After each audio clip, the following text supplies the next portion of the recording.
Now let's see if it worked. Oh, I can't. On cooldown. Anyway, get to it.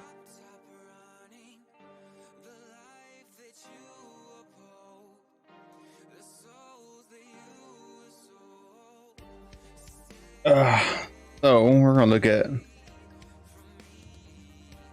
new builds, maybe.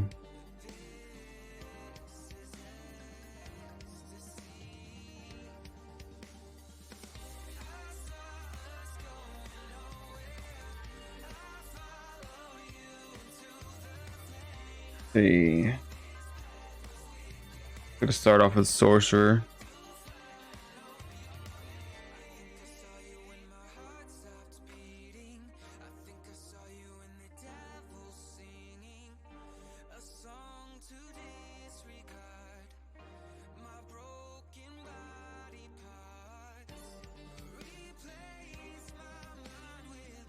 Feel some people's made. I didn't really play sorcerer during the beta, so I wouldn't really know where to begin.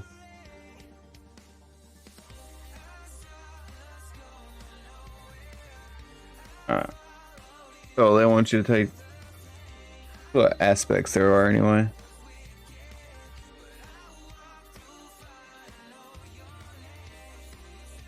Increase armor for 4 seconds when you deal any form of damage. Damage reduction. The damage of your next core skill.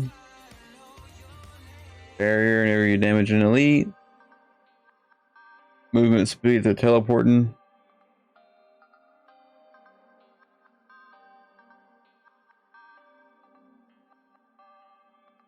Or a mastery skill cast at or above 100 mana gain a 20 to 40% increased critical strike chance.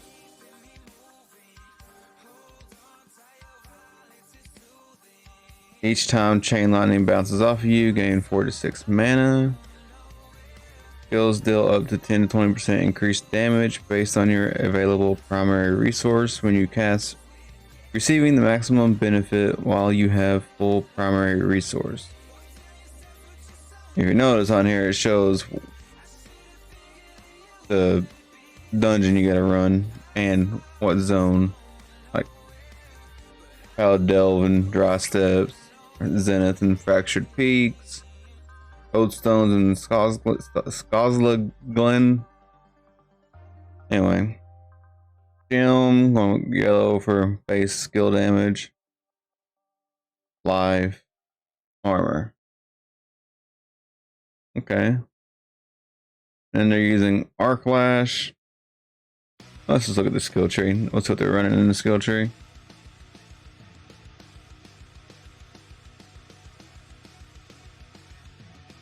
Five into Arc Lash.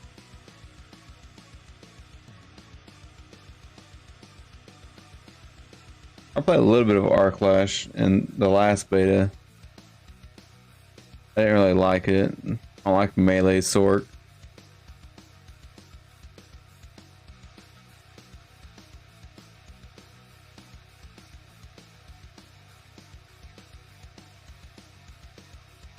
Unleash a stream of lightning that deals 50% damage and chains between nearby enemies and you up to 5 times, prioritizing enemies. Chain lightning.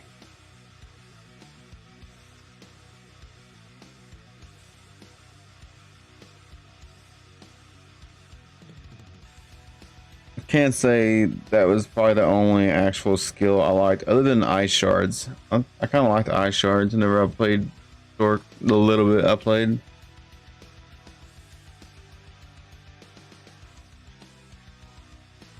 I didn't like charged bows.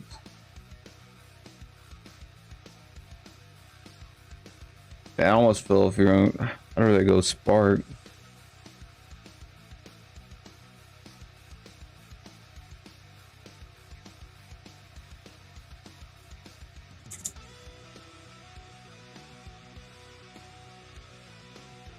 This is something I need to get into.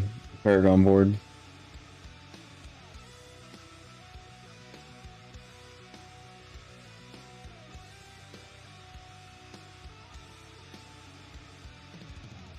Hmm. Let me look and see something real fast.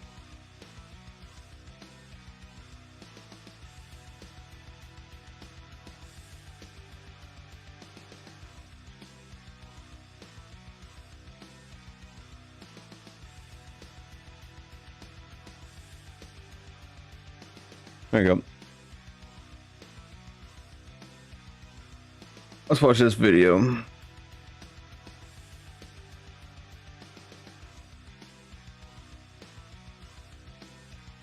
Yet again, we make another tier list. Diablo 4 is launching in 1 week from now, at least of the early access, and by far the most asked question right now is, which class is the best?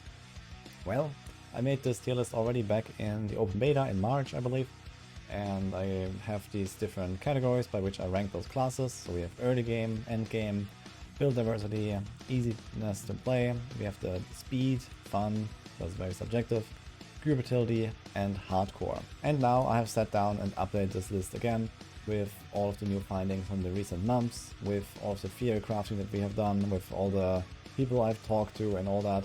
So if you're not aware, like basically for the past like 1 month or longer already, I've just been doing Diablo 4 planner streams, making builds here, and this is kind of where we're at now. I have made almost every single thing that I kind of had on my mind, of stuff I could think of, stuff that I just discovered as I went basically. And we have a large range of builds here now that you can all find on my Discord. So if you just want to, like, you know, grab a build or just maybe check your ideas versus mine, I have spent a lot of time on this, literally hundreds of hours at this point, with preparing those leveling and endgame builds. So you have them grouped here, for example. So I think I have a pretty good idea of how everything works. Go check out some of his builds. My main is Rogue. This is what I have spent the most time theory crafting, but I think I have a really good overview of all of the classes. I have played all of them as much as I could in the open betas. I had the past early access. I had, you know, again, the server slam. I played all of the classes multiple times, every single time I had access to the game. So I think I know pretty well at least the early game of all of those builds and how they will continue onwards later. While we're at it, mark your calendars. On the 30th of May, we will have all of the maxwell guides for you guys as well. Not necessarily for all of these builds here, especially when it comes to those endgame builds, but we will have a ton of stuff for you, so get ready for that. I hope you enjoy. Now let's get into the tier list. We start with the first category here, which is early game progression. So I think that this is the category that most people can reference the easiest, because, well, we were actually able to play it. Like, all of us could play in the open beta, we could play again in the server slam. So especially those people that played recently with the new balance updates, I imagine we're gonna see a lot of agreement here. So this is probably like pretty straightforward. I think that Rogue is by far the best in the early game. It's just really fast, especially with Twisting Blade, but not just that. There is other builds as well on the Rogue, and they're all just decent, fast, relatively powerful. And one big advantage that the Rogue has compared to other classes is that defenses don't really matter in the early game. So I expect this to continue at least until you hit Nightmare, at which point stuff probably gets harder and you have to, you know, try to include more defenses, you have to slow down, be a bit more tactical, these kind of things. But for rushing through the campaign and all that, I think Rogues are gonna be the fastest. So this should be pretty obvious. Then we have Sorc and Necro. I think that these are relatively powerful classes. You have the Skellies, they got buffed later after they got nerfed before. So they're kind of in a good spot still.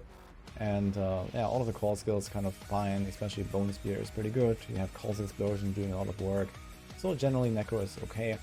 And I guess Sorc is just like almost anything you choose, it just works well as well. And they have Hydra, they have the Fireball enchant, they have Arc Lash, so there's tons of options where you can just like easy peasy go through the early game content.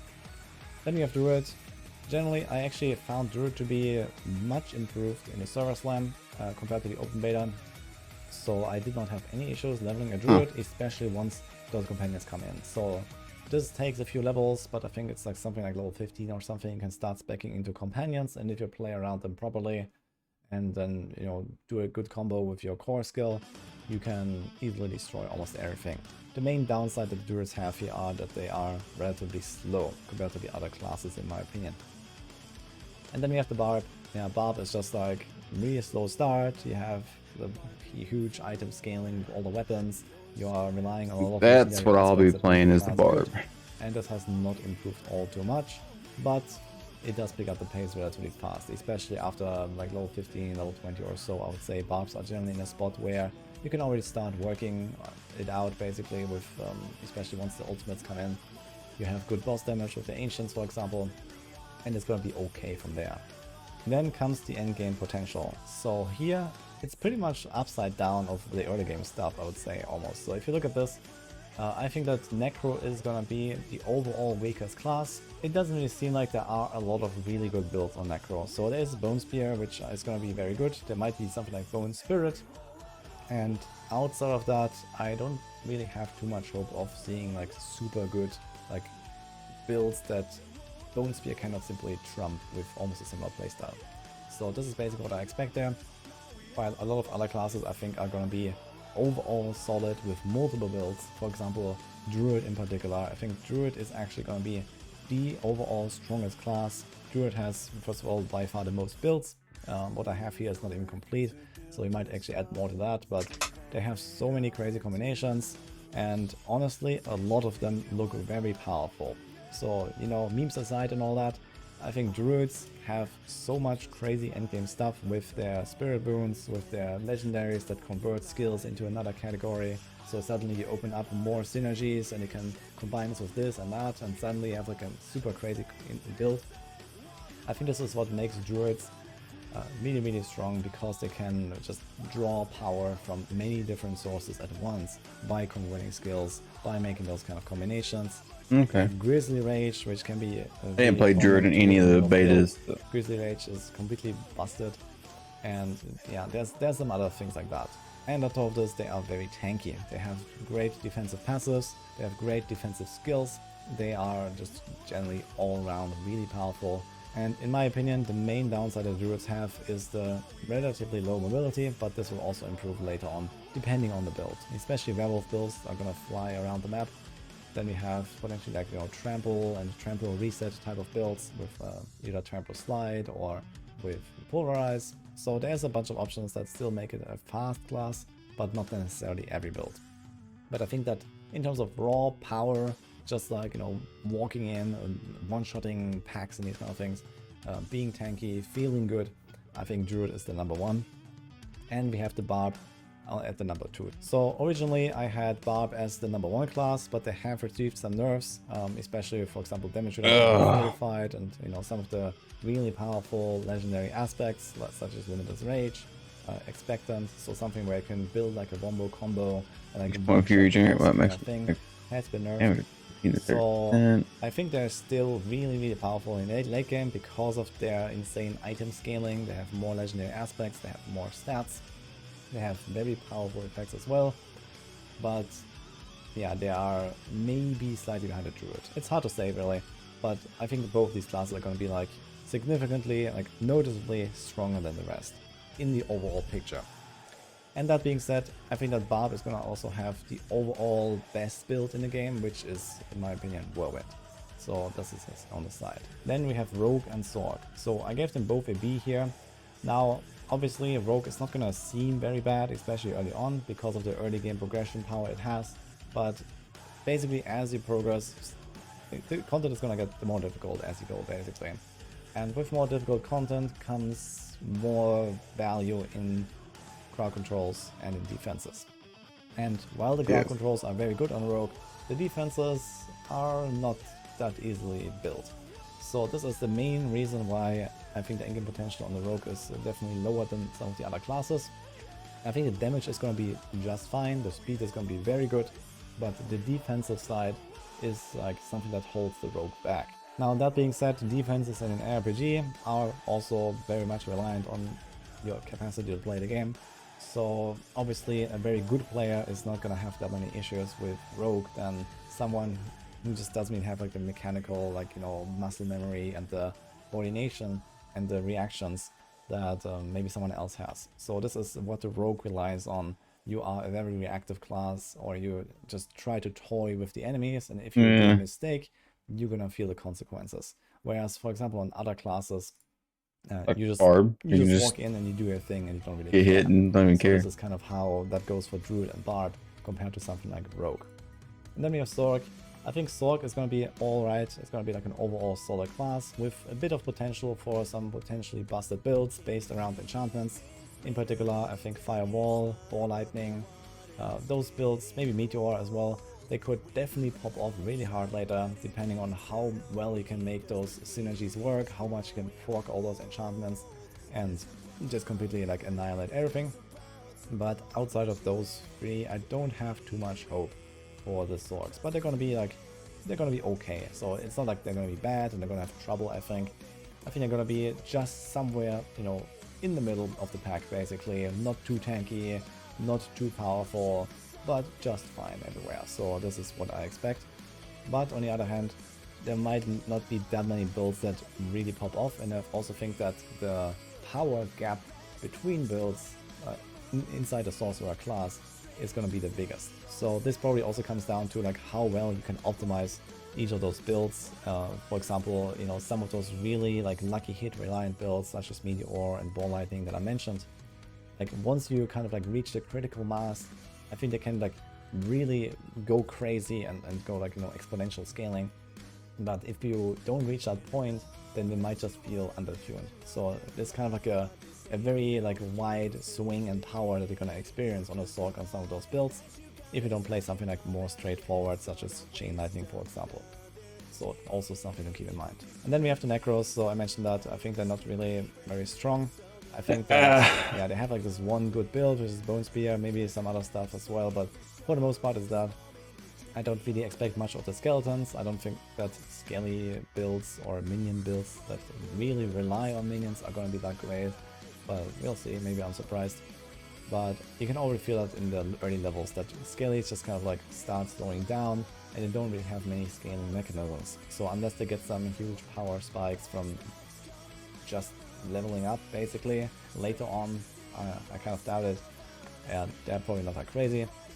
And yeah, the builds in general just don't really have that much. I haven't really messed with Necro very much. I level 1 in beta, but that's about it. I tried to kind of amplify. Didn't actually play it that much. I think during the beta, I spent most of my time on Barb because that's what I'm going to be running on launch. So, trying to get a feel for other builds for the rest of the classes. The differences between classes here. So I just think that both Barb and Druid are going to be noticeably better overall once you're in the end game, once you're optimized and you have like a full build with the combo that you want, with good legendary aspects, with most of your paragons built. So this is what we're looking at. And I think at that point, with like, you know, basically everything set up, you're going to see that those two classes are going to be better. And then the other three are kind of like, you know, somewhere behind. So this is what I expect at least. Now this doesn't mean that none of these other classes can have like this one shining super powerful build. As I mentioned, the Bone Spear, or you know, maybe on Rogue, you know, maybe Twisting Blades just it turns out that crazy in these kind of things. Maybe something on Sorc just like completely pops off later with all the synergies. But as an overall class, this is the ranking. Okay, let's get into build diversity. So I think that Druid is like the absolute winner here with lots of combinations. I already described that. They have definitely the most builds. Sorcerer as well, I made a lot of stuff here and there's definitely more to discover. So obviously like all these builds that I made are not the only builds that exist, and you can always make variations. Like, the entire game is built around choices, and this includes your skill tree, this includes your paragons. You can decide to, the only reason why a utility choice, you can add more. I might play Druid is because of the amount of things you can do with a Druid. Damage, more defense. There's always options to explore depending on what you need with your character right now. But in general, with like the different like variety of play styles, I think the Druid really wins there. And then the Sorc is kind of like close after that. Then we have the Rogue, which is almost entirely built around the 5 core skills, one of which cannot really be used on its own. So you basically have 4 main skills with Twisting Blades, Flurry, Barrage, and Penetrating Shot. But on the other hand, Rogue has lots and lots of situational tools, lots of choices you can make. You basically just need that one core skill, and then you have 5 skills on your bar that could be literally anything. And that is really the cool part. And there are lots of reasons to include basically every single one of those utility skills. And it's really up to you to decide, you know, how do you want to play your rogue? Do you want to be stealthy? Do you want to use the traps? Do you want to use the imbuements? Do you want to be super fast and jump around everywhere? You can use the caltrops, you can use the ultimates, and everything kind of has its own reason to exist. So that is like the great part about What rogue, Rex has to why say I about think the tier list here in a minute. for me as a main rogue, this class will basically never get boring, because you can just play, you know, basically the same main skill with a completely different flavor every single time. So that is the cool part here. Then we have the Barbarian. I think Barbarians are also kind of in the same spot as the Rogue, maybe not quite as much variety when it comes to supporting skills. So they have a bunch of core skills and they're gonna be built around in every single case, and we don't have stuff like the Sorcerer enchantment slots or the Mastery skills and these kind of things where you could like open up more synergies. There's maybe a bit of stuff like Generator build potentially with Lunging Strike or so, but not sure how long those will really hold up. We'll see. And then it's a Kick maybe, but those are like the only other like options outside of core skills that may or may not actually end up being good. And yeah, then you have like shouts. So a lot of builds are based around shouts. I think also late game a lot of builds will kind of ignore the other ultimates and just go Rafter Berserk. This is Rex's torque leveling. Let's look at Sorcerer in game. Chain Lightning. This is just a skill tree. This isn't Paragon.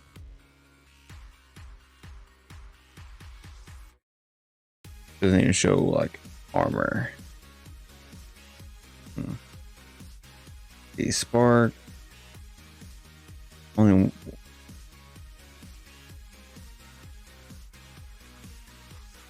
each time Spark hits the primary target, it has a 40% chance to hit 3 additional enemies, dealing 6% damage. There are no other enemies to hit. Spark instead deals 20% increased damage to its primary target.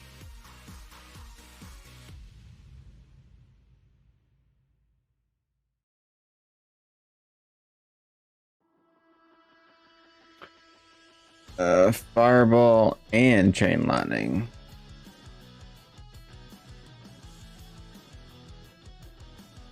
Frost Nova, Ice Armor, Teleport.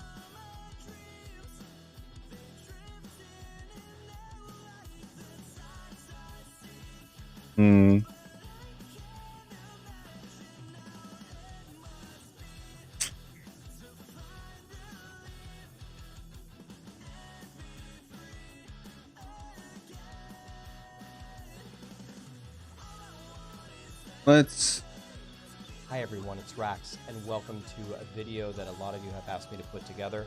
This is my Diablo 4 Global Launch class tier list. I used to make these tier lists all the time for all the previous games, especially in Diablo 3 when all the seasons would change, going over the metas and the changes and the new legendaries and the new sets, and seeing what classes emerged on top in the different categories. Happy to bring this over to Diablo 4, but one thing I want to caution on is Diablo 4 is constantly changing from all of the different testing phases. That it is. I have never had a chance to play the actual version that's going to come on launch. Yes, Blizzard did give us some testing opportunities recently, but it was only in patch 0.9, and I have no idea what's coming on the day 1 patch. So everything that I say in this video could be completely wrong, but I'm going to give you my absolute best shot on where I think everything's going to shape up based upon what we know so far. Before we jump into the rankings, let's quickly look at how do we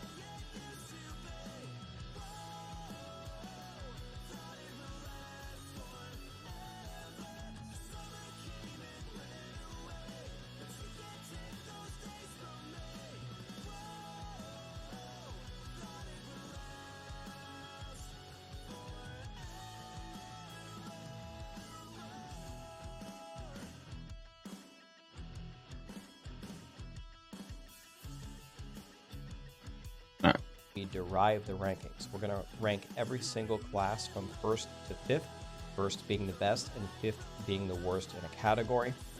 And there are no ties allowed. We have to actually rank them. Again, who knows what the day one patch will bring, could change everything. First, we'll talk about leveling. This is their ability and quality of life going from level 1 to Torment difficulty, and Torment difficulty is about level 70. Just because you clear the campaign and do the capstone dungeon, you still have to crawl your way up to Torment difficulty to get the actual ancestral items, so pretty much that entire process is leveling according to me. Then we're going to look at speed. The ability to speed farm their overworld events and the low and mid-tier nightmare dungeons. Okay. It's essentially how you're going to power up. Then we're going to go into the end game, and it's their ability and quality of life in pushing nightmare dungeons and bosses. And after going through this on my stream, I think some of the rankings that I'm going to give are going to surprise you. Then we're going to look at groups. Pretty self-explanatory.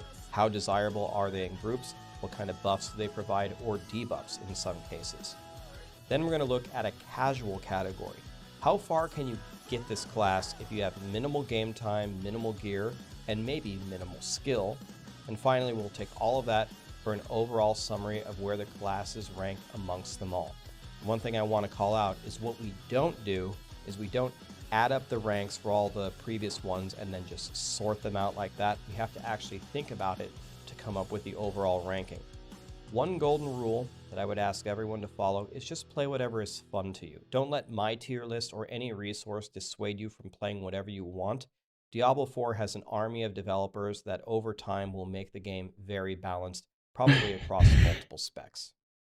Coming in 5th, unfortunately, we have the Necromancer, but actually, I'm quite certain Necromancers are going to be fine throughout the entire game, and I'm quite certain that they are going to clear level 100 Nightmare Dungeons, so it's not as bad as it may seem. For leveling, they have one of the best builds in the entire game currently until it's nerfed, and that's Bone Spear. Bone Spear hits pretty much the entire screen, auto-applies vulnerability, and you can get the Bone Spear power out of the Codex of Power, so they are just going to plow. The bad news for Necromancers is they're very slow, they don't really have any movement skills, and their Skellies got nerfed. Yes, the Skellies got nerfed, and then they got hotfixed, and they got a little bit better, but they're still not great. So unless we get another update on day 1, which I don't know if that's coming, I could really recommend them. In speeds, for some of the reasons we just talked about, they're probably the worst. Necros are just so slow at everything. It's something that Blizzard's going to have to look at going forward because in terms of mobility, they're just way slower than the other classes. In the endgame, they're going to do just fine. The Bone Spirit build. Bone Spirit has one of the best scaling multipliers into the endgame.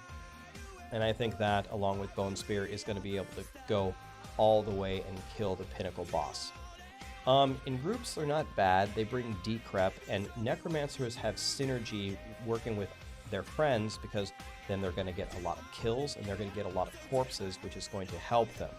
The problem is, again, they don't bring anything too incredibly amazing, and their Skellies are unusable and they're a little bit slow. For casuals, I think Necromancers are going to feel very, very good. Bone Spear with literally nothing, and again, a casual player, someone that's just got no time, you don't got time to read a guide, you're probably not even watching this video, and you just want to lazily go around with your Skellies and your Bone Spear or whatever.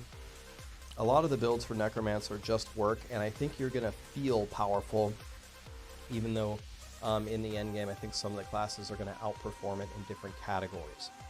Overall, I'd put them in last. When they're launching, Bone Spear and Bone Spirit are their best builds. I think their Bone builds are way better than Blood or Summoning or anything like that. That'd be another thing for Blizzard to take a look at. And in Season 1, it would be nice if we had an actual Summoner build. In the beta, the summons were godly. I don't think they're going to be godly on launch, and they need more movement desperately. That would be huge for this class. Probably going to be a very, very big shocker here. I have Rogue in 4th, and the Rogues are kind of hit or miss. Rogues are incredibly good at some things, and I think they're going to really struggle at others. Speaking of things that they're really good at is leveling. Rogues, especially with Twisting Blades and getting the Twisting Blade power really early, if you know what you're doing, you are going to just assassinate leveling. You have 2 dashes and the imbuements, whether you go Poison to kill the bosses quickly, or Shadow Imbuement for the AoE, and then the Consuming Shadows for the super high energy generation. think leveling is going to be an absolute joke for you, pretty much probably better than any other class. In the same category, the double dashes that reset themselves and fades, and if you choose to do this, you can go ranged. Their speed and mobility is completely unmatched in Diablo 4. In the endgame, which remember is pushing the really high nightmare dungeons, this is where the bad news comes in. Rogues are just going to have to survive. You're going to have the damage, certainly, but you're going to have to stay alive. And it's going to come down to skill. It's going to have to dodge a lot of things. And for a lot of people, this is going to be... That's where I get to where I don't want to play. And some people are just not going to make it. I think rogues, as they near the end game, the end of the end game, is going to prove very hard. And I think it's going to be harder, potentially, than any other class. In groups, I have them in 5th, but honestly, I wouldn't mind bringing a rogue. It's just, rogues don't bring anything that other classes can't bring. The one thing that is really good about rogues is they'll always be in the fight. They're not going to be lagging behind like the Necromancer, but the Necromancer can finally arrive and get you with Decrepify and use the corpses. They do a lot of damage, that's true, but all the classes are going to do a lot of damage in the endgame. There's just nothing critical, it seems to me, that the rogue is bringing that's going to make me choose them over somebody else. For casuals, they're at 4. Honestly, I could see them being a little bit higher. A vanilla rogue without a guide, without knowing what to do, isn't too bad, but some of the ranged builds aren't very good. And if you don't go twisting blades with the power, it's actually a surprise. I didn't like any of the range builds whenever I did rogue on any of the betas that I took part of. But range just felt so clunky. Surprising how energy starved and how much skill a rogue actually takes, because a lot of their survivability, again, is from dodging, and casuals aren't going to be able to dodge very much. If I add all that together, I would put the rogues in 4th, but in their early game, without a doubt, is going to be the greatest if that's important to you. Their best builds are Twisting Blades, Traps in the endgame, Flurry, and Penetrating Shot is probably the best ranged option. For Season 1, I think the ranged options could be better, and they definitely need more defense. That's what's going to hold them back, I believe, in the endgame. Moving on to number 3, we have the Sorcerer. And the Sorcerer is pretty darn good at everything, and maybe not the best at anything, which is not a bad place to be in. Another thing that the Sorcerer can say that other classes can't is a lot of different types of their builds work, which doesn't work for the other classes. So Sorcerer is probably the best balanced class right now, which is probably why they land right in the middle. For leveling, the Sorcerer is going to dominate. You have a couple of really good options. Just Arc Lash as a generator is godly. If you pair that with Chain Lightning, you're going to crush the game. Even though they nerfed Hydra, that's okay. You probably won't level as Fire. Instead, you could level as Ice Shards. Ice Shards is really good. Some of their... I was just saying a minute ago, Ice Shards is probably the only other skill other than Spark and Chain Lightning that I enjoyed. Other Frozen builds are lacking. As you see at the bottom, we're going to buff Frozen Orb. But they've got some options, and all of them are going to be really good, and Teleport is incredible. They also fight at ranged, so you're going to survive on bosses where other classes that have to get close are just going to die. For speeds, they're pretty good. It's kind of the same story. They're just all around a very good class. They're going to have a Pixel Pull, and then with the Fireball enchantment, they're going to be able to blow everything up. It's going to work very, very well.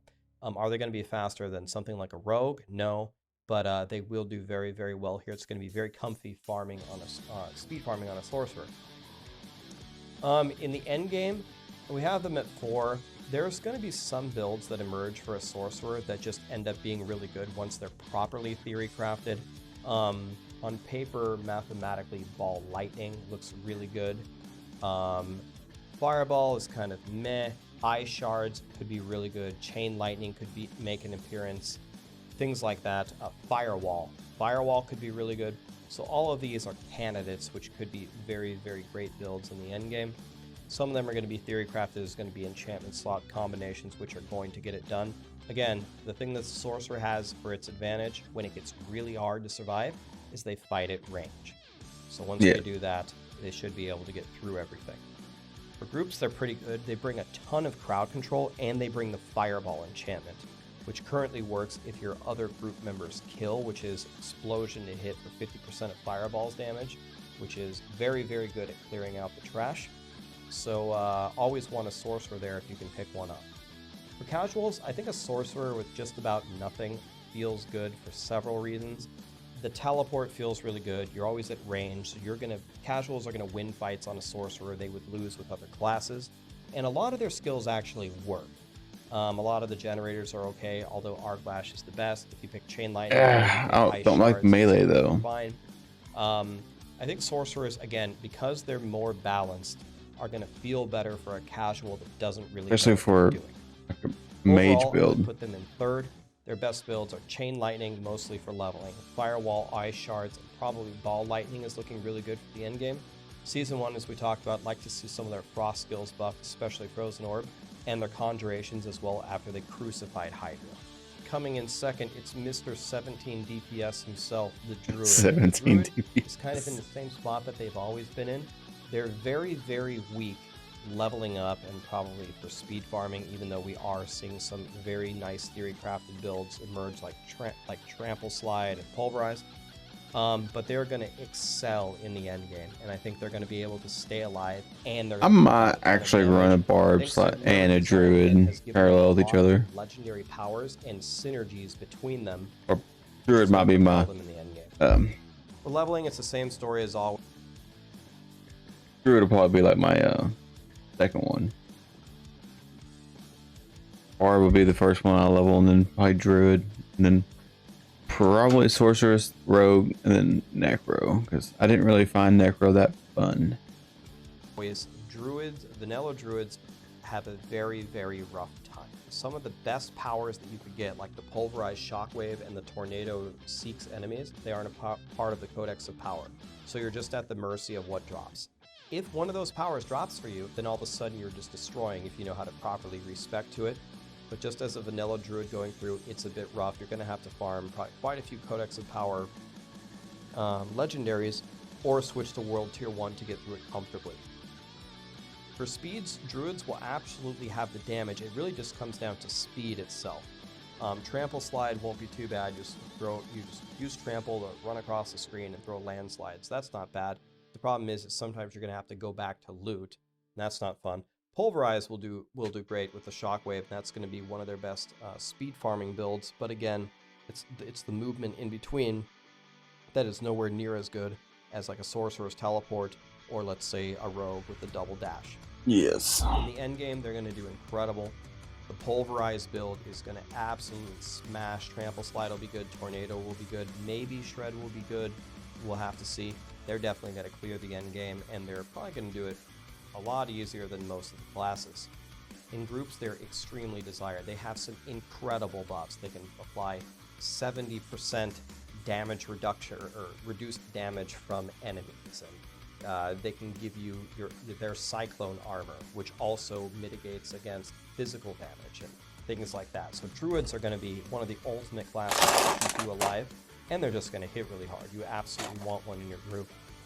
For casuals, again, the vanilla druid experience, if you're not following a build guide and you don't know what to do and you just pick some random skills, it's just not going to work. It's not going to feel good. Kind of the same thing in the end game. They come up. That's one reason why I have not played druid, because I didn't play druid in D2. So Online, when you connect all the right builds and legendary powers together, I don't think a casual not watching a guide is going to be able to put it together very well, and that's probably going to put them in dead last. But overall, I put them in number 2 mostly because of their ability in the end game and in group play. Once a druid does come online, they are going to destroy everything. It's what all the signs are pointing to. Their best launch builds are Pulverize, Trample Slide, Tornado, maybe Shred will get there in the end game, and the Z Druid, which is a support druid. The Z stands for 0 damage, meaning they just support the group.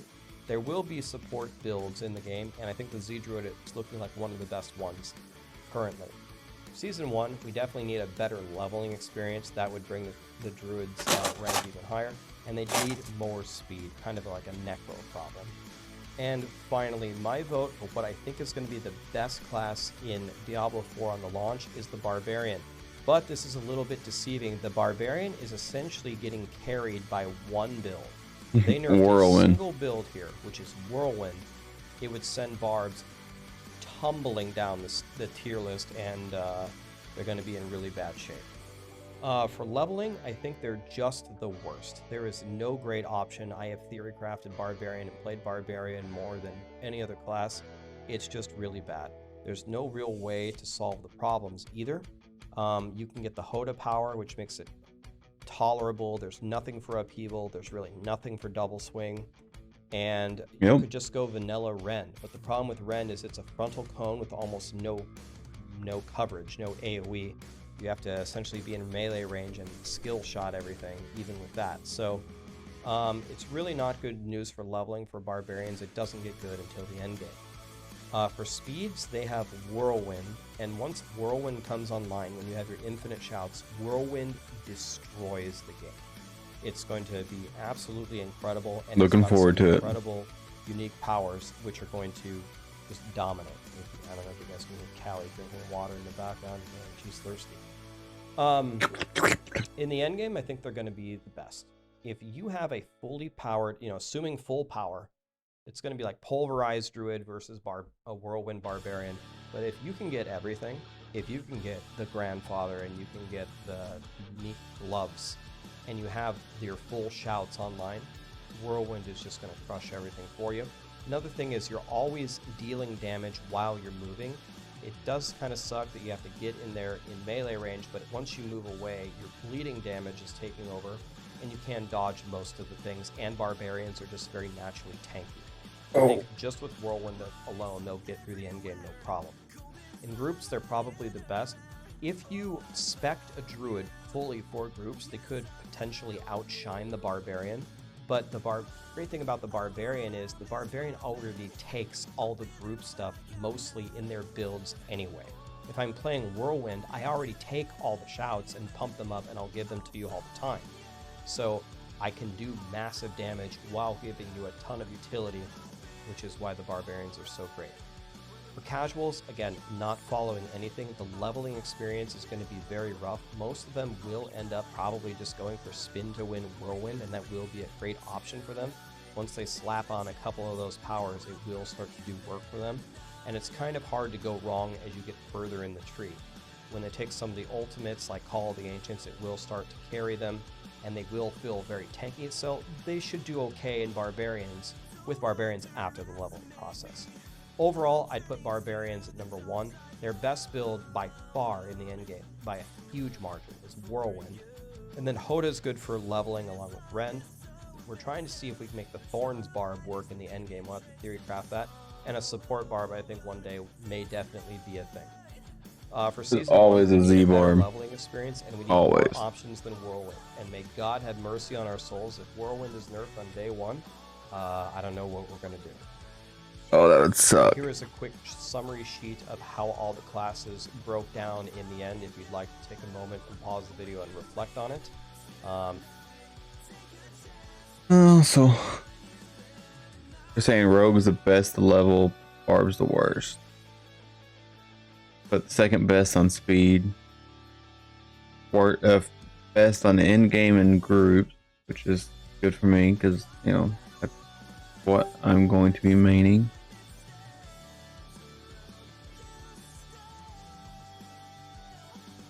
And then Stork is the easiest casual. I can see that being the easiest casual one.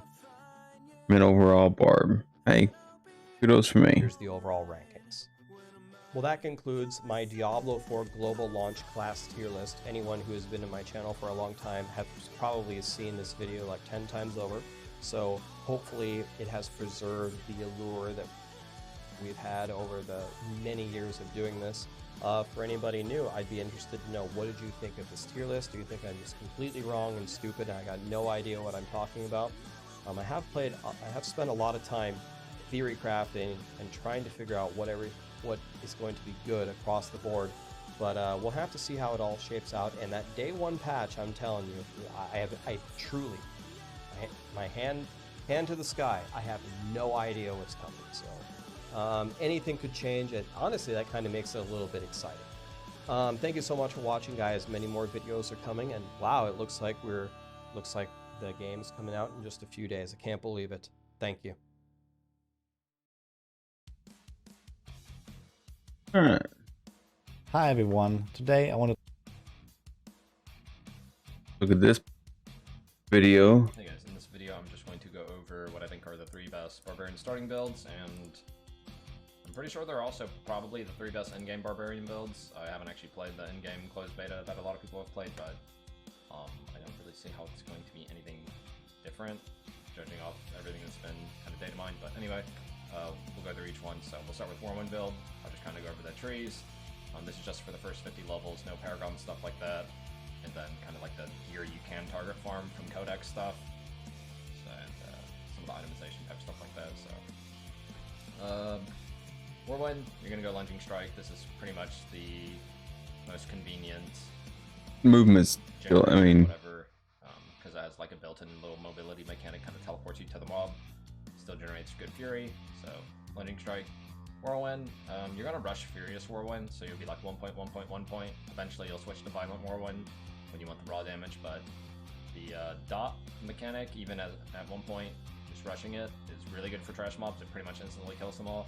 So this is like, it'd be like 1 point Whirlwind, 1 point Enhanced Whirlwind, then Furious Whirlwind by like level 5 or whatever, level 6. Then you probably dump Whirlwind more until you can get Rallying Cry, but eventually Pressure Point. This is good for vulnerability. yep. With Lucky Hit, I'm pretty sure Whirlwind is actually the best core skill for applying Lucky Hit because it hits so frequent. Even though it says 25%, I mean, it hits multiple times a second versus like 50% on Hoda or 20% on people, double swing, whatever. But Pressure Point, very, very good for Whirlwind. Eventually you'll take some of this stuff. This will be like later. Mostly you're just going to go for the main skills, but we're going to full dump into Rallying.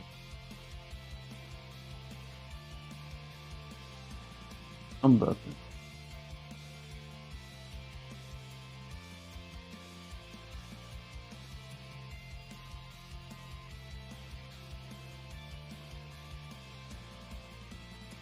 Yeah. That's fine. Okay. Yep. PT. Okay.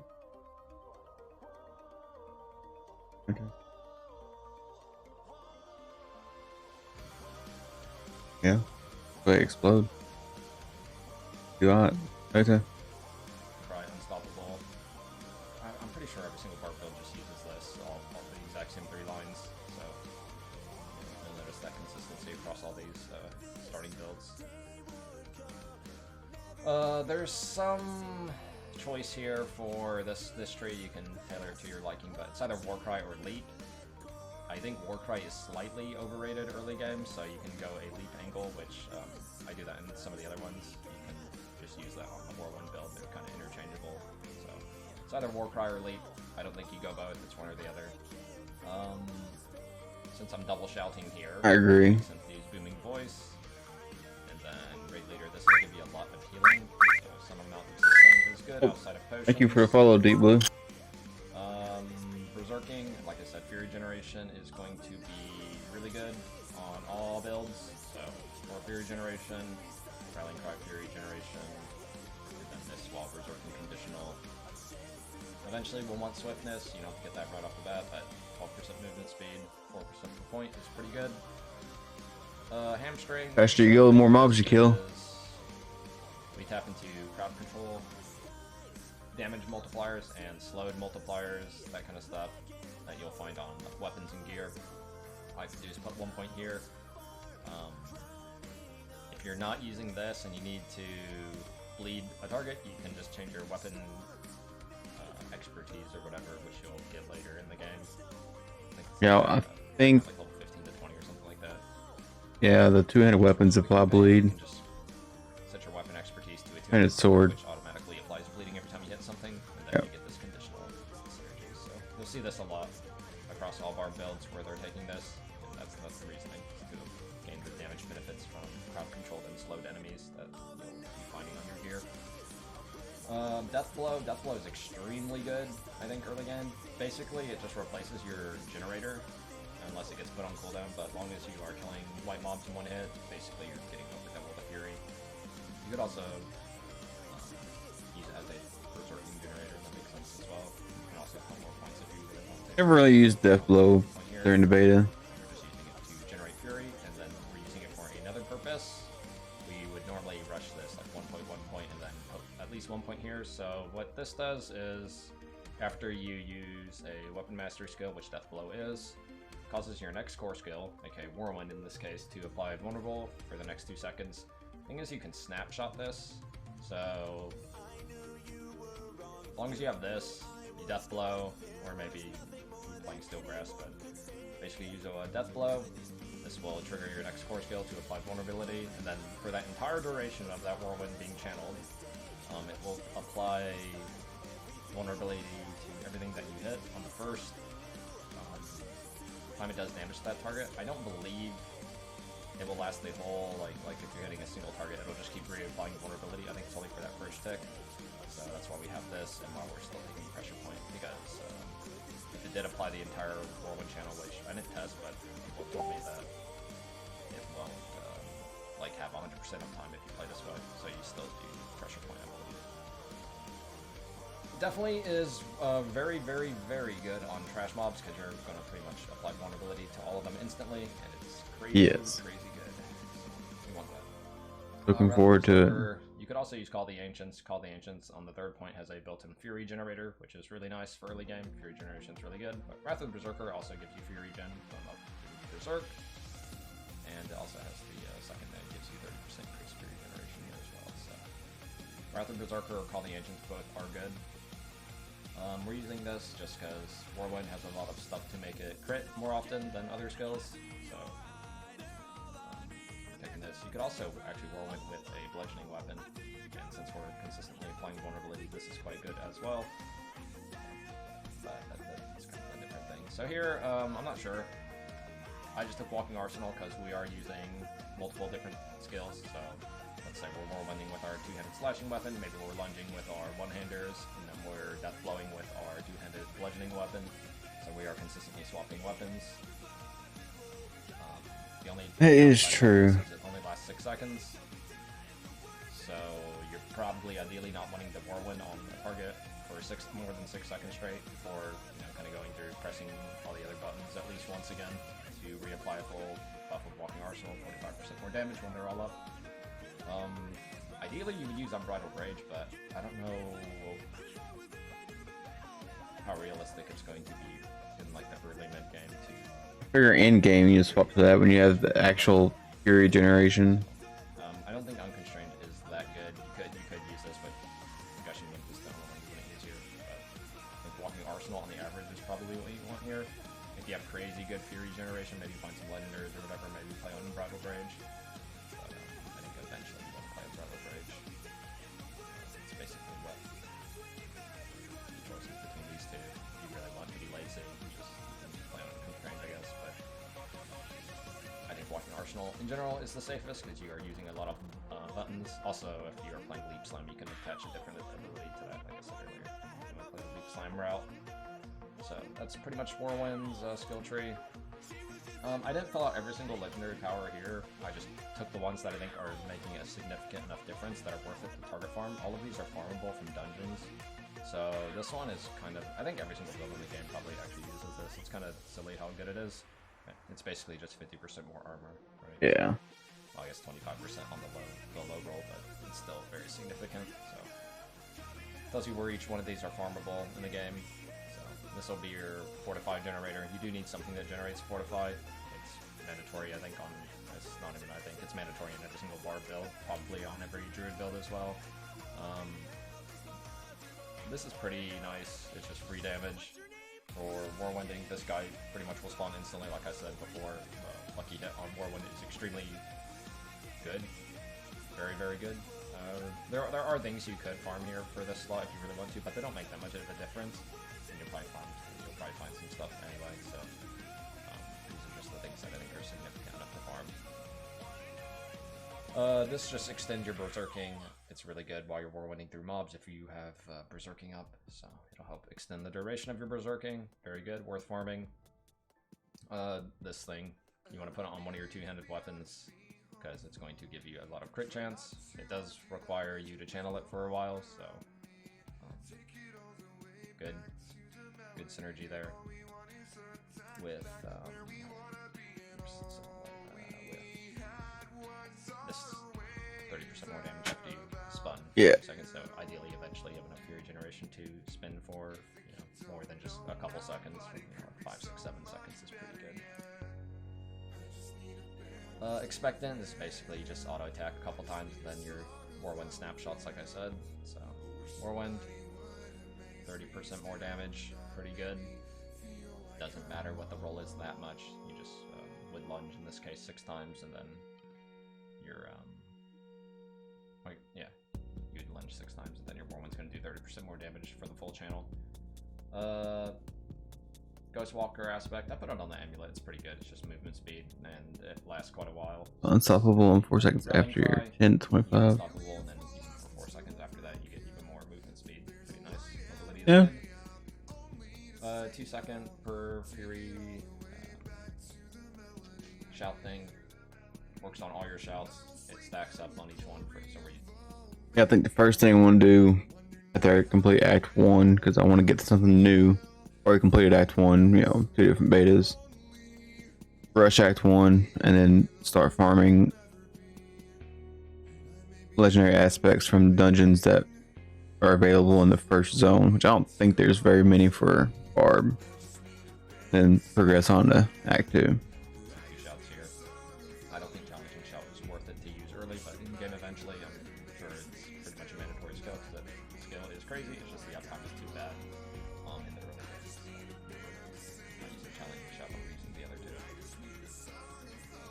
Aspect of the Umbral, this thing synergizes with Hamstring like I was showing you before, and we're using like a 2-handed sword or whatever here. Here I have a 2-handed axe, but we just pretend like we're using a 2-handed sword here or whatever, so axe and swords are probably the best. But basically you will crowd control everything that you hit with this build, and you'll be gaining resource Fury because of it, so very good. And then we have Edgemaster's aspect here, which just makes your skills do more damage based off of the basically you just want to get a full resource bar, full Fury bar before you start spinning. Full Fury bar, it'll snapshot all this stuff, it'll take the highest value, whatever, and then you hold down your Whirlwind.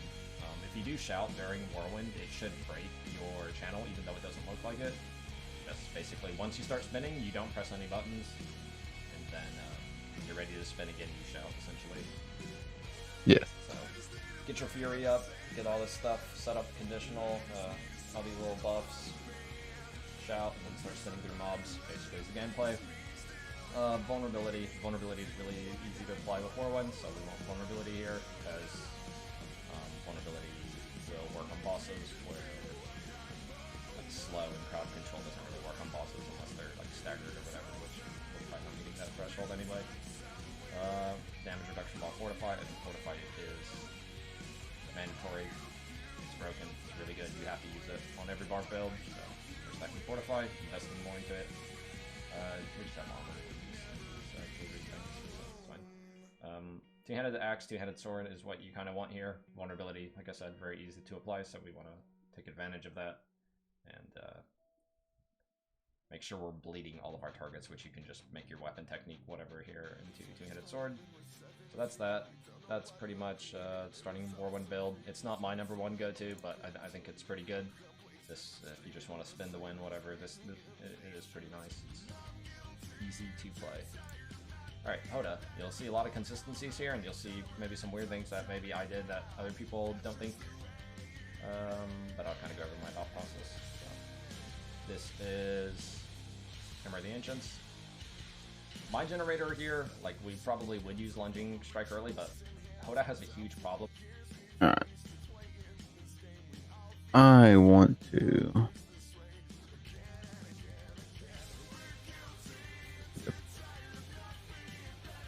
Barbarian Paragon board. How do I do that? Build planner.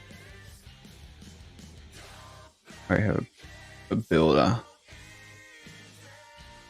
made. I think it does make sense to do that.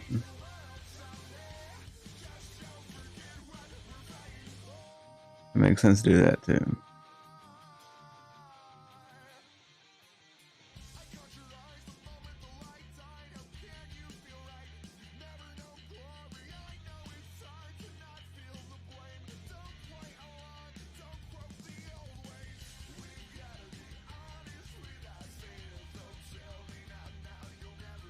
Go that route.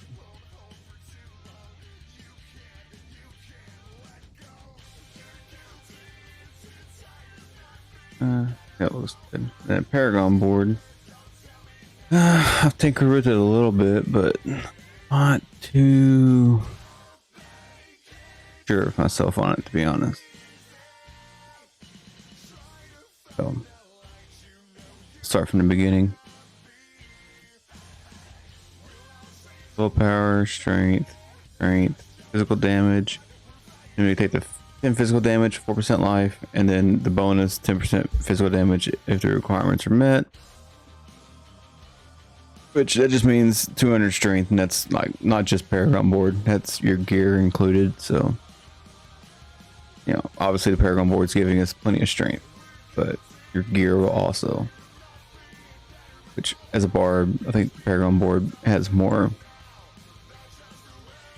You know, you tend to go for more strength, so the ones that require strength isn't that big of a deal because you're more than likely going to get it from the board.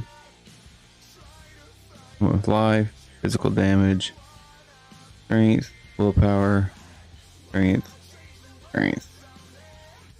These are all for this. So you need 40 strength within the radius of this red. Now, you gotta think this glyph already upgraded. When you first get them, you gotta level them up, so it's not gonna look like this when you first get to the Paragon board.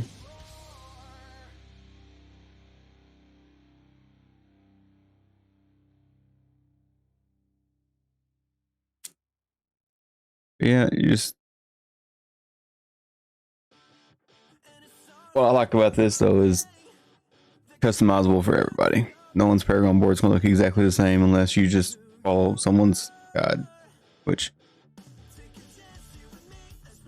to be 100% honest, this was someone's guide, but then I used it as a reference and made my own. So, you know, still builds. You know, you don't gotta be 100% unique.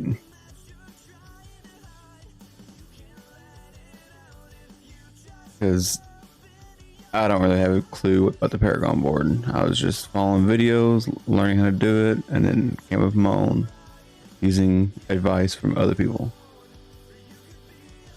What the game's all about. So our first legendary node's Hemorrhage. And what? I mean, since I went with Bleed I actually changed this because I didn't have it as Hemorrhage. I had something else. I can't remember what it was. But since I went with the Bleed on Whirlwind, I'm constantly adding Bleed. So I figured having that as my first legendary would be nice. Because it makes them take 12% more damage for as long as they're affected by Bleed.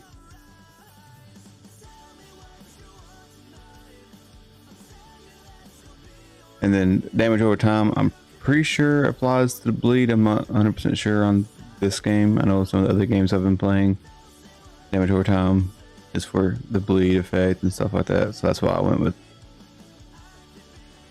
you know, damage over time and stuff like that.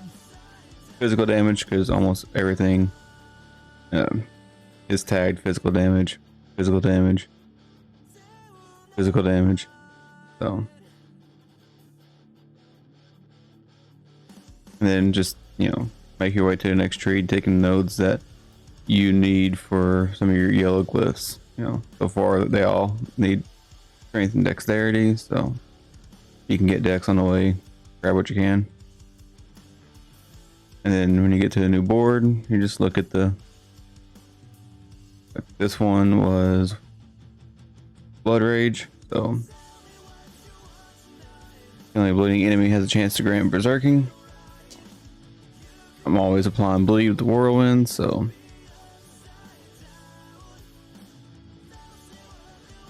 and this one grants 192% bonus damage to all magic nodes within range, and then the additional bonus deal 8% increased damage while building two-handed weapons. It's not at the 40 strength. Like if you go over here to this one and look at it, I don't think it has a 40 strength either. Maybe it does.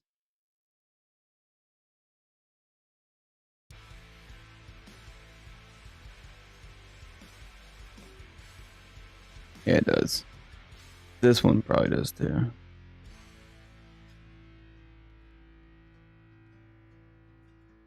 But you don't have to get the additional bonus. Just the regular bonus should be, you know,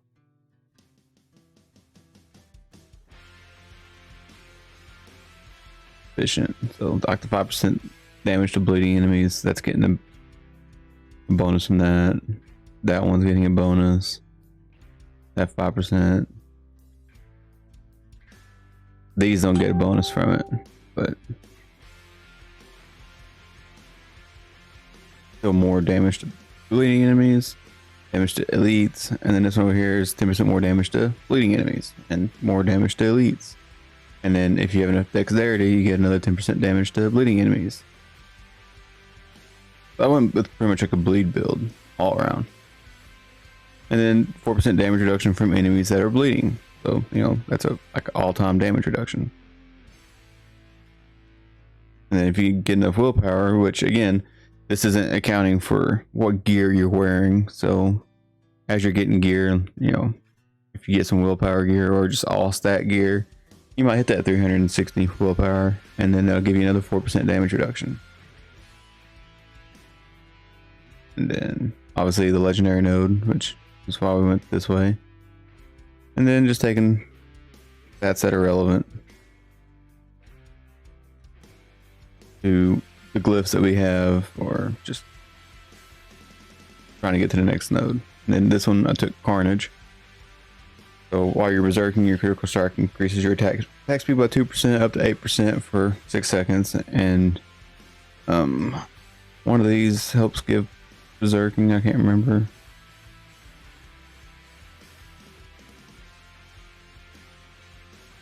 Maybe not. But with your, you know, the skill tree, you're getting berserking that way. So it's just going to help your attack speed. It just makes you lucky, which the attack speed will help with your, you know, lucky hit, and faster you attack and faster you kill, you know. And this one, 5% more damage while berserking, 6% more damage to elites, and then another 5% damage while berserking if, again, you get the requirements for the willpower. And then you just take, I took the damage to elites because, you know, made sense to me. But, you know, great thing about the Paragon board is you could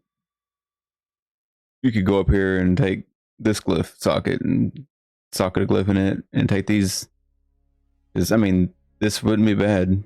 Reduction from close enemies. I mean, you're whirlwinding, you're in the middle of the mobs, that'd be good.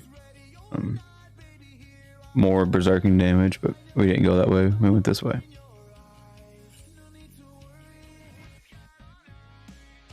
And we'll just take the rest of the nodes we need to get over here. And this board, I do believe it, yeah, Warbringer.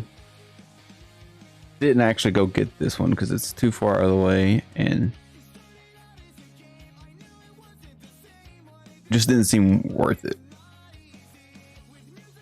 May change my mind during, you know, practical application of it, but for this, it just didn't seem worth 12% maximum life for all these points. But you get an extra Fury. Fury is always nice, so it may be worth getting out of this tree, using them points to go up this way and get that.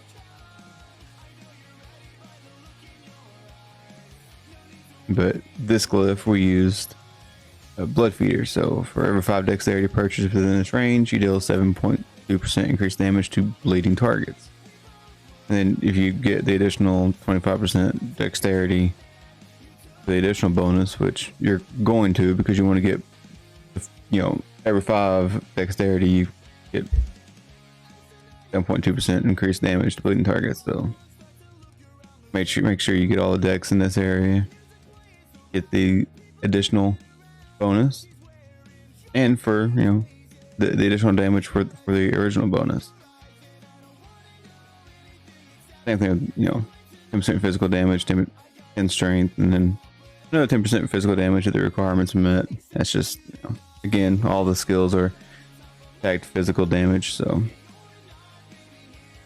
and then this one I just picked up because a little bit resist all is always nice. And then if you happen to get the willpower index through your gear, that's another 4. So what's that? 8, 10, 12, 14 resist all. That's a little cluster of nodes to get. And I don't think I actually went for, no, I did go for legend. Okay, so we went back down to the same square over here and used wrath, so more decks. But this one, every 5 within range makes your core skill deals 16% more damage, or 16.44. And then the additional bonus is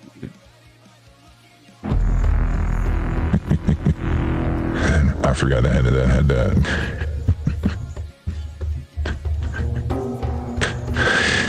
Oh, I also forgot. Plays it in my headphones, so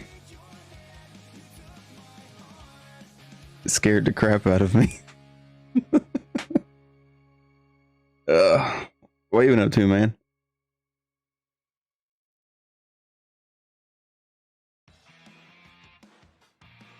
There's a bunch of new ones in there too. I also changed out my follow alerts and stuff like that. So let me go in here and test them, make sure they're working.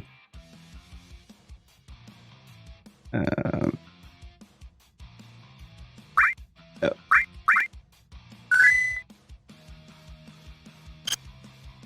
Oh yeah, work. I feel you. I've been working on my new desk, and then we had the races the past couple of nights, so we went down to the racetrack. Haven't been getting home till about 10:30 at night, 10 or 11.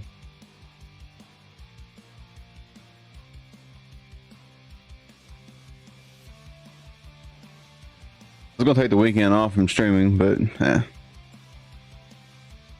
wanted to mess around with the Paragon board and look at some builds.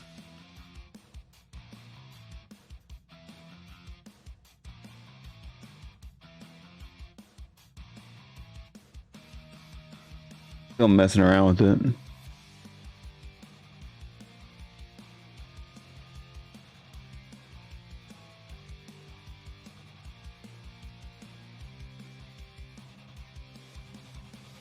Oh yeah, I finally finished the story on my warrior, so I'm gonna start another character and try to get through it on him.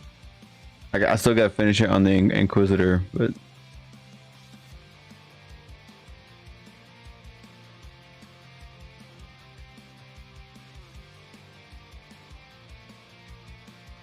I've been putting in a lot of hours on there though. I think 84 hours in the past like week.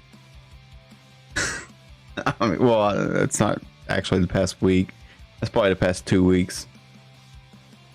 But 84 hours in the past 2 weeks, probably more accurate. But yeah, I got that new follow alert, and then it's the same thing for like if someone what's the sub. I got it set up for a lot of the stuff. Final Fantasy 7 themed. I couldn't pass it up.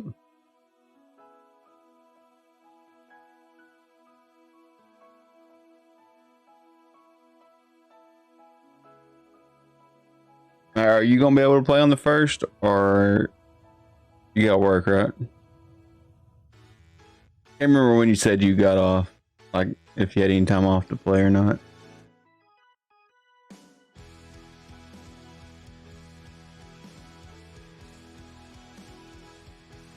Well, it's technically the second, but with it being a global release, for us, it's going to be on the first.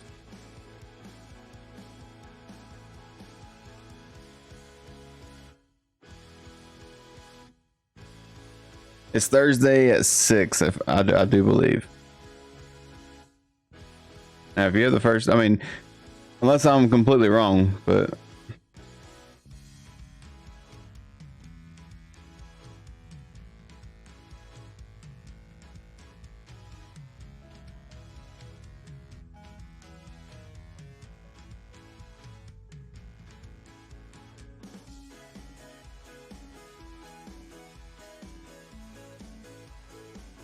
let's see.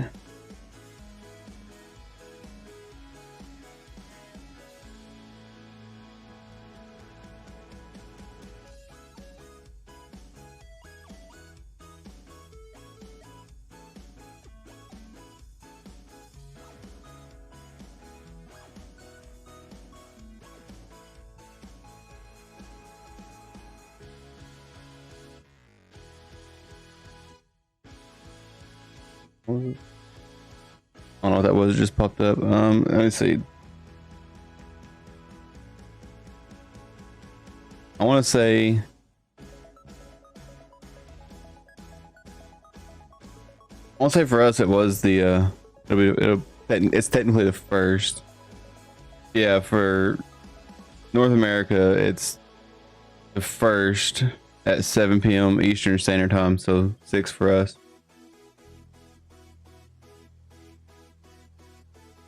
It should have went off.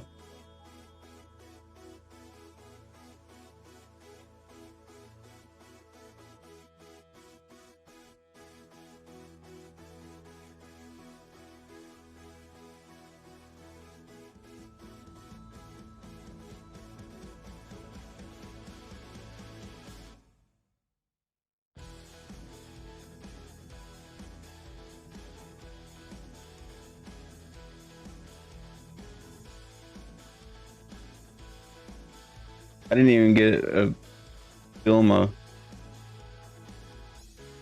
activity feed. I see where it shows that you are now, but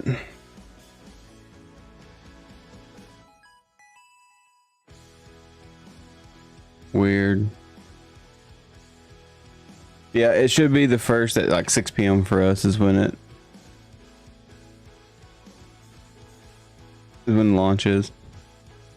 Well, I was saying, you know, Thursday night I'm gonna be playing until I leave Friday for our vacation, and then when we get back that Sunday, I'll play some more then. If we wouldn't have already paid for it, I probably wouldn't even go this weekend, but we had already paid for it, so it makes sense to go ahead and go.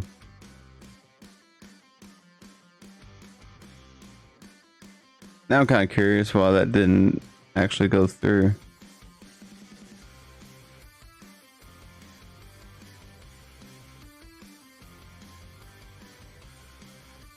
It's not even showing up in my activity feed for some reason.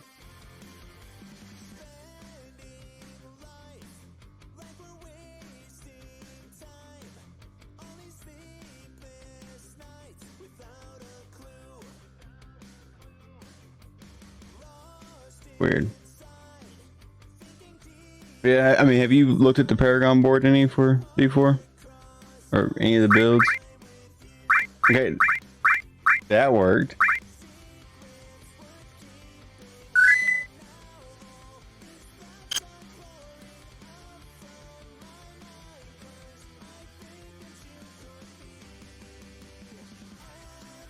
Yeah, that one worked. It's weird. Thank you.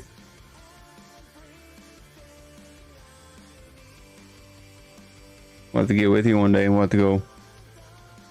We'll have to definitely hang out Thursday and play together. You're gonna be on.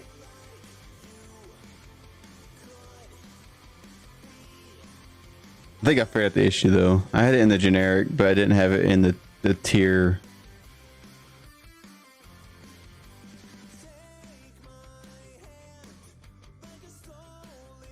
I'm still learning how to do all this stuff.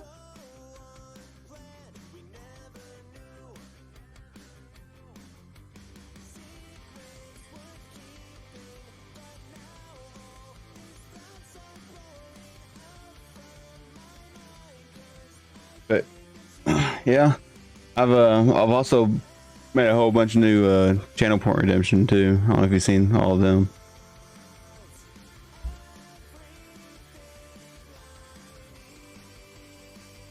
A bunch of new ones in there. What class are you gonna play whenever it comes out?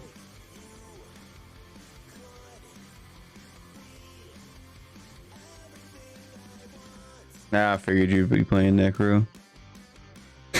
Yeah. Go back to D2 style.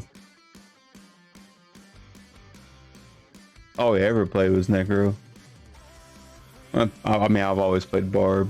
But...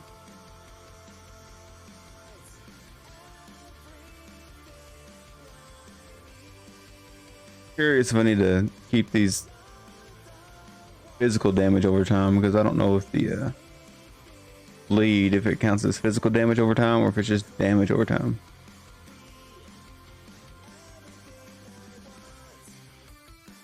Oh yeah, melee necro.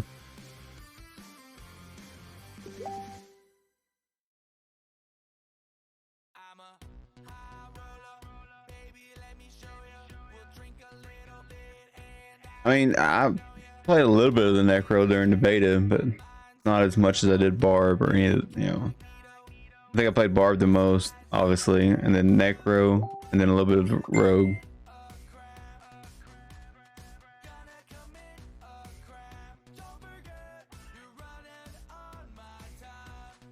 Yeah. Don't think I need these physical damage over time nodes, because I don't know if that counts for bleeding.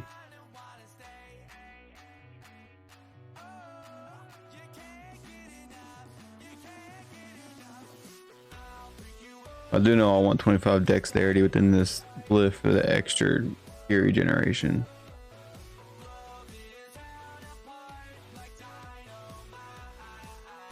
And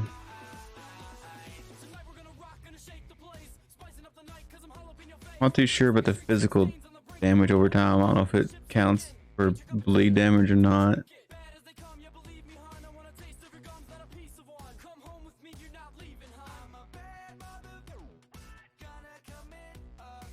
Oh, I looked into it. I don't know how to do any of that stuff. I'll send you a I'll send you a picture of like an axe you can use for a reference, if that'll help out any.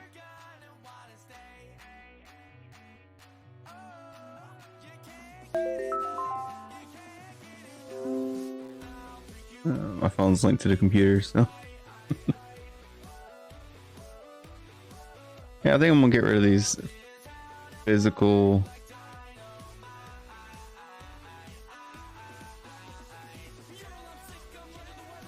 Yeah, physical damage over time.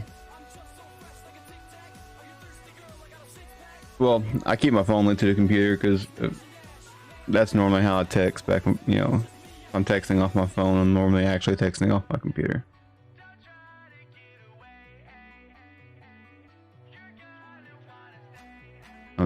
It's just easier for me to top than it is to sit there and try to use these clunky hands on the phone.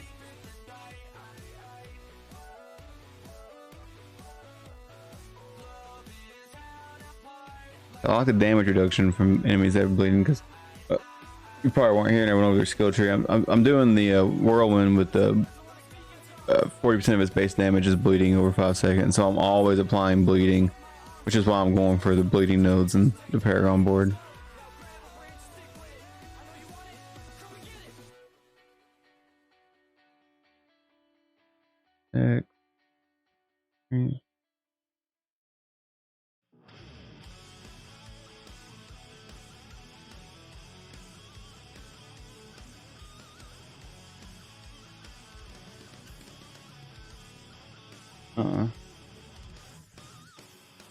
In just a minute. I mean, I've seen the specs. How much you want for it? Oh yeah, well, it's like it's the Paragon board. Once you get 50, you start unlocking points into this, and it just gives you additional stats.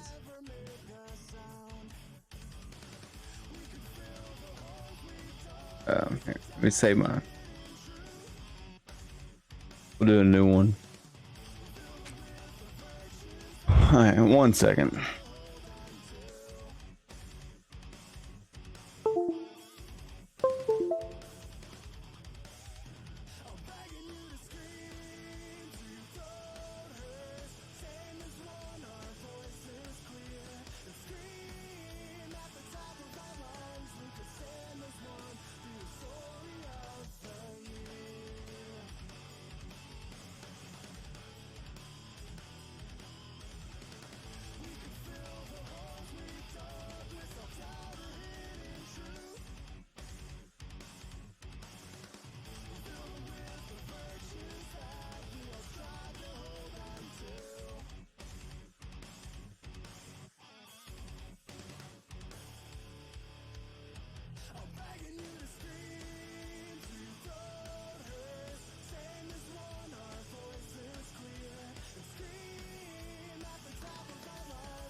All right, I'm back.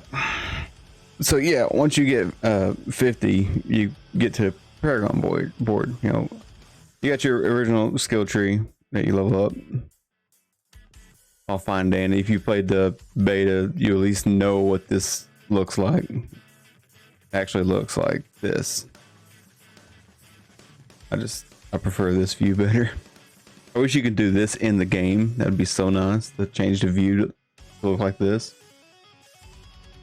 But then once you get, you know, the 50, you get the Paragon board, and then you just start putting points in each node. Like you got your normal nodes, they're just stats, and then you got your magic nodes, which some are stats and some do, you know, extra physical damage, extra life, and then you have your rare nodes, which, you know, they do the same thing, but they give you a bonus if you have an additional.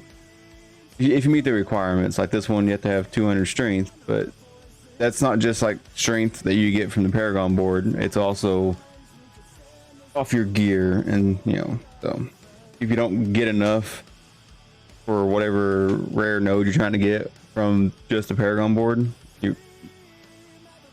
this build planner doesn't incorporate, you know, gear. So the way I built mine was, you know, you just go for what you think you want.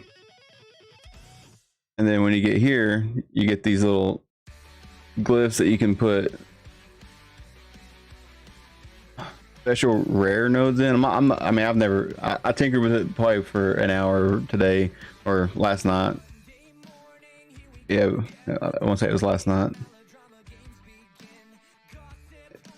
I don't know that much about it either. So you just, you know, you put whatever glyph you want in here, and from what I looked up, these glyphs that you put in the nodes, you can level them up like you can your gear at the blacksmith. So like that random node I just put in there, the red outlines of radius, and if you look on here, the additional bonus, you have to have 25 dexterity within that radius. The way I understand it, it starts off small, and as you level it up, the radius gets bigger. So this is giving you a general idea of what the max radius is, so you can go ahead and plan for the future on the Paragon board. So like, okay, you know, yeah, I won't have the radius to get, let's say, this node right off the bat, but once I level it up all the way, that'll be in the radius. It's pretty much the way I look at it, or, you know, how I've seen it anyway.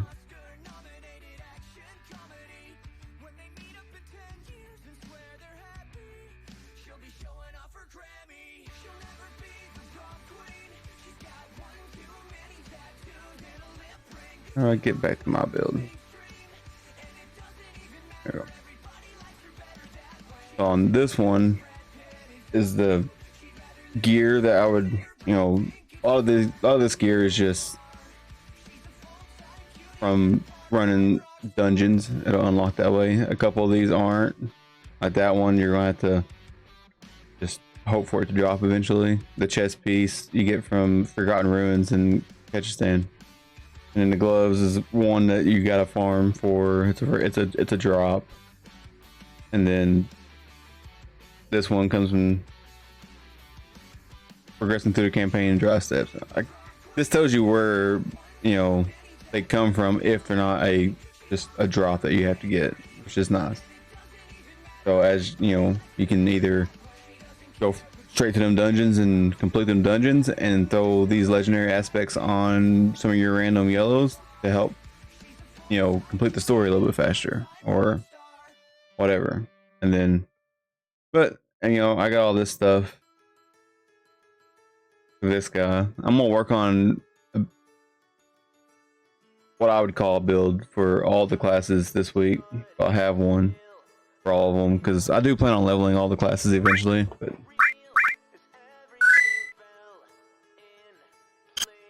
thank you for a follow. That spare chunking boy. There you go. I'm gonna assume you're a bard player. Spear throw from D3. Hopefully.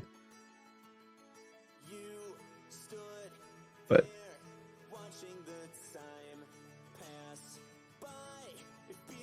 my build is probably not very good compared to other ones, but that's my take on it. So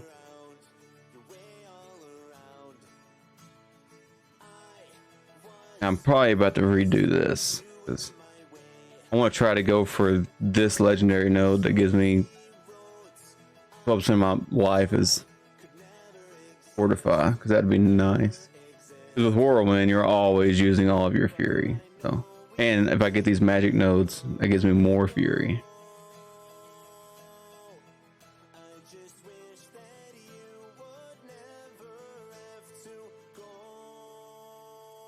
And these are just critical strike damage, which are good, but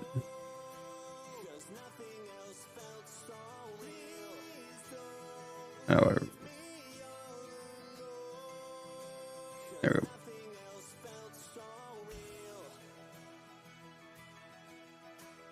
I want all of them because it gives me damage reduction from enemies that are bleeding, which I'm always applying bleed, so that'll come in handy.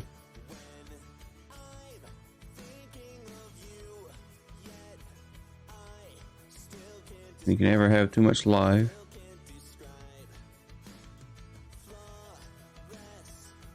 I'm still not gonna be able to make it over there. Now I know why I went the other way with it, but I still think getting the extra fury and life from over here is better than the critical strike damage.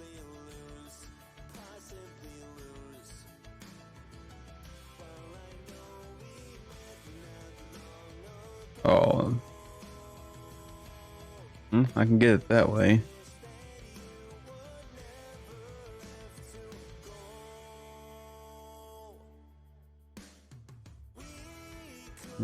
I can get one more point to get that.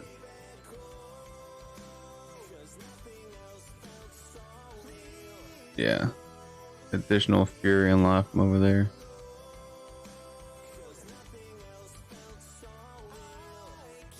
This one requires 40 strength, so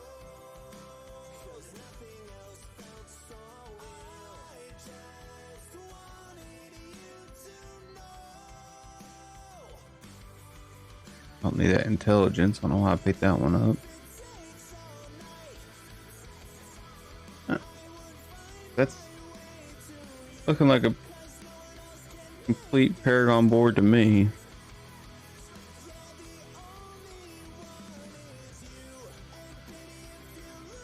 Yeah, I thought I had a node earlier whenever I said that while berserking. Yeah. So killing a bleeding enemy has a 10% chance to grant berserking, and then if I'm berserking, my critical strikes increase my attack speed.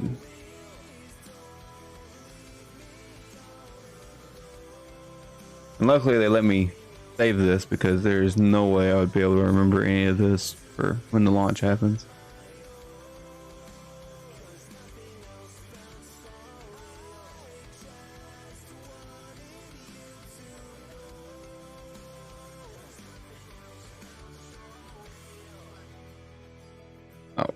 And I want to show you that too. So we'll save that. And then another thing I meant to show you earlier, like when you get to the point that you're gonna make a new board, you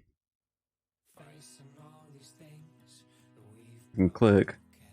You get to choose a legendary node. So like on my other board, I went with hemorrhage first because I want the additional damage for mobs being affected by bleeding, because my whirlwind's always applying bleeding.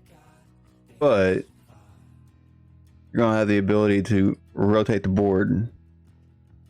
So like if you didn't like the layout of how it was before, you can rotate it to try to get to different nodes sooner.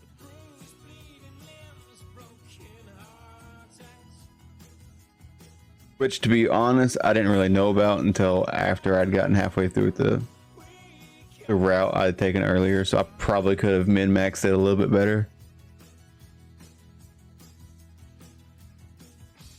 But that'll be okay. And then this website already has, some in-game builds. It's just skill trees, it's not Paragon boards.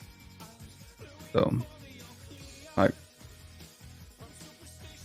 this is someone else's point of view on their in-game whirlwind build, which is similar to mine, but a little different. I went with the bleed, and I went with lunging strike and not frenzy, just because of the movement skill from lunging strike. I prefer it. And then changed a couple other things up on it, but, that's pretty much how I got my build. Like I took, I looked at 5 or 6 different builds, and then also went with what I did during the beta, and didn't have full access to all these skills, but I did pretty decent, or I enjoyed the beta. And then one that I would been meaning to do is I didn't even level up a druid at all during any of the betas. Never even touched them. I don't know what the boons do or any of that stuff.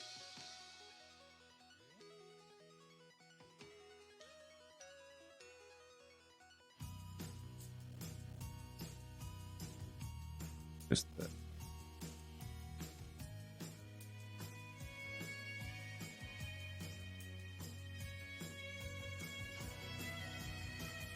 Yep.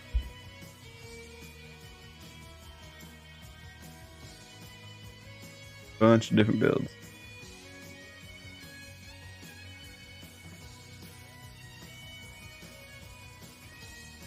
And at first I had, life and the armor ones, and it's actually going to be better to do damage reduction while fortified, because I am fortified quite a bit. This is one I made and changed. I didn't like it.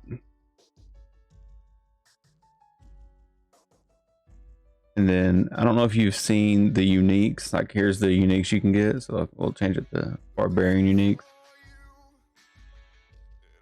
There. And the way I understand it is you are limited to 2 uniques, so like a weapon and 1 body armor type of unique. Like, you can't dual wield uniques, and you can't have boots and gloves. You can only have one or the other. I've not even looked at any of these for the build to see which one I would prefer for which one I want to, farm, but obviously Steel Grasp is not going to be one because I'm not using that skill. But and then if I got the one where Frenzy's maximum stacks by 2, I would just swap from Lunging Strike to Frenzy, because Frenzy isn't bad. I just prefer the movement ability off of Lunging Strike. Now this is one I really want, where the whirlwind explodes after it ends. And then I am using Death Blow, so the unique 2-handed mace wouldn't be bad.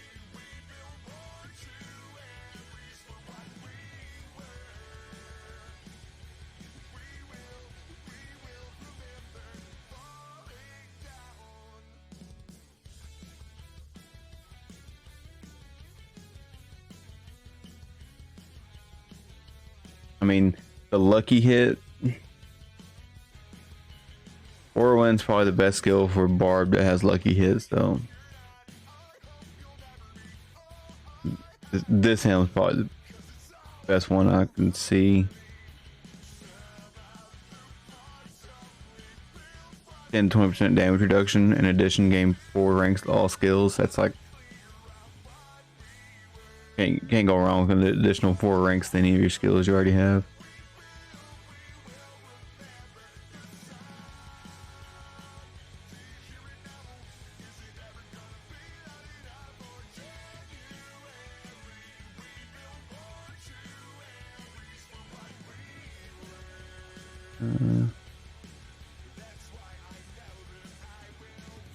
You know, one thing. I forgot to turn my music back on.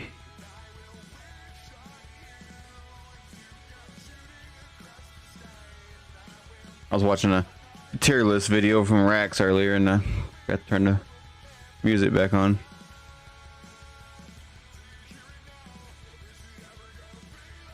I know the Butcher's Cleaver would be kind of cool to get just because, you know, killing the Butcher and actually getting it, but the Grandfather and the bracers would probably be a 2, or gloves, I guess what they are. Be 2 uniques I would prefer to get. But as far as the rest of them, I haven't even, like I said, I never even played Druid in the beta, so I have no clue about Druid. You're going Necro, so we can look at Necro uniques. I don't know how Necro is since they nerfed it last beta and then rebuffed it in the middle of the beta, so of course explosion consumes up to 4 additional corpses around the initial corpse, dealing X amount of increased damage with an X larger radius per additional corpse. Yeah, I know Billy was he played Necro and did just fine.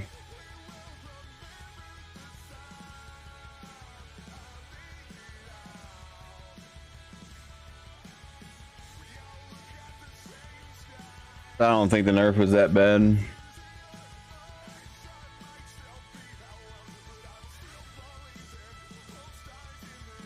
This one wouldn't be bad, because Bone Spear is, you know, OP as it is anyway.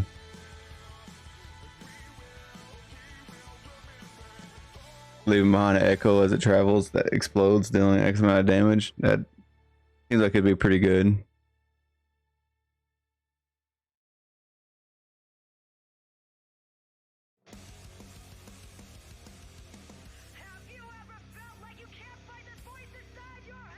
Let me see.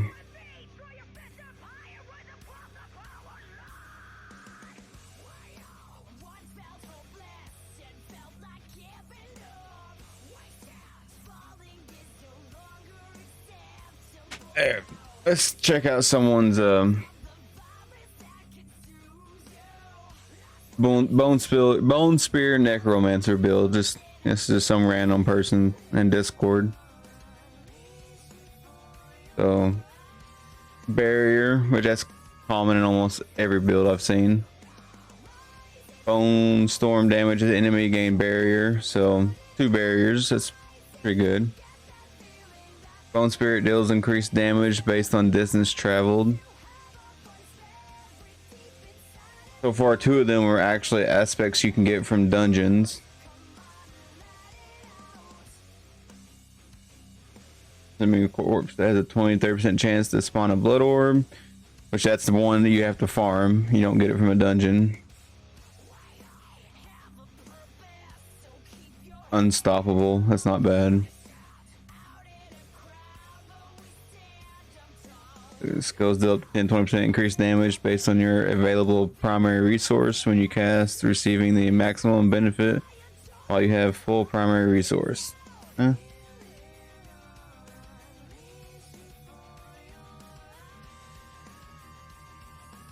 So that one's like really good because it makes them vulnerable, which it's in dry steps. you just gotta complete the campaign and you get it.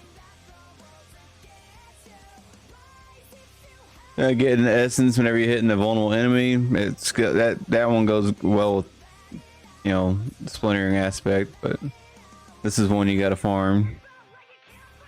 I don't like using any you gotta farm for any of my initial builds because the odds of getting them as you're leveling, you know, it's not like the first beta where they had the rates increased. And then, you know, corpse consuming increase the damage of your next core skill. Same amount of gems, and then they're choosing to sacrifice all the skeletal minions and just have a bone golem.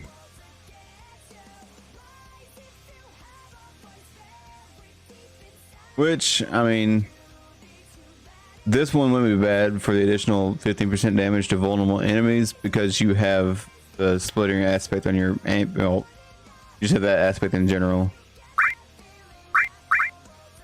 And thank you for the follow, PWA.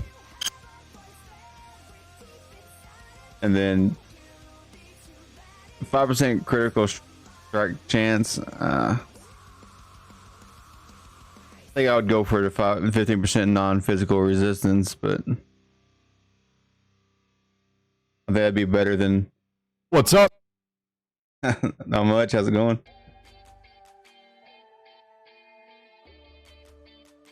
Yeah, I know Crit's big for it, but getting extra resistance off the bat would be useful also. I mean, if you're leveling and you know.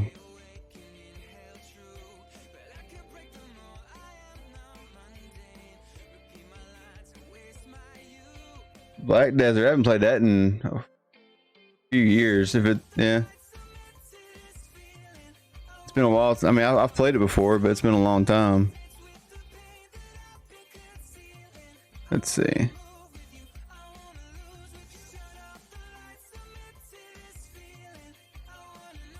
You planning on playing any Diablo 4?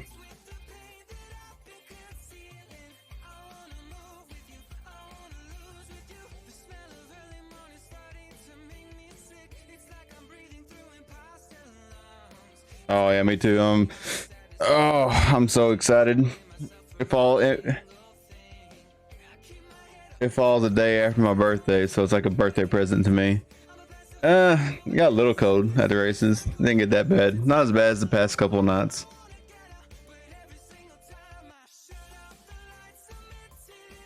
I mean, I don't know. I think leveling the resistance would probably be better, and then towards the end game, swap to the 5% critical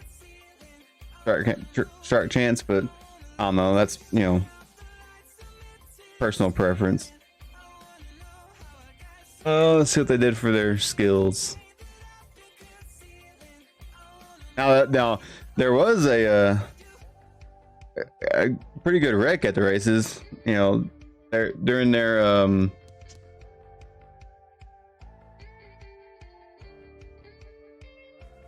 Oh yeah, I seen that today. And they did it really sneaky. They didn't actually put a post out or anything. They just changed the terms of the race and put that line in there saying that anyone who got the pre-release beta don't have, you know, they don't qualify for the race, which, you know, I can see, you know, but personally I think they should just push it to season 1.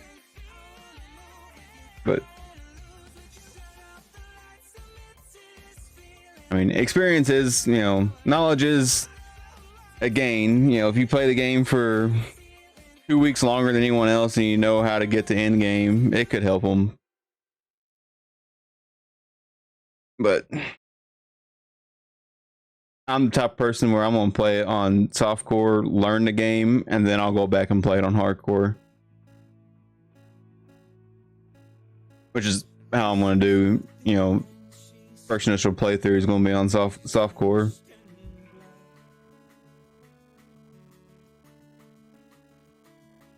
Own splinters.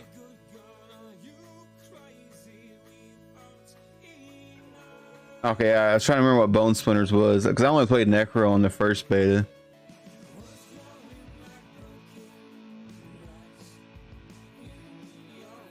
%1 chance to fire 2 additional projectiles. But yeah, at the races they had a little bit of a. I almost had the car flip all the way over on its top. It landed on its side and put the front end of the car that hit it completely off, and then the side of another car beside it. It was a pretty good wreck.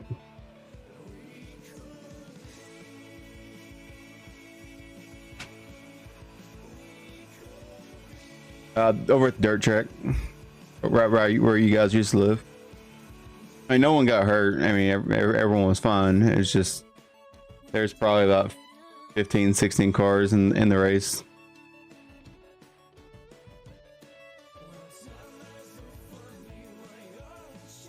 They went Bone Splinters with Bone Spear,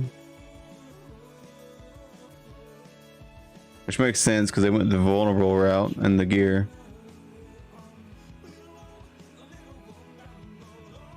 Oh, yeah, I don't like Wayne either, but yeah. Which race were you watching? BWA?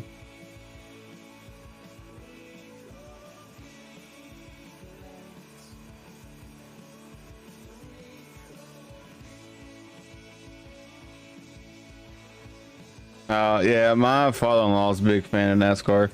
He actually took my oldest son down to Talladega. I want to say it's probably 5 years ago now. Maybe longer than that. They go to him quite often.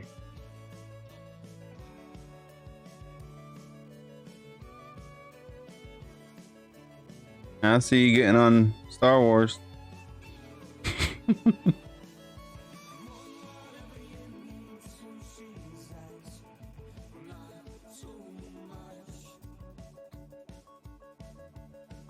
Yeah, I know. If I didn't like Barb so much, I'd probably make a Necro. But oh, how much you guys finally wake up?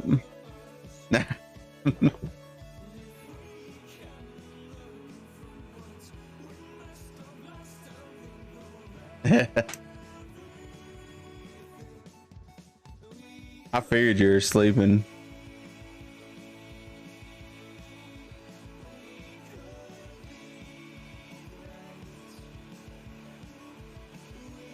I got my Paragon board completed for the Barb build. I'll have to show it to you later.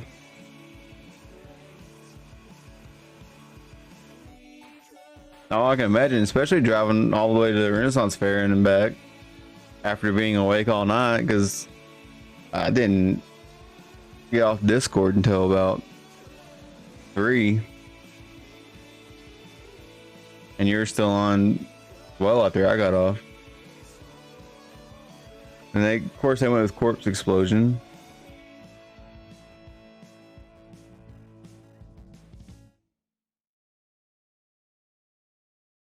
I didn't see in the gear, they didn't have the aspect for when you consume. Oh wait, they're not even using that skill, are they?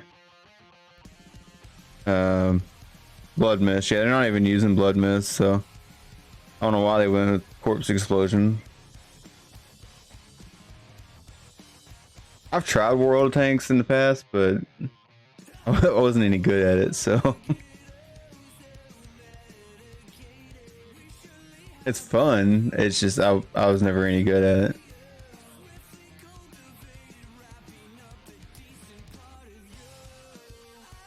Most enemies take 6% more damage and deal 9% less.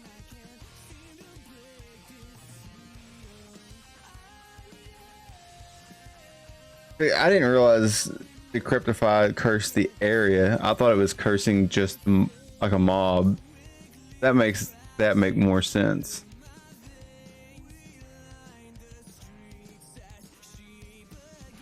So it slows them and makes them take 20% less damage. The enemies hit while afflicted with that have a 10% chance to be stunned. and then 50% chance to reduce your active cooldown. That one would be nice because, you know, get your cooldowns reset.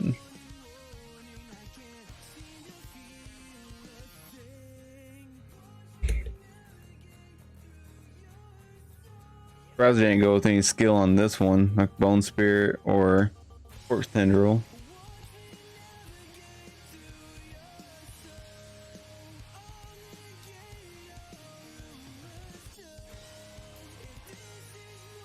Yeah, more cooldown.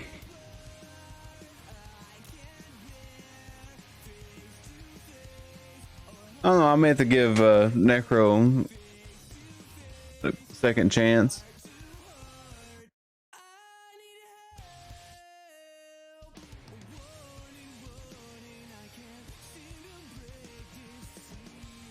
See.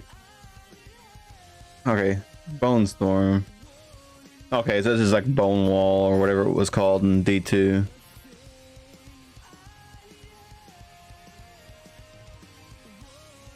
And damage reduction, critical strike chance, more damage reduction.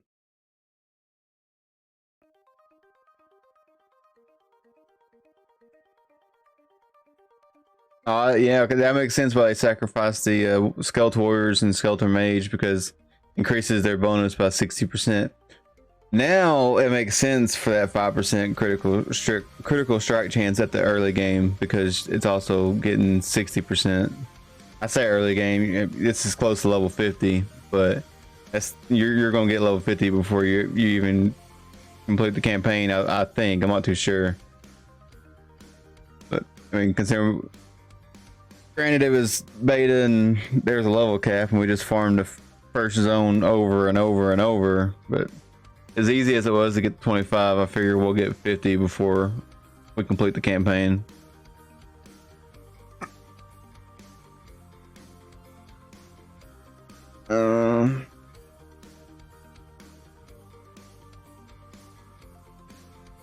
This world has been wasted on the crusades of the unworthy.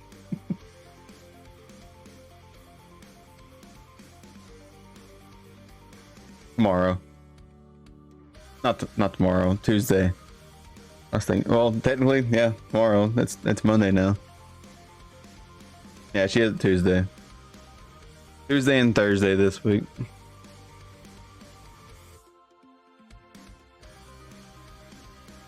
Alright. They don't have a Paragon board set up.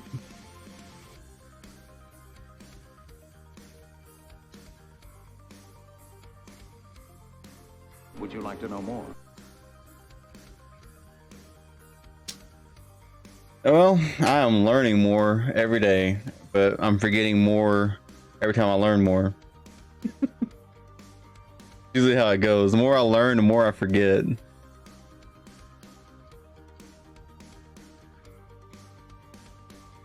Let me click it.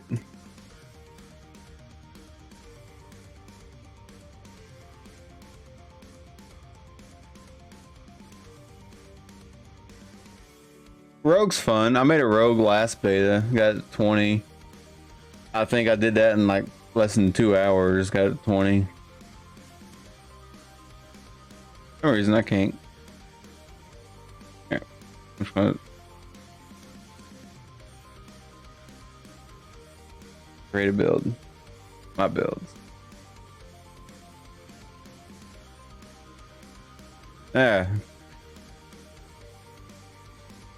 Well, that's what we're doing. I've done the Barb one earlier, or it was like this morning. I mean, I think I went to bed about 6, and then I got up like 9, and then did a little bit of Paragon board stuff, and then went and got the table saw from my dad and cut the boards from my desk and started working on that. And then we went to the races, or I went to a birthday party for my niece. Got my youngest daughter from the birthday party because that's where she was at, and then we went to the races. I'm pulling what you did yesterday. I got like 3 hours of sleep last night, and then I've been up all day. But this is the Paragon board.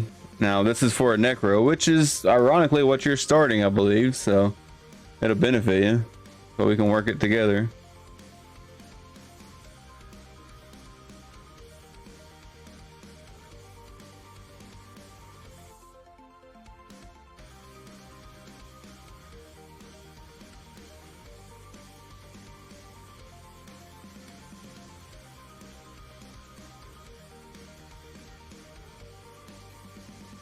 Yeah, I didn't play it the second beta, but the first beta I played it quite a bit.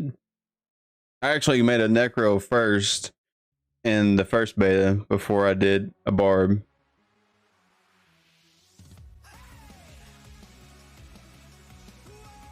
But I don't know, hopefully it'll be better at the actual launch.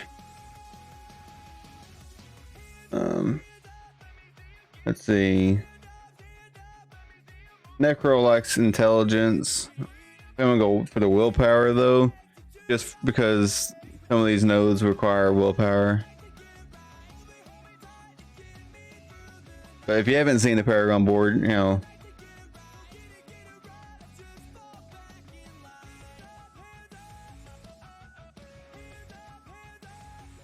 Yeah, I know you played the Bone Spear one in the beta, but you know, to be fair, we didn't play much of the second beta.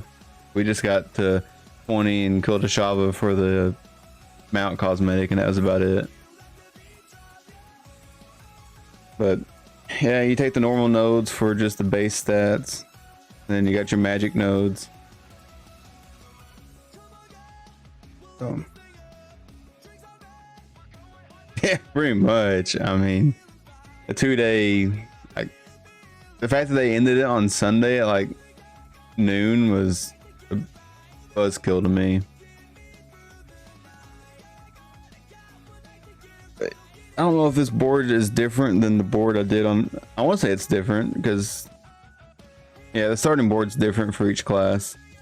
I don't know if you looked into any of the Paragon board stuff, but the rare nodes, you get a bonus if you have X amount of willpower, dex, strength. But when you're making your board, don't look at that number because it's not accounting for your gear, because you can do legendary aspects, but you can't actually put gear in. So you could have what you need in just the gear alone. So we'll work this out and see what we can make.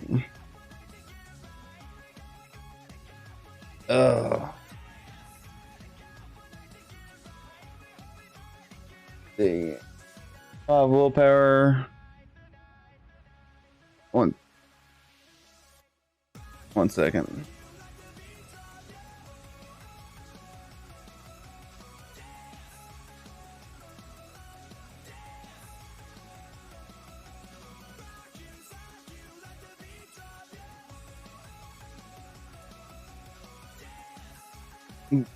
Turn my lights a different color. Let's see. I don't know what we want to put in this first node though. Actually, I'm just gonna put anything in it for the moment. I need to see what stats we got over here. So we have willpower, a little bit of dex, strength, more willpower. All right, we don't need thorns.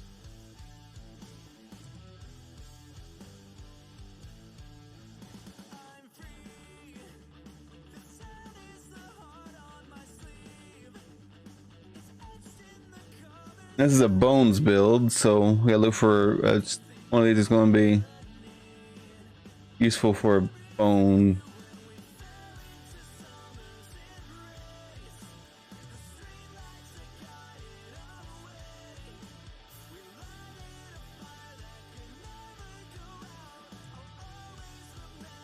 Sacrifice your skeletal mages, so that one's going to be useless.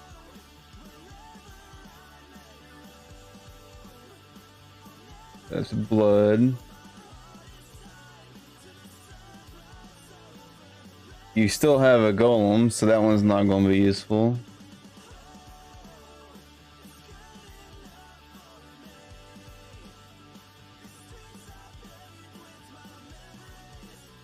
That one might be.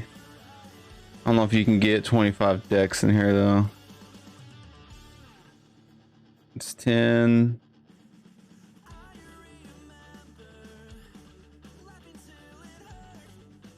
Hmm. 15.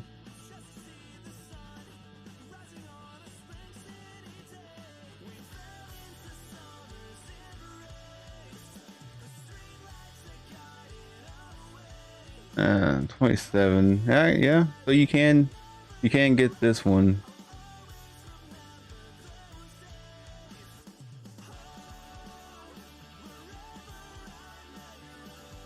You just gotta make sure you pick up all the dex nodes to make sure.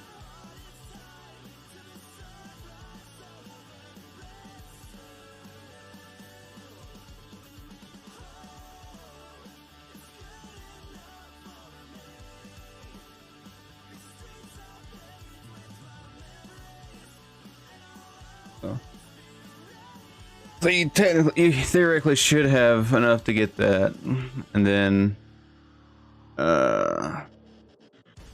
would you want armor or 10% damage? I would say this one because your bonus is another 10% damage.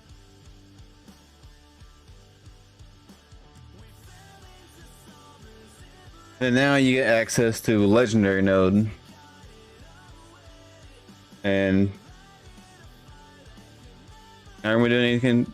Blood orbs. I don't think you're doing much with overpower damage. Hitting enemies with bone skills increases your damage by 1% and your maximum essence by 3 for 8 seconds, stacks up to 7.5%. Increased damage and 22.5 maximum essence. That one looks like it could be a good first one to use.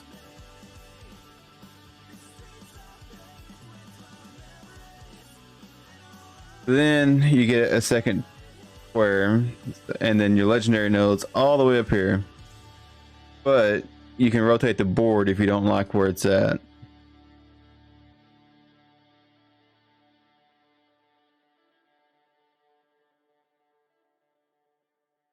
And then you need to look at the rare nodes to see which ones you want to go for. Obviously you want this one because it's critical strike chance with bone skills. And since you're going, bone skills, that's what you want. So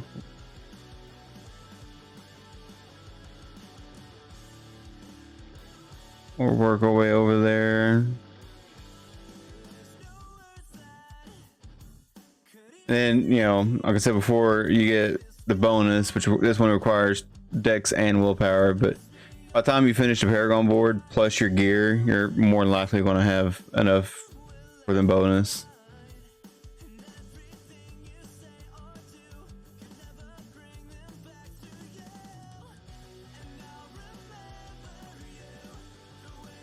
Let's see. Maximum essence and essence on kill would actually be pretty decent because it'll allow you just to, especially on trash mobs, if you're able to just one-shot them, you get part of your essence back.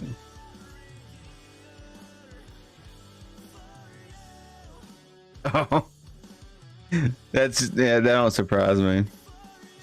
I know there are a few streamers that I've been watching who said they played it and they were a little upset that they couldn't compete for the name on the statue, but they agreed that it was fair. I mean, no different than what PoE does for their betas that people get in. If you participate in the beta, it locks you out of competing in the race.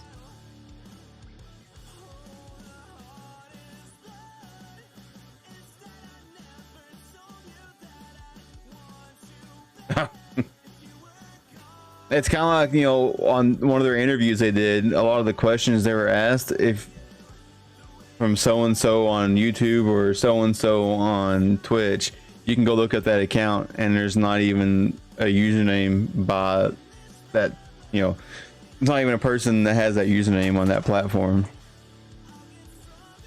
Like they're making up people to ask these questions to keep actual people from having the ability to ask questions. It's weird.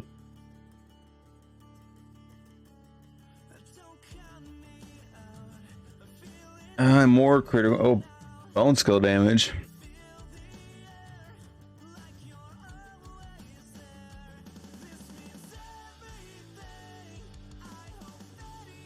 Yeah, it's weird on how they're doing that stuff.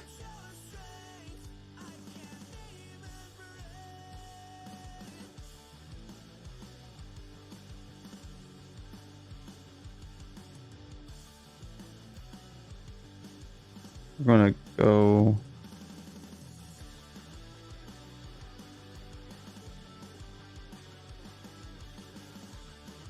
Yeah, this is what I was saying. No one's Paragon board is going to be exactly the same because you can customize it. It looks that way. I mean, and listen. it looks that way. Like, people's not going to realize that some of them questions were asked by their own people with a username that no one is using.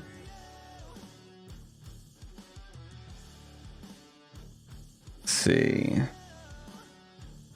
That's just life and armor, which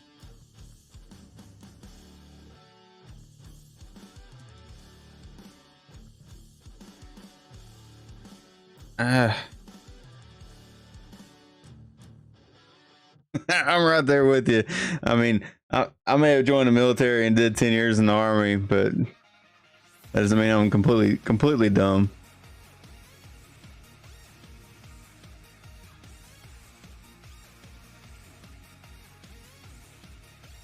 Unless you're having a resistance issue, I don't think you need to go for these nodes. You're welcome.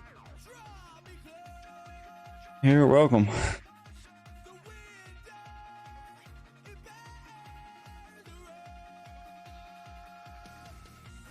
I'm gonna go up for these and this glyph.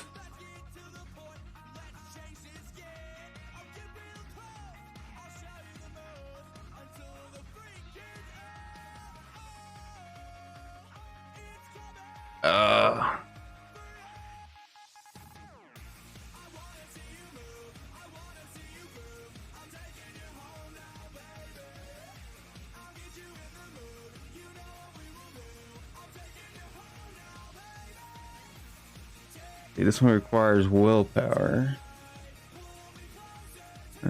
And 25. And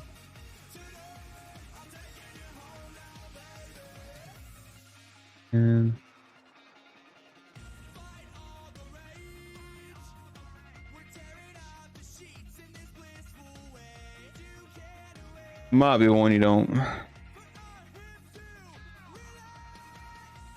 don't know.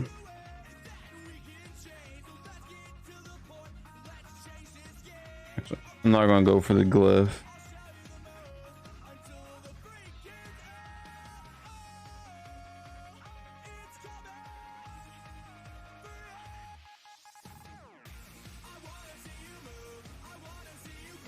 Shadow damage. This one I think would be decent because your golem is set to I want to say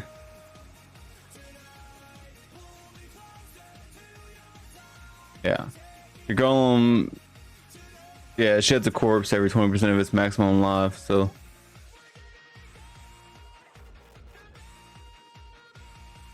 we'll go for that one.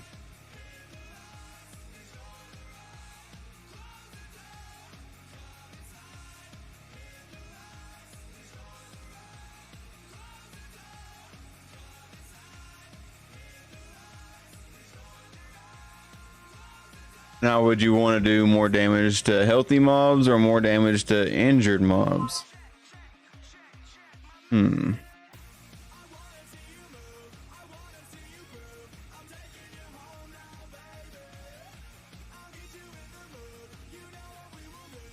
I would say more to injured.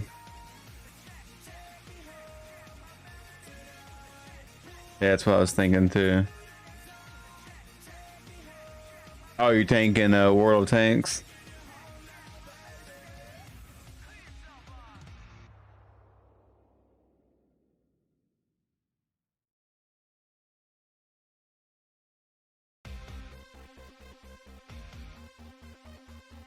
Yeah, that's what I was thinking.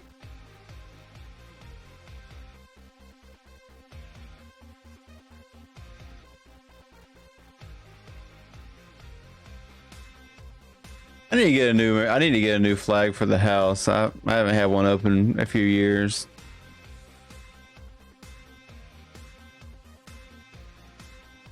Intelligence. There.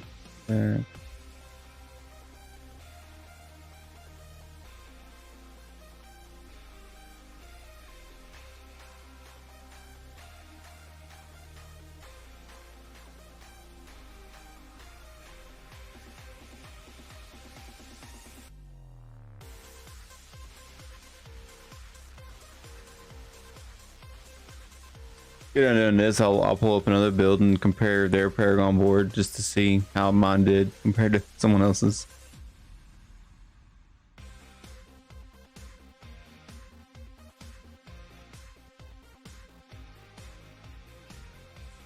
Oh, I didn't see that golem one in there. It's willpower though. I don't know if there's willpower here. There's 5, 10, 15. 20.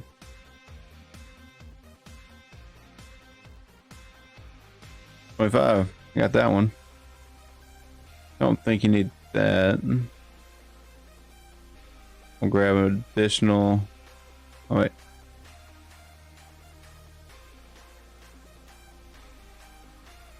Stay a while and listen.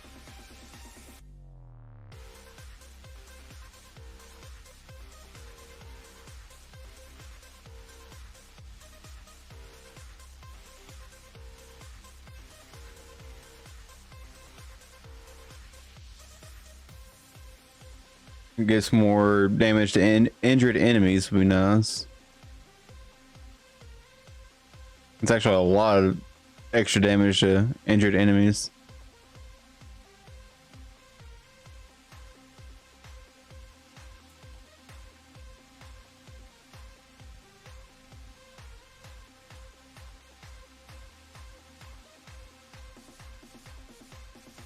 And there, that gives you some more damage reduction.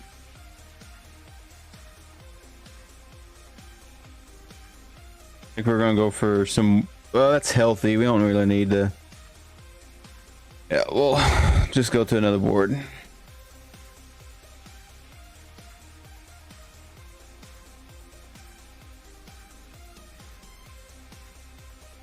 We'll go for the Golem legendary, and that might be one worth doing sooner. I didn't see it a while ago.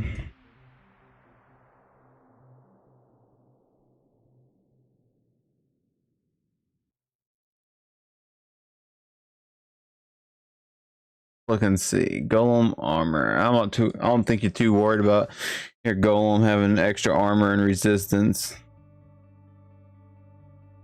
Golem damage. You're not really going for damage. The only reason why I went for this legendary node is just more life he has.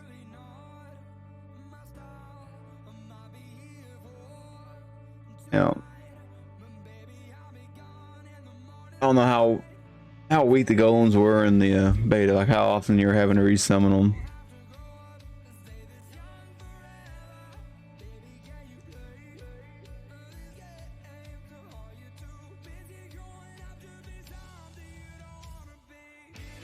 Now, but were they good on DPS? Like, would it be worth putting points in to give them more damage?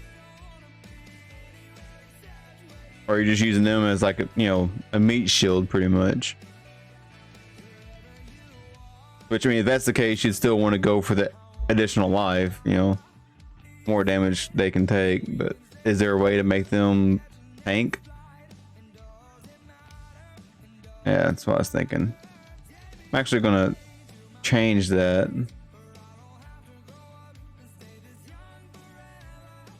Went with corpse explosion, which is consuming corpse, so this one would be good at 40% increased damage, and it gives you more damage to injured enemies. Yeah, but with this build we went with sacrificing the these two for the additional 50% increased damage to vulnerable enemies and critical strike chance, because we went with Memento Moria Sacrificing both skeletal warriors and mages increases their sacrifice bonus by 60%. You're getting a huge critical strike boost for your bone skills doing it like that. And then just a 15% increased damage to vulnerable. This aspect that you get from campaign progress, your bone spill's primary attack makes enemies hit beyond the first vulnerable, so you're applying vulnerability on all of them. Decompose and bone spear.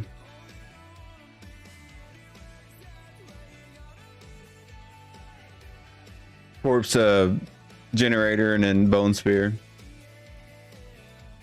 Then you got your golem, corpse explosion to consume corpses for the bonuses from part of the stuff on the passive. The curse, and then bone storm for just damage reduction and a little bit of critical strike chance.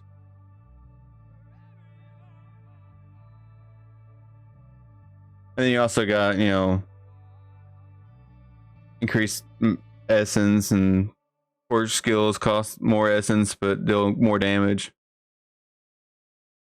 Like I said, I didn't do much with Necro, so I'm just the skill tree was just one I got off of Discord. You know, Paragon board is one that we've been putting together sitting here.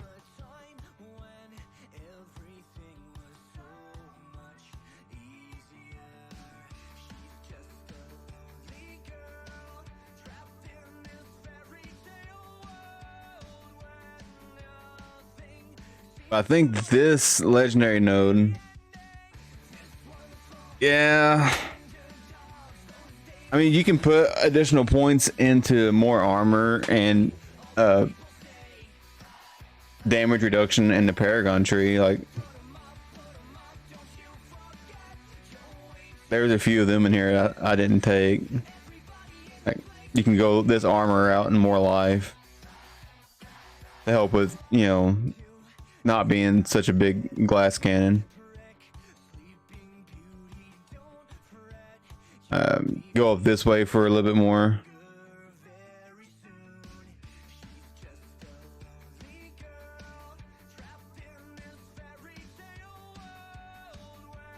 Oh yeah, the second beta, I played a little bit of the Necro and I didn't like it, but to be fair, I didn't really like Sork either, even though it was really OP in the first beta.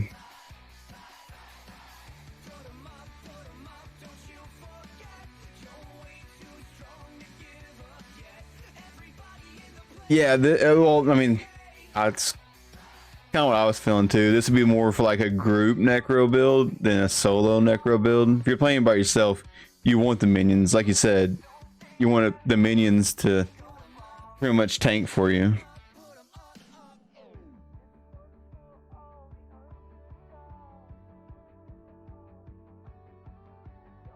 But this would be a great, you know, like, group build because, you know, like I said, you're a glass cannon, so you can just sit back and just DPS.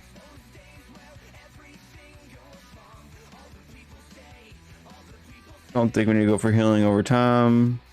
There's plenty of resistance nodes in here, so if like you're having trouble getting resist cap, I mean, that's true. I mean, we only got to see the level 25. Oh, there you go. Lucky hit. Up to 5% chance to execute. So you get 15%. 25 and another 10. We're gonna go for that. I think that would be a smart move. More poison resist for Ashava. Which, you know, we got the other world bosses too, so which I'm looking forward to. I still have not seen any kind of confirmation on how they're going to do the world bosses like in the actual game. I know the beta, they were, you know, on a timer or at certain times on the first beta, second beta on a timer every 3 hours, but I've never seen anything as far as to how it's going to be on the actual launch.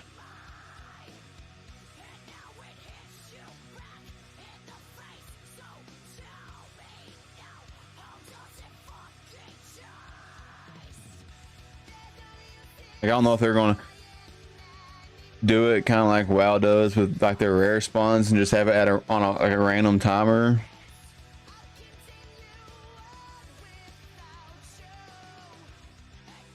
I don't want to go for the 16% damage to elites and another 16 if you get the dex. I think this would be a nice one to get.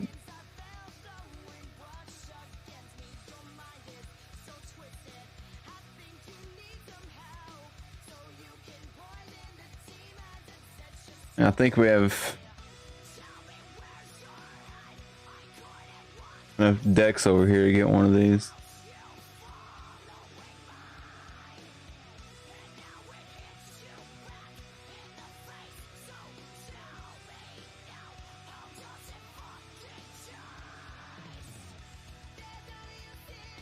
%50 bonus to all rare nodes within range. Oh. There are no rare nodes within range.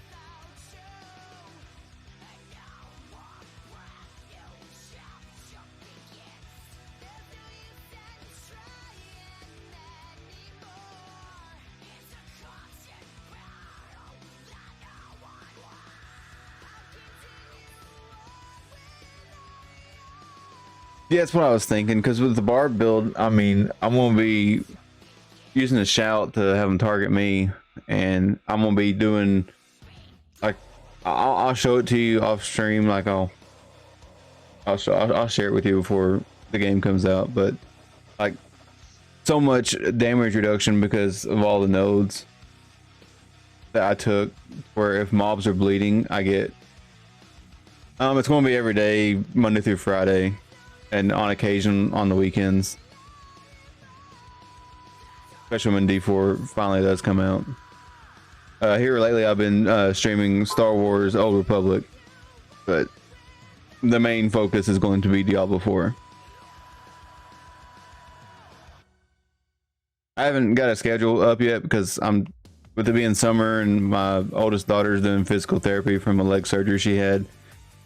I'm kind of playing it by ear to see, you know, how often I'll be available and what times, but I know for sure in the afternoons after I want to say 5 p.m. Central Standard Time, however late I stream every day, Monday through Friday.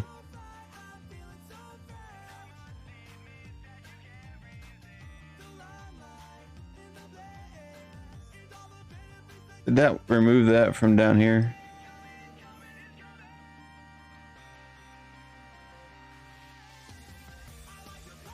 Okay, so it swapped them around. That might actually work better though, because this actually has a rare node, so that one gets 50% bonus to the 10% damage. So this one works better up here. So we need dex. Yeah, I'll make a schedule and have it posted relatively soon. None of them were decks. Why am I clicking on them?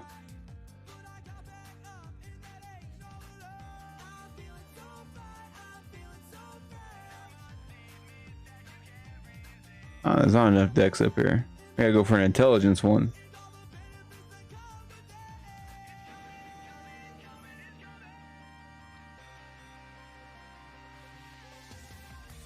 $15.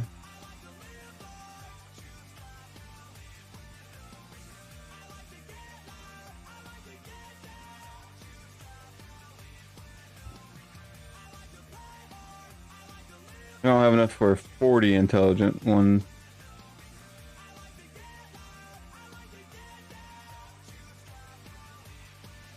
This is where I gotta figure out how to do. Correct your posture. Oh, thank you, sir. I'm so used to my old chair that I still slouch even though I got this nice comfy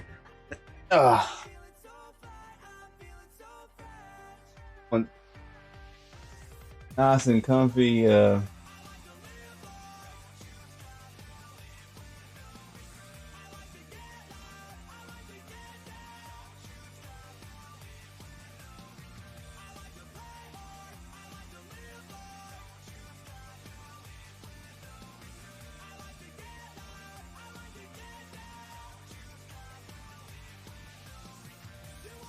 My phone hates me. I'm trying to turn my lights back to their bright color.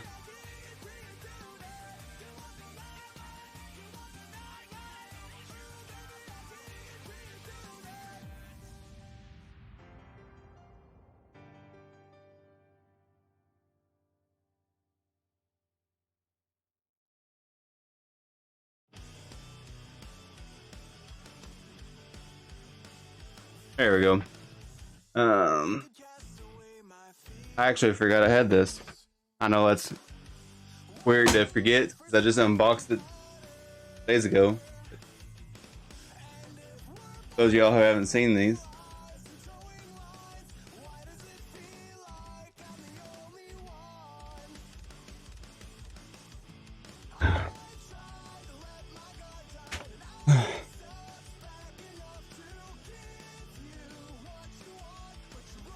Before you do that one too, I'll just go ahead and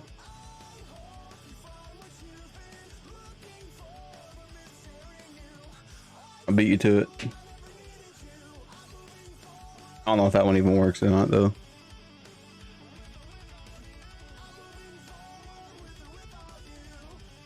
But yeah, I'm not too sure on these rare nodes. Like, oh, okay. So they're not. It's not showing the actual. you used them. You've used them all up. There's more in there.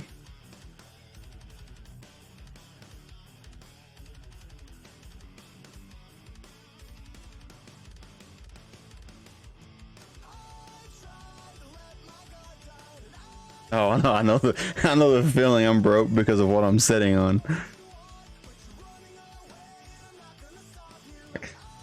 Like I've been saving up for a new chair, and then they came out with this one, and I had to couldn't resist it.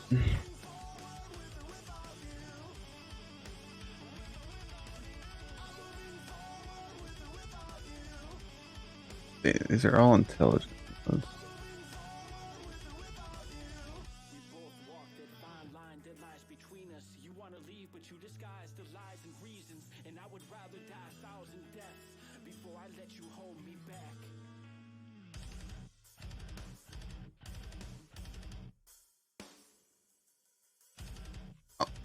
Uh,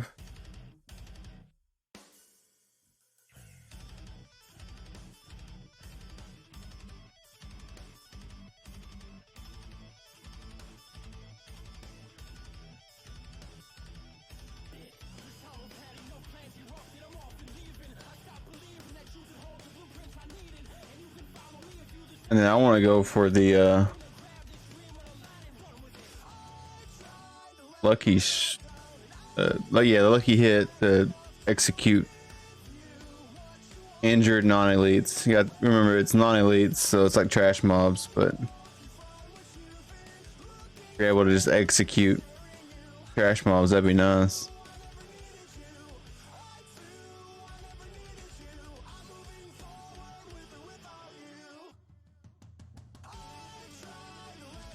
Now, is decompose considered shadow damage?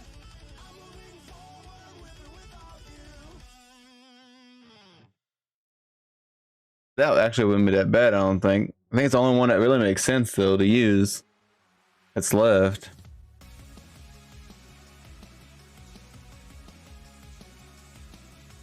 I mean, really don't have to use, like, you can use any of these. It changes the board too, so you may not even use a legendary node and just use a board for the blues and yellows that are on it. Like this one's minion damage, so for this build it's kind of pointless.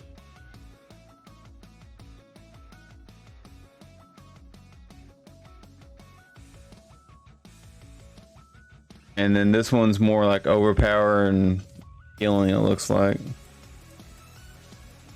And then increased damage after picking up a blood orb, which I don't know if you're not really generating blood orbs that much, so.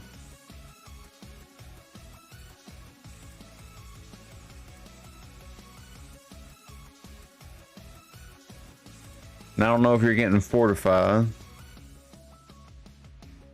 But damage while you're healthy, as long as you have someone like this is supposed to be for a group, a duo, or a group. So if you're got a barb that's always taunting them off of you, you're always healthy. So that's a good chunk of extra damage.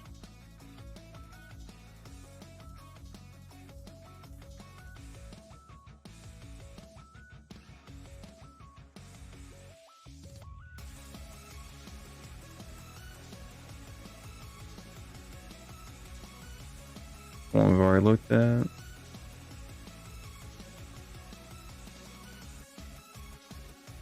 The tree is the same for all of them, no matter where they're at in the board. If you were to swap this legendary power out with one of the other ones, the tree would be this tree. You can just rotate it. So the trees are static; they're not random, which is good, I guess.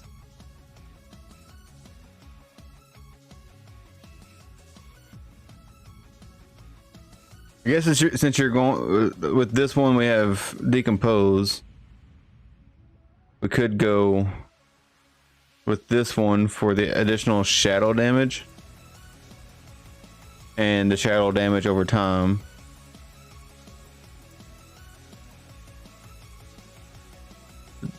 Does that apply a dot? No.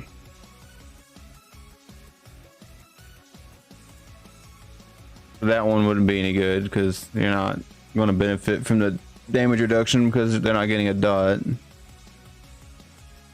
And that legendary power is useless because, again, you're not giving them a dot.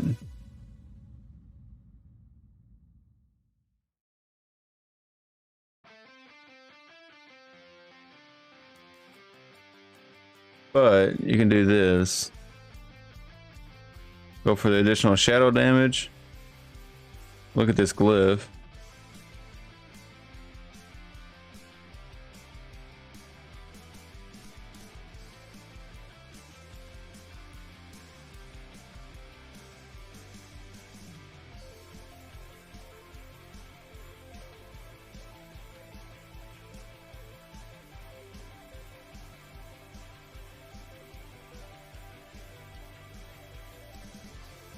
And then you can go up here and just go to another board.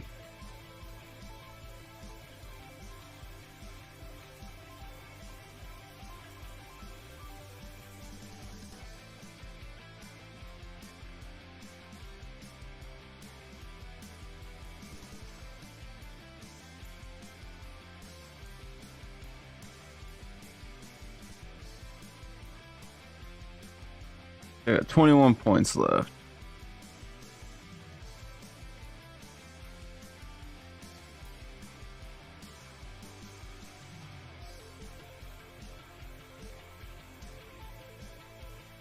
Are any of these skills giving fortify?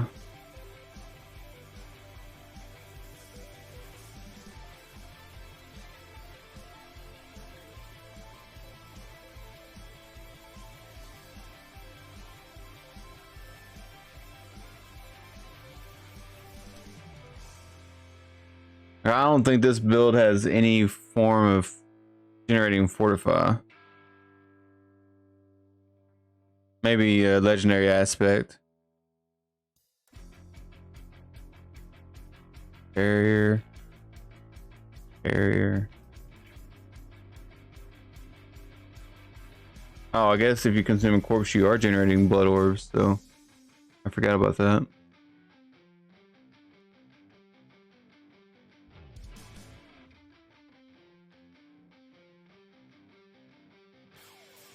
Okay, so yeah, there's no fortified generation. But now that I've reread that and know that you are generating blood orbs, we can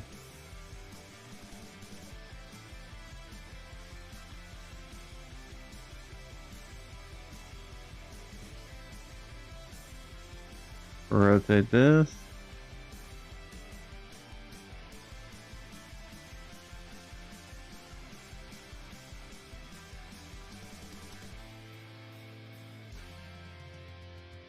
I don't think you need to overpower.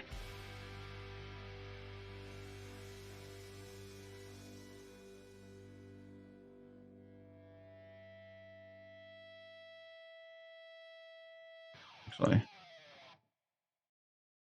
rotate this one more time.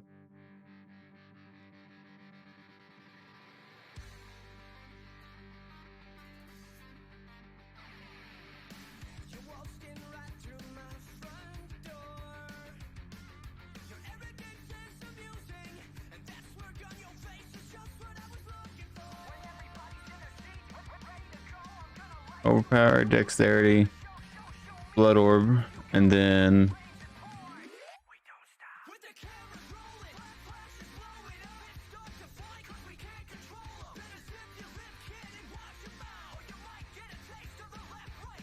don't know if we can make it over there.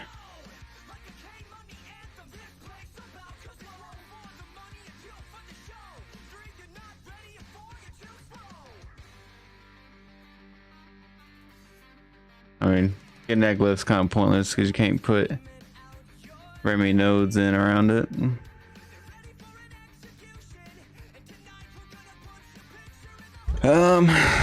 Getting that one would be nice, but I have to reroute.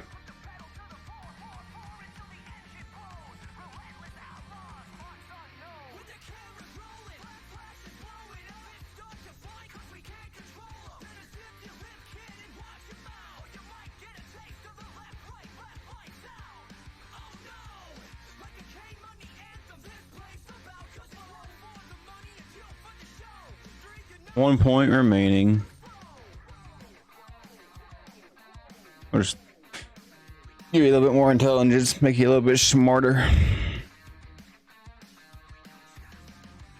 So, what I need to do now is just find a build that someone's put together that actually has a Paragon board.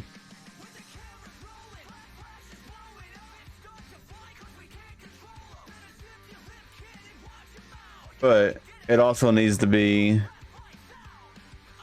it's just literally a Paragon board. There's no skill tree, so I'd say we need to find someone who did a bone build and compare to what I just did. But I think this would be decent for group play, you know, duo, full group.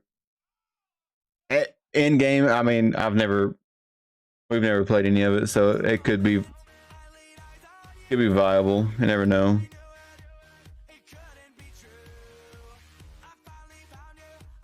Never.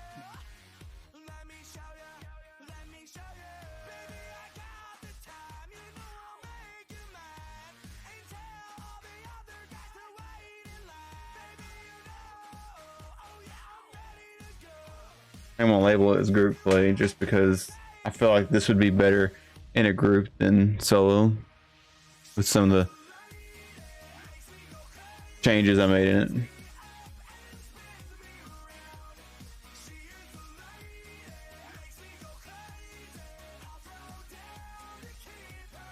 Oh yeah, I mean, either way it's gonna be fun. Man, that's the whole point of the game. Just have fun, play it how you want.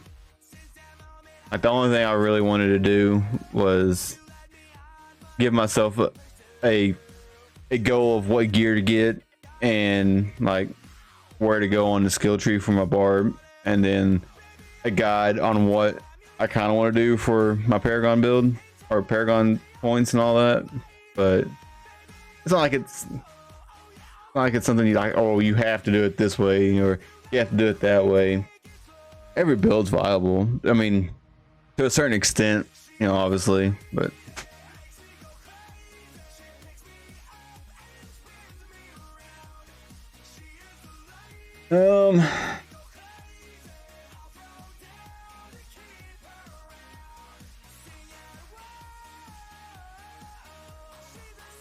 let's see, one second.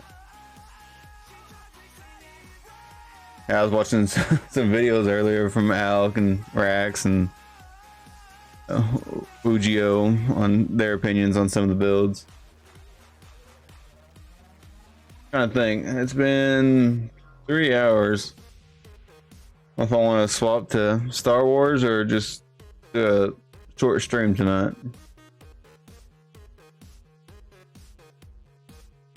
You still working on a story on your character?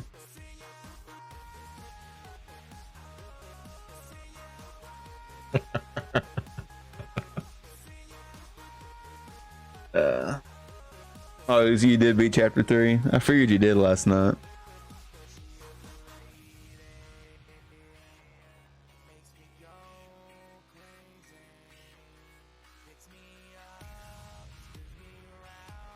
This is what I really want to do. I want to look into a druid build, but I didn't even play druid in the beta.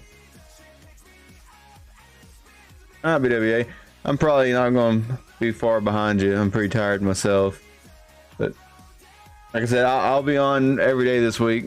Well, not this week. Friday is let's see. Yeah, Wednesday's my birthday, and Friday, my wife and I are leaving for my birthday and our anniversary, and then I'll be back Sunday night, and I'll be back. I might stream Sunday night, just depends on how tired I am, but I'll for sure be back Monday. So this week it'll be Monday through Thursday, and then from here on out it'll be Monday through Friday, and then an occasional weekend stream. You know, if we're not doing anything with the kids, I'll stream.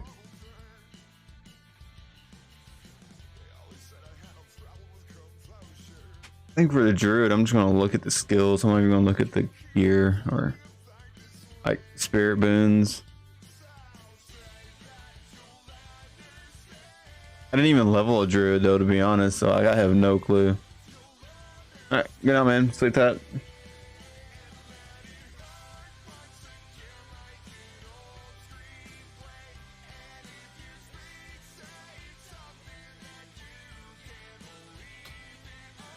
What other characters you make on Star Wars?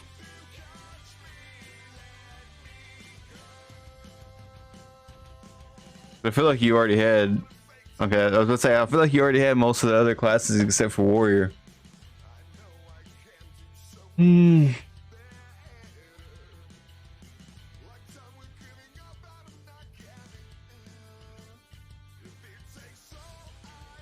You want to see what the new alerts look like? I can test them on here so you can see what they. Yeah, there. I'll show you what the new ones look like. Like this is the new follow. We'll just do a new follow.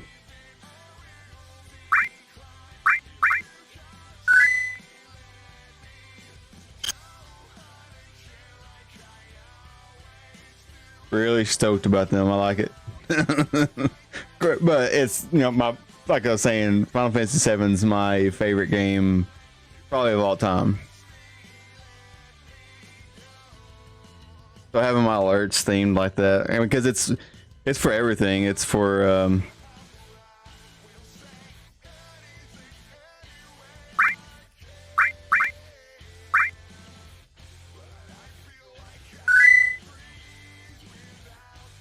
But that being said, I did lose.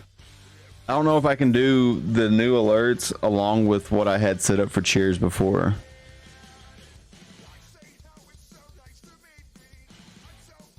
I don't know if it'll play both of them.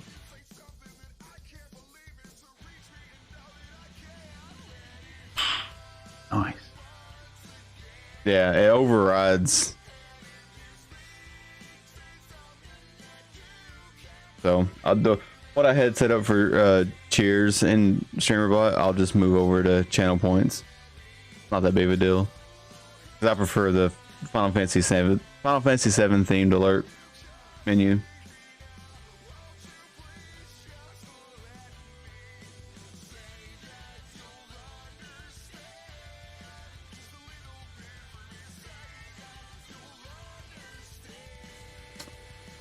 I mean, I own the original on Steam. I could always play it whenever I want. Which I will, probably. And I might as well stream it too. Let's see. Earth Spike. Wind Shear.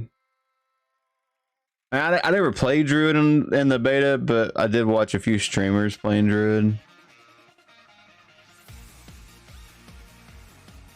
I don't know, either werewolf or werebear is kind of where I'm at. I mean, they may not be the best, but just, no point in playing a druid if you're not going to shapeshift into one of the forms.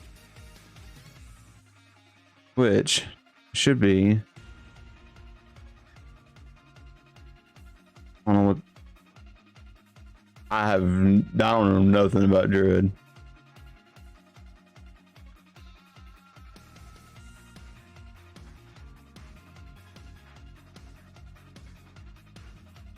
I might look into this today, like after I get up, and then do one tonight. I think I may swap to Tour for an hour or two. I think that's what I'm gonna do.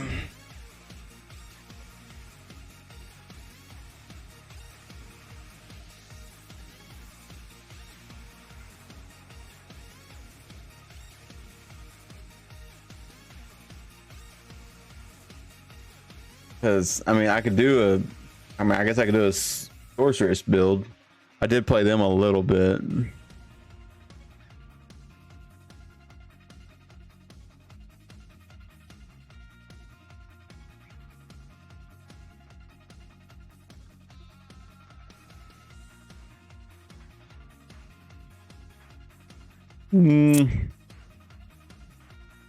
Yeah.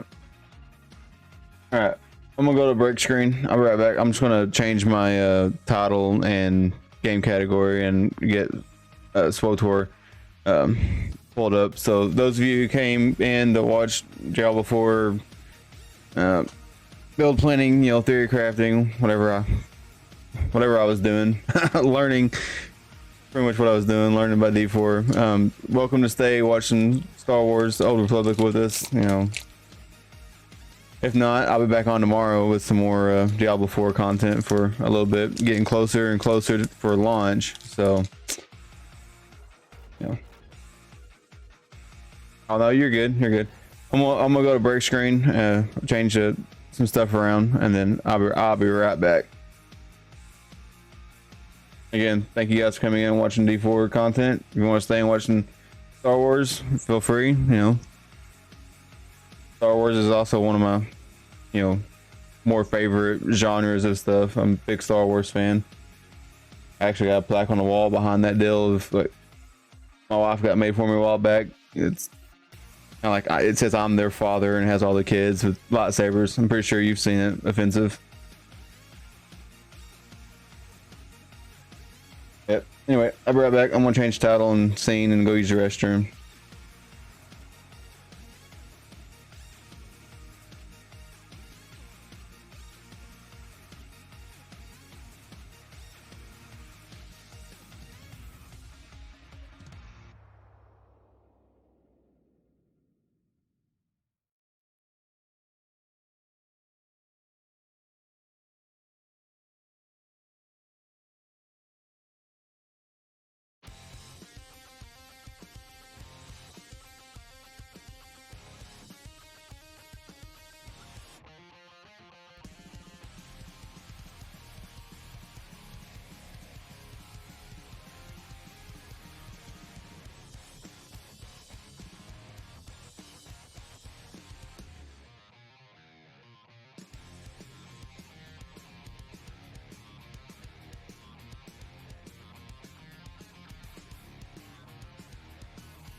All right, now we're done with the D4 segment of the stream. We can get into some of the Star Wars.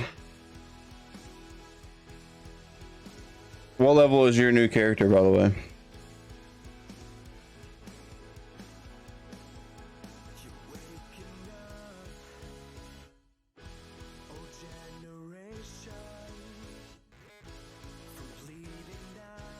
You haven't even gotten out of the starting area yet, have you?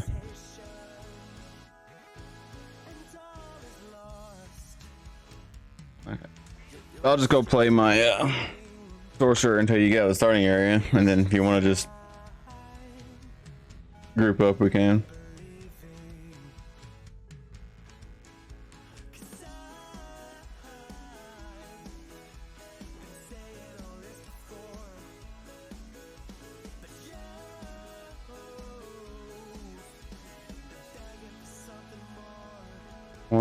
What's training in the Force? Is that from me getting done with Act 3 on the Sith Warrior?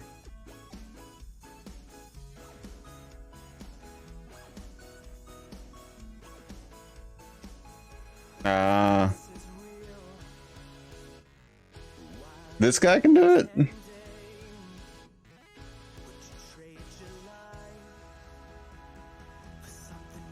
it? So you only have to get Act 3 completed on one character to unlock it for all of them? I was thinking I had to do it on every single character. Okay. That makes it so much better then, because I was thinking I had to do it for every single character.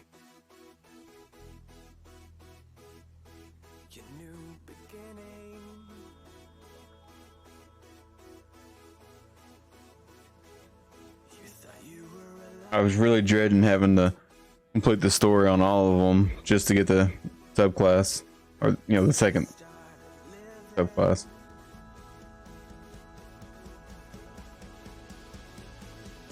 So take the wheel.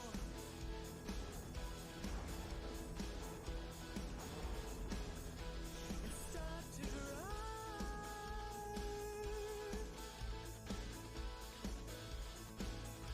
For you were dead. Yeah, you were dead. But now you're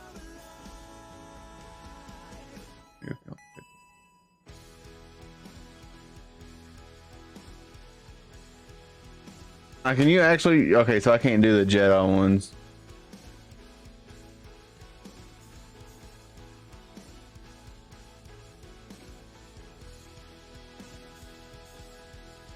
See, yeah, that's what I was thinking. You had to unlock them.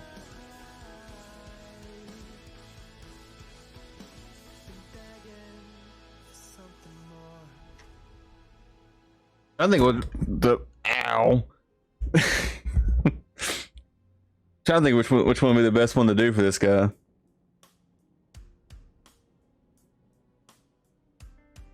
Punch myself in the nose with my mic.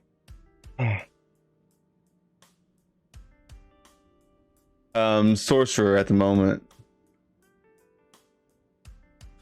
So I got Assassin, Marauder, or Juggernaut that I could do. Chanting of the crowd.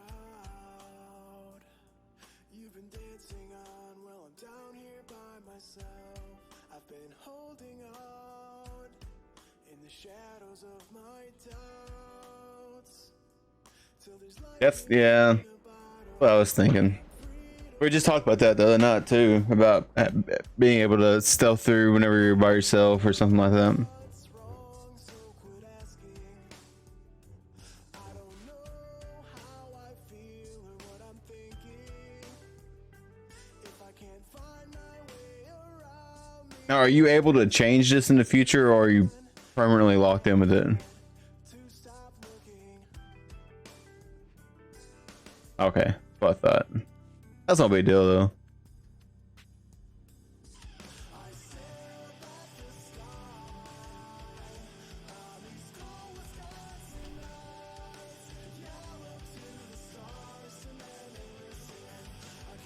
The only good bug is a dead bug. I had to play it. No one's played it, and So lonely. No one's redeeming my channel points. Would you like to know more? Yeah, so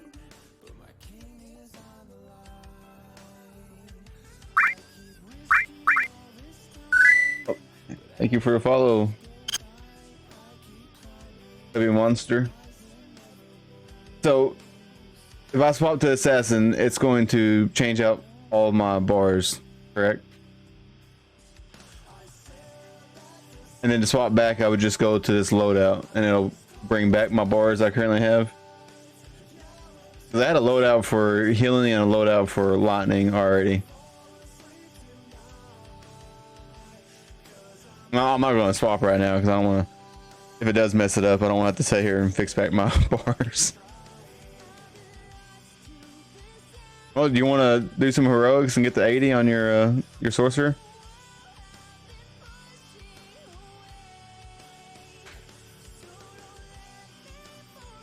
I know you.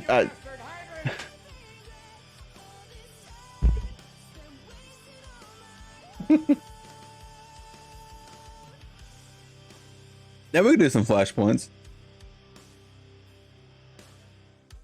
I feel silence from the chanting of the crowd.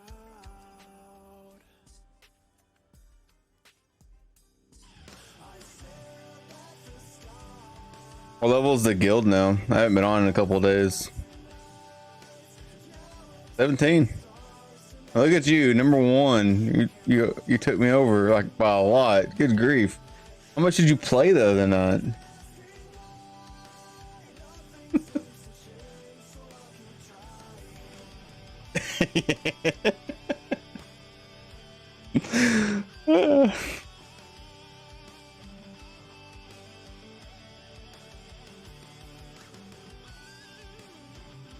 Alright.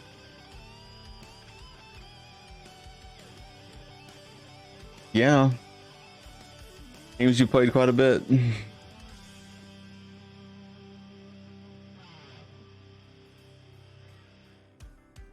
feel silence Oh, I'm not chanting of the crowd. on heals at the moment, so I'm gonna queue us back up is what I'm actually set to.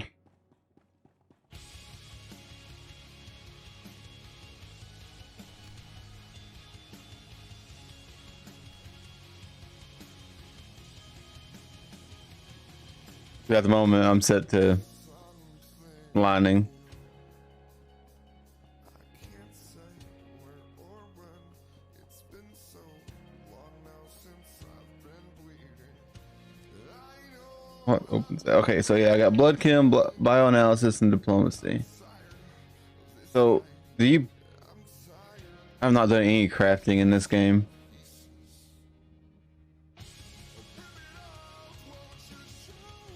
Oh, what do you actually get? Okay, so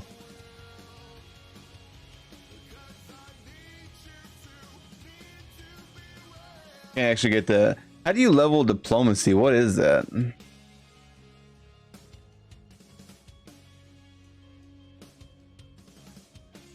Oh, okay.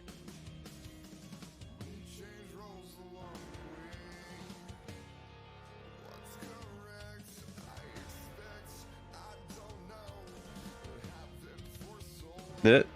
Okay. That keeps popping up and going away. And bioanalysis requires 600.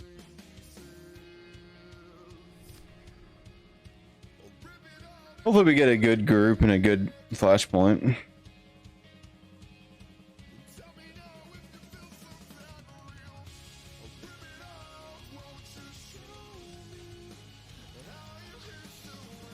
Yay. Hammer station.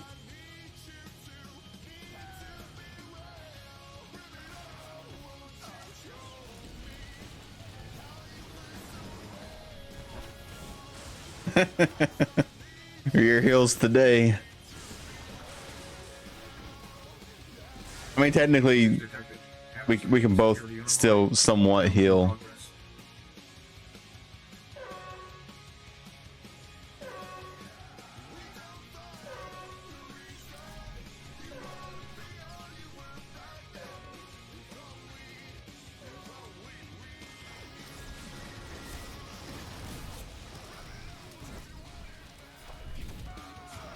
I think we'll be all right though.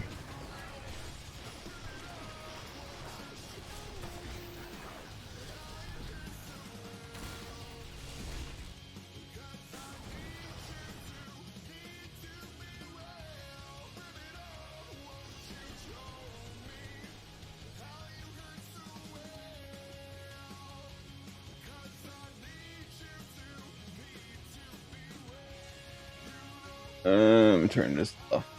I don't need to see on the monitor no more.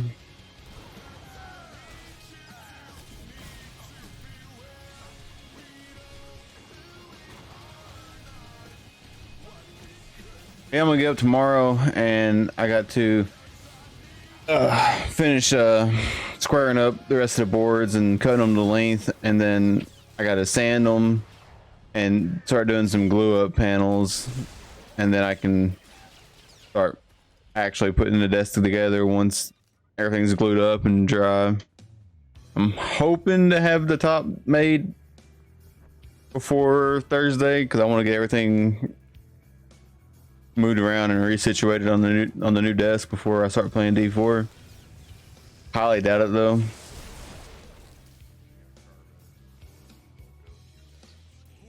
Nah, no, I thought about doing that, but well, I'm gonna glue them up into one big panel. So when I'm done with it all, it's just gonna be one solid piece of wood.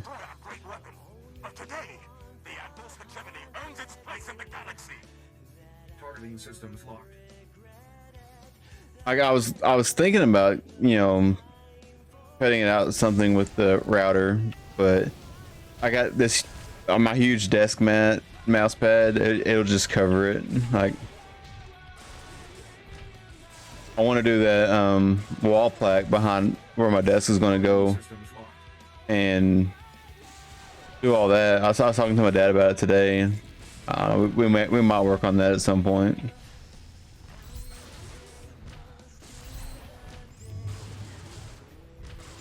But Tiffany's off tomorrow, and it'll be Memorial Day, so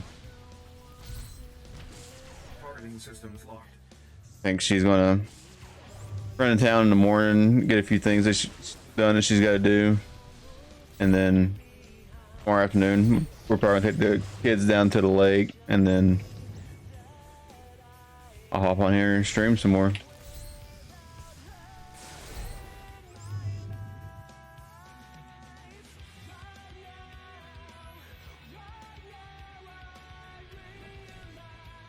Oh, I forgot that you listened to the music on the stream.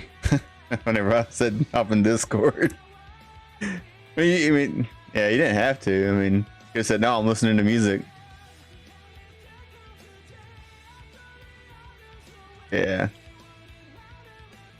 I mean, I guess technically you could just mute Discord. Like mute yourself in Discord. Or mute me in Discord, what I meant to say.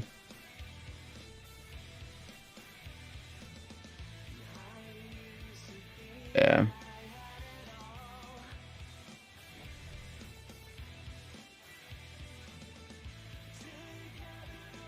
Yeah, I almost I was like, I was wondering the same thing you just said. How did they get all the way over there? But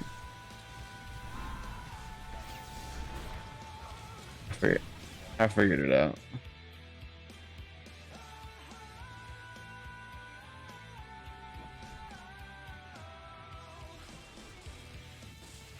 I didn't realize it's already almost 3 o'clock. Tiffany's been giving me a hard time about coming to bed about the same time she's getting up to go to work. I'm like, yeah, but I mean, that might be the case. Sure, I go to bed at 6, 7 o'clock, but then I'm usually awake by noon, and then I still go and do everything we normally do. So I figured you were going to. Up for that long and having a little bit to drink, and I'm sure you guys walked around while you were there. Yeah.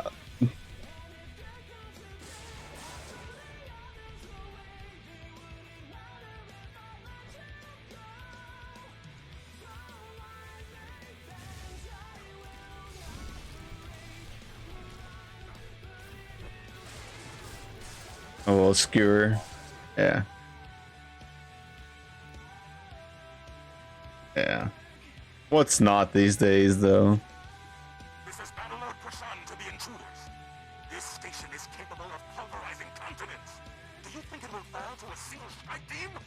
Pure arrogance. These guys are just... Oh. Where are they going with them? I don't do this enough to know the strat. I guess this is the strat. Yeah, I got my the bar build. I'm not gonna say it's like 100% polished, but for what I'm wanting to do, I mean, I think it'll work. It's a bleed build. That necro build I did. Yeah, I know, right? That necro build I just did. I was winging it, to be honest, because I didn't play necro enough to know what needed to be done. But you've seen the Paragon board on there. It's a lot more complex than what people were giving it credit for. Like it's complex enough to where everyone can have their own original Paragon board to a certain extent, but it's not so complex like PoE to where a new player can't go in it and figure it out. Because, I mean, let's be honest, new player goes into PoE, they're overwhelmed.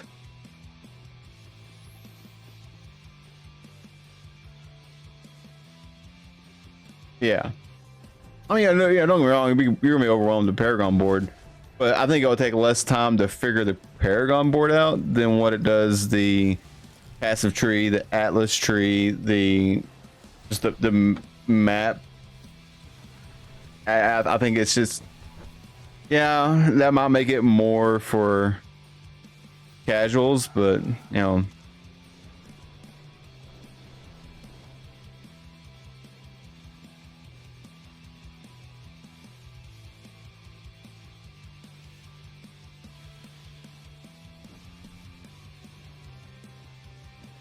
I mean, I hate to use this as a reference, but kind of like what they did for Diablo Immortal. They gave you like oh hey, here's a popular Whirlwind build. This is the gear you need. This is the skills you'll use. The Immortal sucks. Don't get me wrong, but that was a cool little feature where it would tell you what gear you needed for a Whirlwind build or whatever other skills there were in Immortal, because I don't really know. I don't know how to skip. They doesn't know. This is Battlelord Prasan to all personnel. Rally to Section 0. We fight for our homeworld and the Supreme War Master.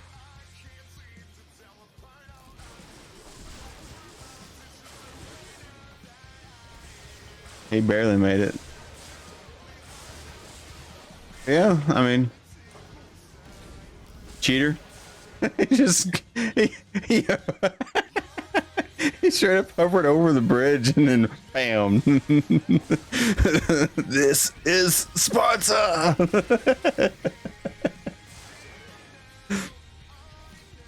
Oh, yeah, because everything.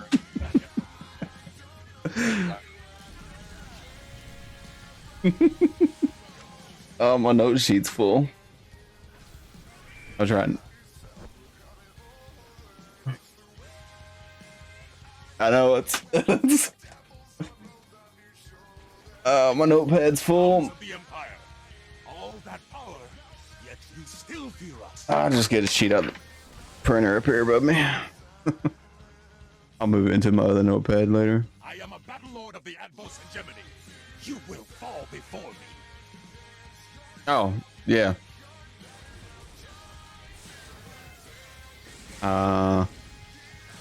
Yeah, I get him an invite. 1 second.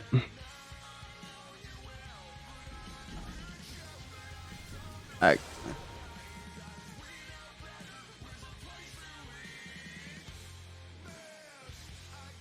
There you go.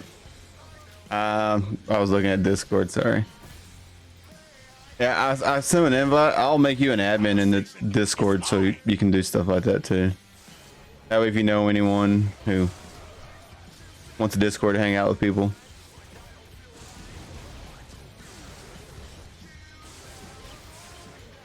I'll do that later though.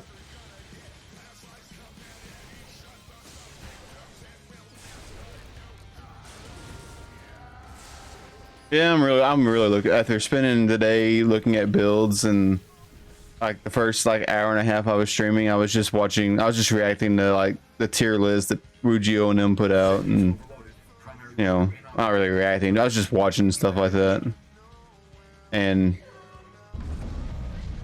it's like twofold. Like it made me like want to play the game even more. Like it sucks.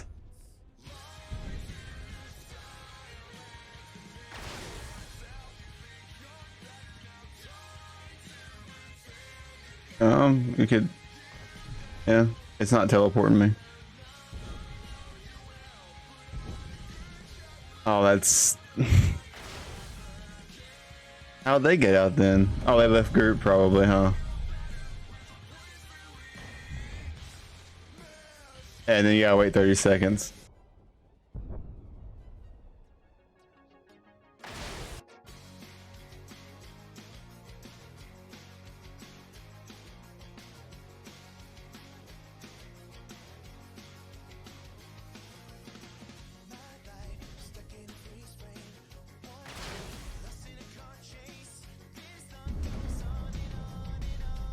He's in it now.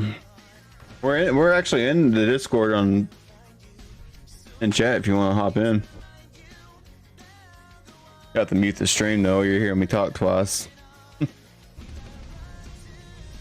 I know, right? It still has not teleported me out.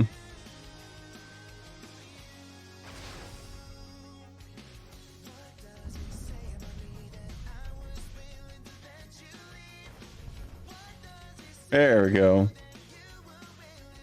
It's weird. Never had that happen before. I've never skipped the turrets before either, but yay.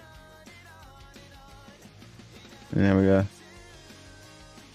Invite back the group. Ooh, my inventory's full. Where's the vendor at? Oh, right here, right here. I've got good suppliers. Only the best sold here.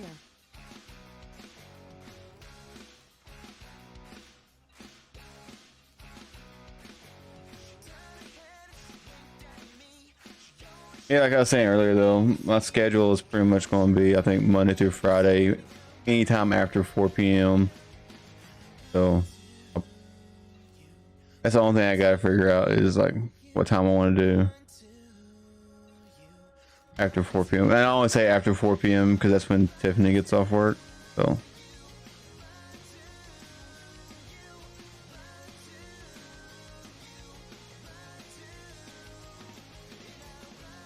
I actually could do that. I mean, you've seen how much I sleep. It's not like I sleep that much. But that meme I put, 12 hours out, or however, whatever it said. Oh, are you? Double click. You're still set as hills, aren't you? One where it said me after 1 hour at work, like, oh, I'm dead, but 12 hours playing an RPG, and I'm just like, wide awake. It still has you down as a healer. Oh well. There's another healer, so. Oh. It's running ads.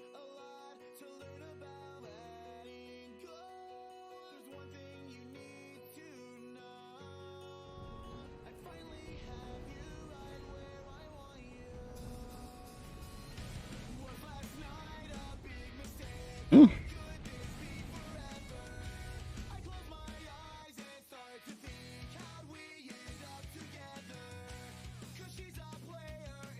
On the bridge as soon as I've done his errand. Yes, sir. I've done this one so many times. I'm Lieutenant Silas, Secert of the Black Talon. Fight the drum and cast.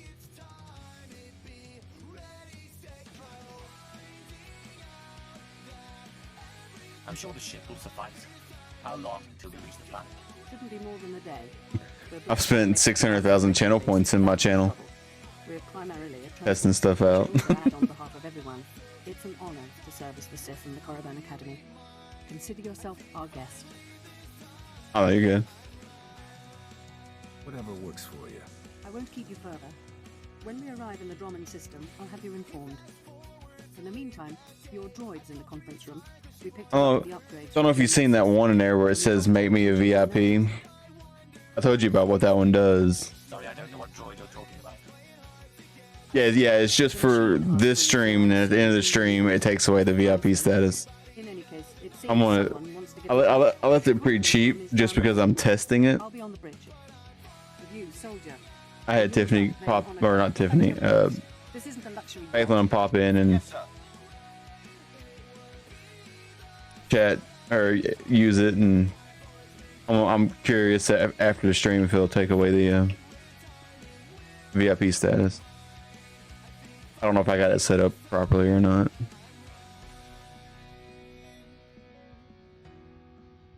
I mean, for the most part, a lot of the stuff I've got on here, I've been able to get to work. I'm really excited about the new alert box I got. Translation, manslaughter, and calumniation. I have an urgent message for you from my master. Please stand by for delivery. What makes you think I care what your master has to say? I am certain you will be interested. Anyone traveling through Imperial space must listen to my master. This is Unit NR02 to Grand Moff Kilran. This will be your first 80, won't it? Black Talon. Well, so I am. And it seems you brought me just the people I've been looking for. My name is Rikus Kilran. I'm commander of the 5th Fleet, second to the Minister of War. And my personal favorite, the so-called Butcher of Coruscant. I don't understand. What's going on? It's apparent I need another pair of hands. So I hate how you can't click off of this without the mute volume muting. My good fortune that I was in a position to contact you. I was already aboard the Black Talon.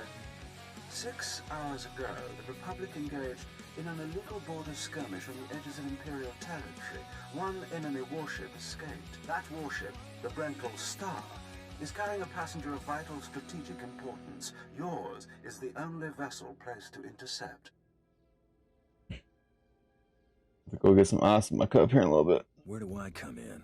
I'll explain in a moment. The warship's passenger is codenamed the General. Got so dusted out at the racetrack tonight. But the Republic believes he possesses military secrets, our military secrets. I trust the reports. The General must be captured or killed. Captain Orzik, feel free to show him what the Empire does to cowards.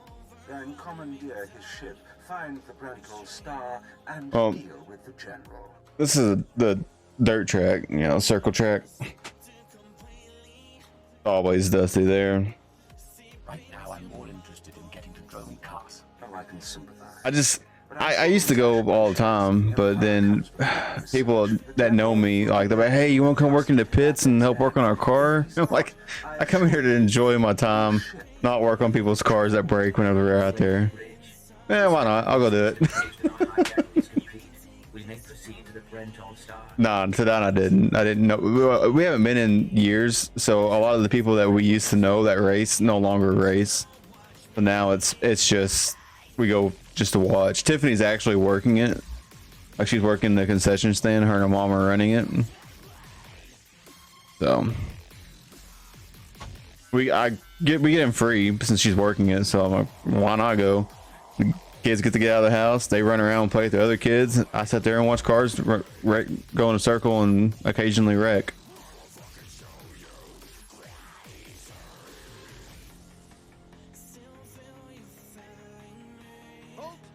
This is a restricted area.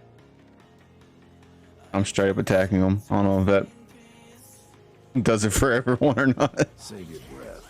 You're dead. Blasters out! Attack! Attack! Attack! Attack! That was a good night, though. Been a good weekend, you know. She's been walking around without a walker. Like, she came out of the wheelchair last week, and then she had 1 day of physical therapy, and then since then she's been just walking around like nothing's wrong. I mean, don't get me wrong, You can tell she hasn't walked in 7 weeks. Like, she came back here the other night not using a walker, and she's like, look, I can do it without a walker, but I look like a zombie. Because the way she like wobbles when she walks because she don't have her balance back yet. Just the fact that she can take all this and still have that cheery go get 'em attitude. I'm thankful for that, because it could have, you know, most people could have got really down and depressed being stuck in a wheelchair for 7 weeks. I start PT Thursday. That's gonna be fun. Nope, they're not doing it. Yeah, I'll start PT Thursday on my neck. I told Tiffany, I told the doctor, I was like, I'll start PT, but if I had the surgery, it's going to be on a weekend where it's going to be like on Friday to where I can be back home by Monday and I can keep streaming. I was like, I ain't all about not being down and not being able, I can still stream it with after that neck surgery, because I'm just sitting here playing a game. I'm going to be playing a game anyway. After last night, I was like, if I'm gonna do any kind of research, because that's what I was doing last night when I was talking to you. I was working on my bar build, and I was just tinkering with video editing and stuff like that. The only reason why I wasn't streaming last night was because I was uploading a couple videos to YouTube, and I didn't know I was already having internet issues. Didn't think it could handle uploading and streaming at the same time. But tonight I was like, nope, I'm not making that mistake again. It wasn't a mistake. I mean, you know what I mean, though.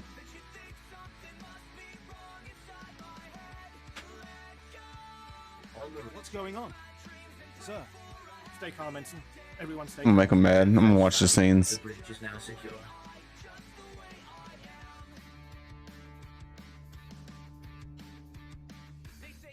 Give me a... They're taking their time. I mean, I don't care. I'm gonna sit here and eat a candy bar real fast. Exactly what I say, or you're dead. Hands off the consoles. You've got our attention. I can handle this, Lieutenant. I'm Captain Revenant Orzik. I'm pretty sure I know what this is about. Now, For the record, I take complete if responsibility. anyone, one of them kill him, does it kill him for all of us? Am I supposed to care? I'm not looking for a pardon. I just don't want my crew punished. You're here because of the Moth, aren't you? I know how that worked. Battle Star's passenger pretty badly. Or maybe he just hates me. The Black Talon will be destroyed chasing a battleship. I've fought in a war before and I'll fight again, but I don't do suicide missions. Oh, does it show? Okay, so I'm the only one who didn't kill him. The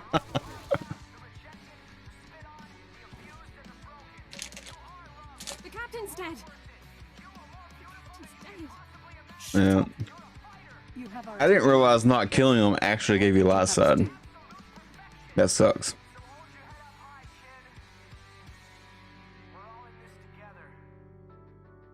Someone clean up this mess. We have business to take care of. But what about the... You have your instructions. Yeah, I finally get rid of Streamlabs altogether. The Imperial Code of Military Conduct. Command of this vessel has been lawfully transferred. New orders are being downloaded to your consoles. Priority 1. I was keeping it for the Texas speech, but I just try reading it. Prepare to jump to light speed. I just like the Texas speech whenever I got a follow or a sub or a cheer.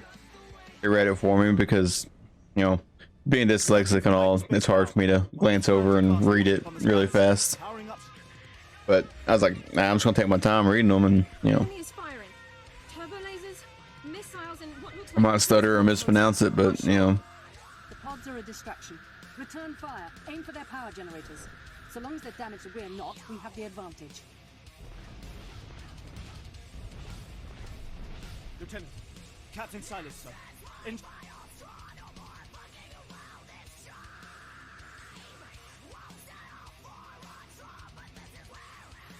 Spacebar. This should be interesting. Damn it. They must... If they're in engineering, they could destroy... With due respect, I recommend you lend a hand down there. Nobody else could. Consider it done. I'll notify security. And don't worry, we won't let those Republic scum get away.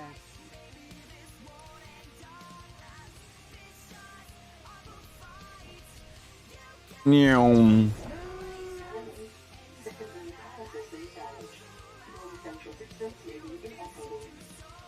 Yeah, I'm really looking forward to playing D4.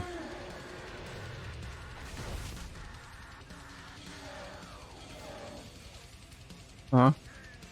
This other guy said, you guys are on your own. He took off running.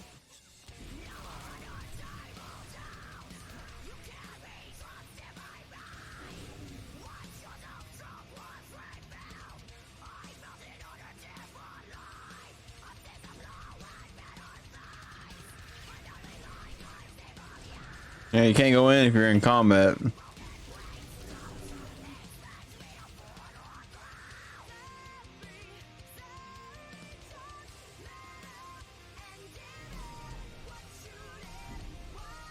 I actually haven't played this since I want to say Friday. A couple days off. I actually played. I may have finished the story over the weekend, but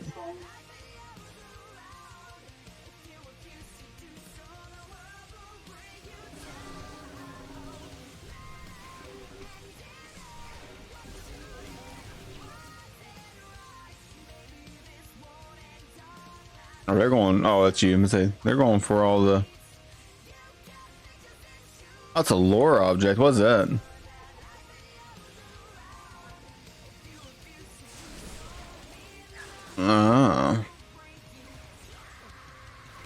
read me? This is engineering. We have an emergency. Please respond. The droids locked us out of the control room. They're sabotaging the engine. I can recommend whenever you get 500 points, do Rick.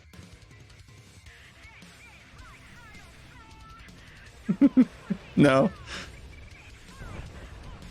I mean, I do have one I haven't made yet, but I am gonna do a Pickle Rick one. Just because I like Rick and Morty.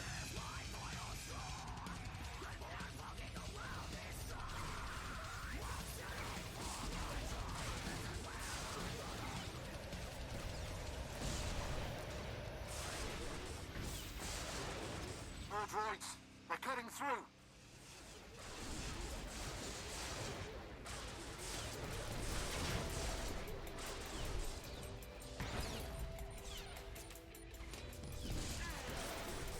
This is Lieutenant Silas. If you can Oh, you got low on life. return to the bridge, we need you. I don't think any of us went for one of them. And we even got the bonus. Look at us go. Oh, I actually got, oh, this isn't my, I thought I was on my level 80. I was like, oh, I got a purple.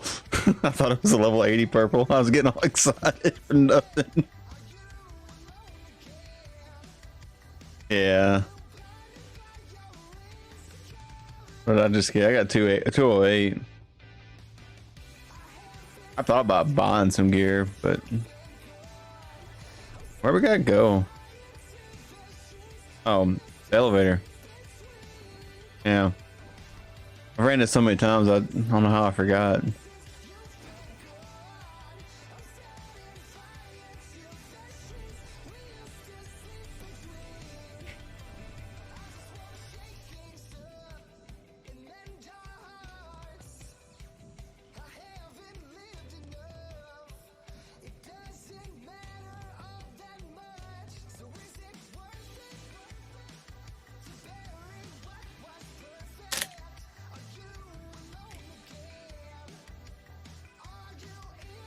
Yeah, I got PT Thursday at 1.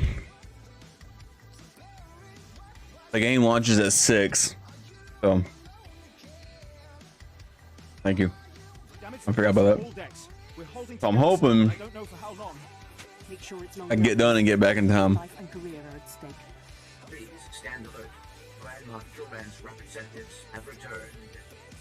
Congratulations, my lord. Security reports that the sabotage droids have been destroyed. Yep, I'm talented like that. I don't need your praise, Lieutenant. Only your obedience. Yes, of course. We've penetrated the Brental Star's outer defenses. Their next assault won't come until we enter fighter range. Another minute, maybe two. Transmission coming in. Long range. It's a message, but it's not from the Brental Star. I'll have to show Joseph this alert they'll have set up. I don't know if he likes Final Fantasy VII or not. The Brental Star must have sent a distress signal. Someone's responding. Jedi Grandmaster Satil Shan hailing unidentified Imperial vessel. I'm en route to your location with 16 Republic vessels. I'm asking you to retreat before more lives are lost.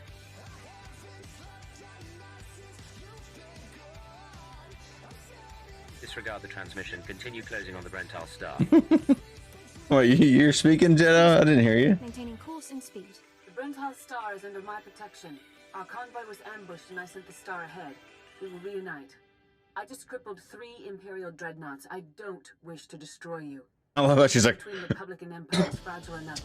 not to brag or anything, but I just crippled 3 Imperial dreadnoughts. I don't play politics. Take it somewhere else. Even Mandalorians respect life. This isn't about politics. Incidents like this are happening across the galaxy, but only because we let them. Leave the Brental Star to me. If you don't, then may the Force be with you. Because the men and women aboard that ship can hold you off until we arrive. And you will be defeated. No, don't think so. I'm pretty sure we've finished this conversation. You've made yourself clear. But I suggest you prepare to face I always try to do something different each time I do one of these flashpoints. Just different combination, because it just changes it up. And some of the responses are just get me giggling. Prepare to be amazed. See what bounty hunters are all about. We'll be awaiting your successful return. I advise that you proceed to the shuttle bay. The flight to the Brental Star may be hazardous, but Grand Moff Kilran has complete faith in your abilities.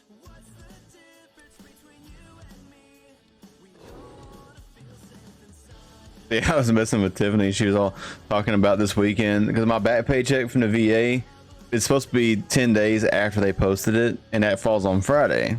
But then she's like, well, did you account for Monday being a holiday? I was like, well, damn it. I guess now it's going to be next Monday before it posts, which it could post early. I mean, it just, the 10 days is the limit they have to post it.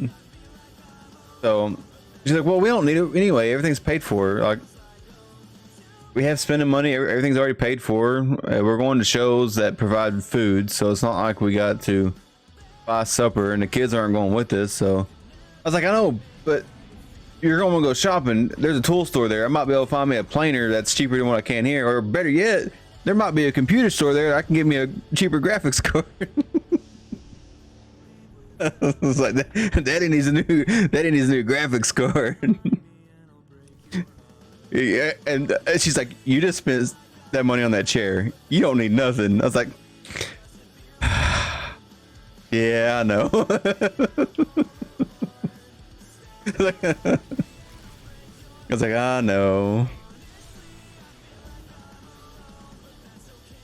Then she's all talking about getting shoes. I was like, you don't need shoes. What are you talking about?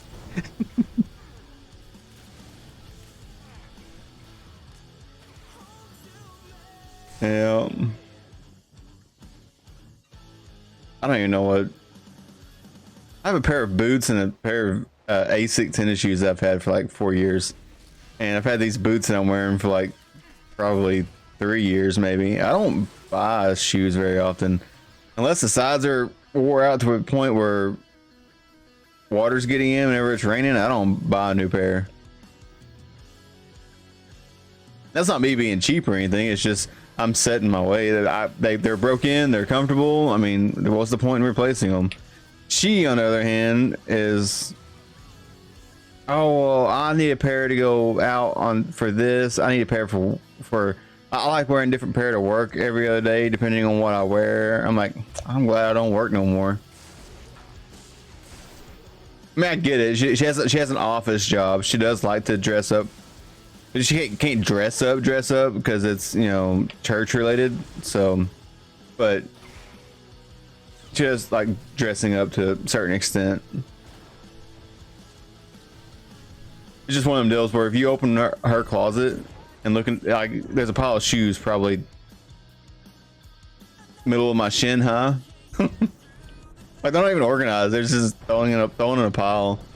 Kind of my own fault though, because she's been asking for forever for me to build like a shoe rack in there for her to set them on to kind of keep them organized, and I never do it. Mainly because I've never had the chance to empty the carport out and actually get my woodworking stuff and all that set up. Like today, I worked on cutting all them boards and everything. That's the most woodworking stuff I've done in a long time. And all I was really doing was just I made a jig to get some of them square on one end because they weren't square on either, and so I couldn't use the fence on the table saw, so I had to make a jig to get them square. It's the most work I've done forever. I was sweating so much.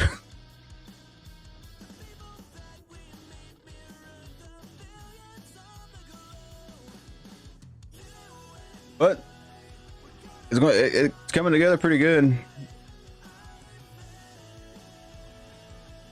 I was going to stain it all, but I think what I'm going to do now though is just burn the wood and then do a lot of sanding on it, and then put like 3 or 4 coats of polyurethane so it has a nice shine.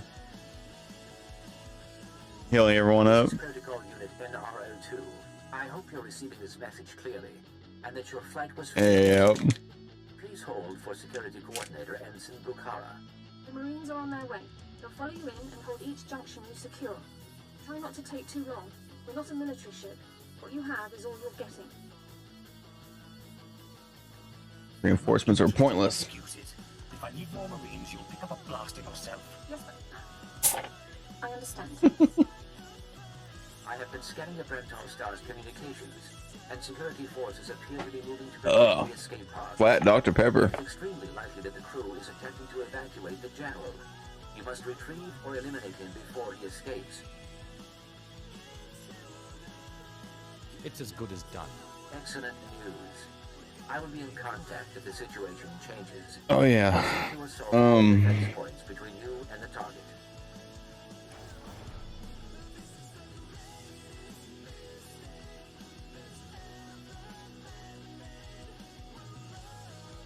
I didn't write down that channel point redemption we thought of a while ago. Got the paper down, but I never wrote it down.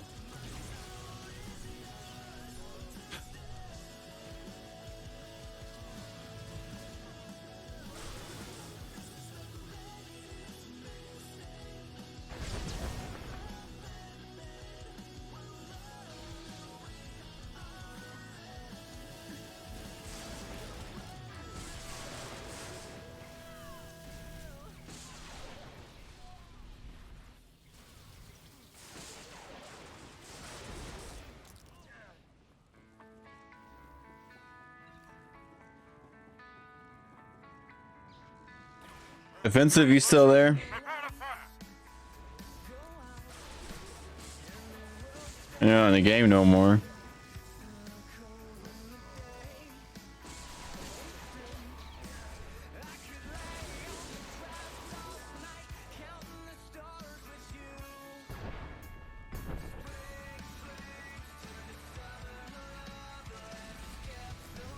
What are you up to? Dusk. I've seen some of that. There's too many new games I want to play that's coming out. Commander meet. Show some respect. So, you think you're tough meat? Part of me was hoping you'd try to board this ship. They do think they're tough meat. They didn't even heal before they attacked you. That's how tough they are. Yeah, that's what. Yeah. After you told me about the other day, I looked up some of this while I was getting it. I looked it up and was checking it out. I think it has stuff to do like on my downtime whenever I'm not streaming, because I don't like playing the games that I do stream off stream because, you know, I like sharing them with people. That's why I've been streaming them.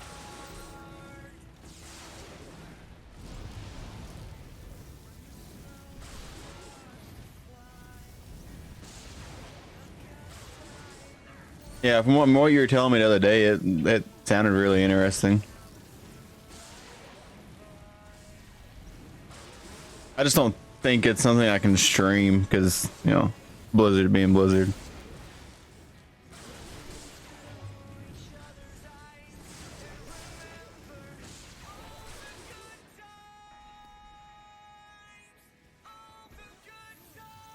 Which is all good. I mean, you know me, once Thursday rolls around, it's just, you know where I'll be.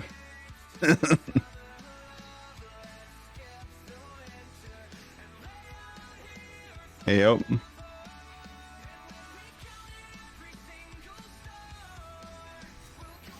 Well, we can get burned into wanting to play D4. You know, it's been a while since all of us game together.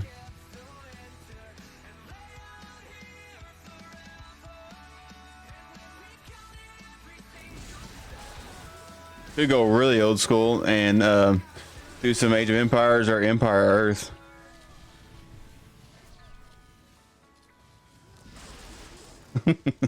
Especially Empire Earth. Oh man, remember them old LAN parties we used to do of Empire Earth that would last for like over 20 hours?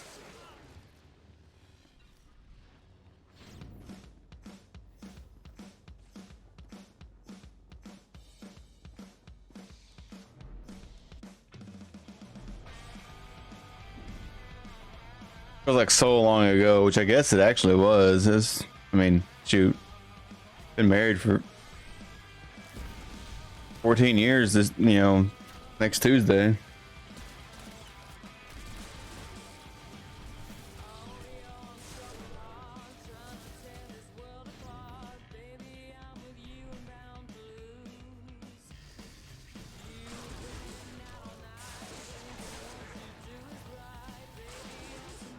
Yeah, just it really irks me. One day off from having D4 release on my birthday.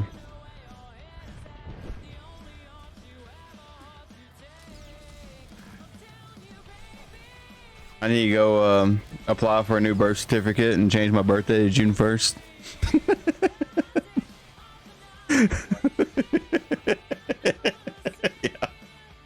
It's like, yeah, I don't agree with my birthday on my birth certificate. It needs to be changed to June 1st. Well, why is that? It's because that's when Diablo 4 comes out. Well, early access D4, you know. Yeah.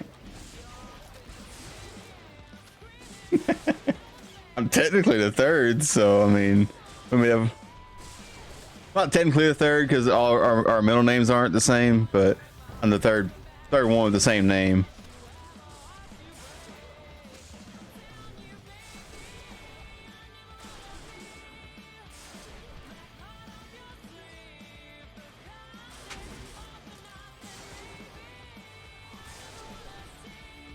My wife wanted to name our youngest son after me like that. I should have. Now he's older, a little shit just like I was.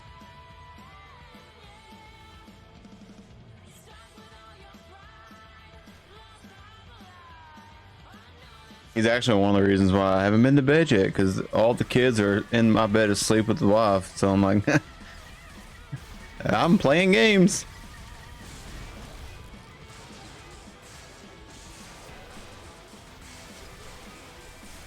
He hasn't been feeling good the past couple of days though, because he hardly ever sleeps. Like, he's a hardcore gamer. I mean, he's not playing like really big games. He just got a bunch of friends. He's playing like Minecraft, Roblox, Fortnite, Ark, Survival Evolved, Fallout 76. I mean, I guess you could call him a hardcore gamer, but he'll do like 16, 17-hour sessions and then sleep for like 2-3 hours and then do another 16, 17-hour session, if not more. I've seen him go like 2.5 days with no sleep, sitting up just gaming. But she's homeschooled, so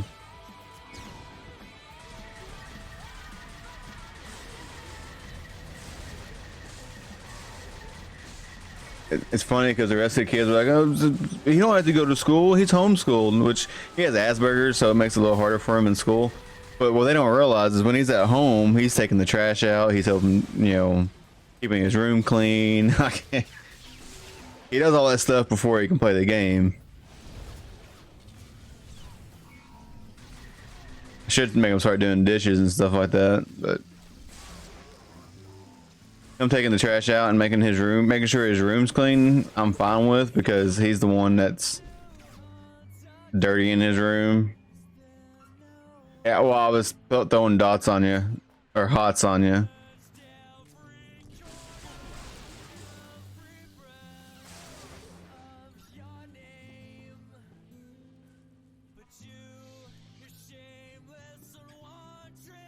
Yeah, you're using it to line of sight him. If it wasn't for that, you wouldn't have made it. Because we both can't bubble. I can't bubble you if you've previously bubbled yourself, so. And I'm not set to hills. I could swap the hills, I mean, but I think we've been doing pretty decent.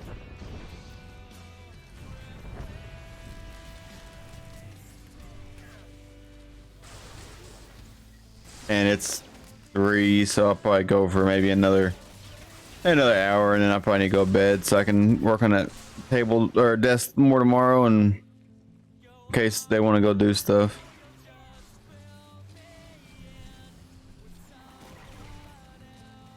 Yeah, what are you going there for?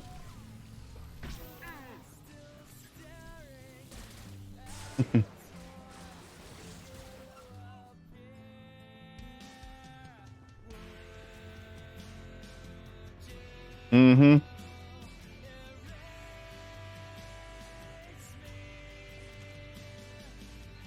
Oh, the bed we have right now, I think we spent 2,800 on, so.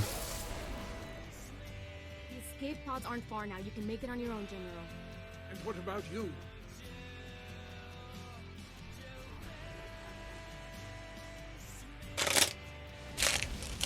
Yeah, but I mean, I will face my destiny. there's nothing better than a good bed investment. Halt where you are. I am Yadira Ban, Padawan of the Jedi Order. I was sent to protect the General, and you will not pass.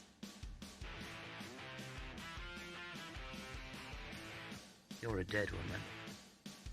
I will not fall to one Yep. such as you. I will not. Or at least get a good one. You may run. No, don't get me wrong. There are good ones that are a little cheaper, but Sleep Number is just it's it's worth it. I swear it. We went from a king down to a queen because when we moved into this house, the bedroom's just not big enough for a king size bed.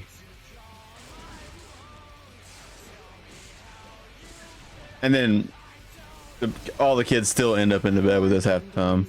I swear it. Oldest daughter's been sleeping with us since she had her leg surgery, but I mean that's different. I mean, like she'll roll over and be like, "Hey, Dad, can you help? Can you take me to the bathroom?" Because she can't walk to the bathroom. I mean, she can now, but that's 6 weeks. She's been having to be carried everywhere, so. And my wife can't carry her. She could at first, but then she had surgery herself, so I'm the only one. And I'm technically I'm not supposed to carry her, but what am I gonna do if I know? Tough luck, kid. Swear it.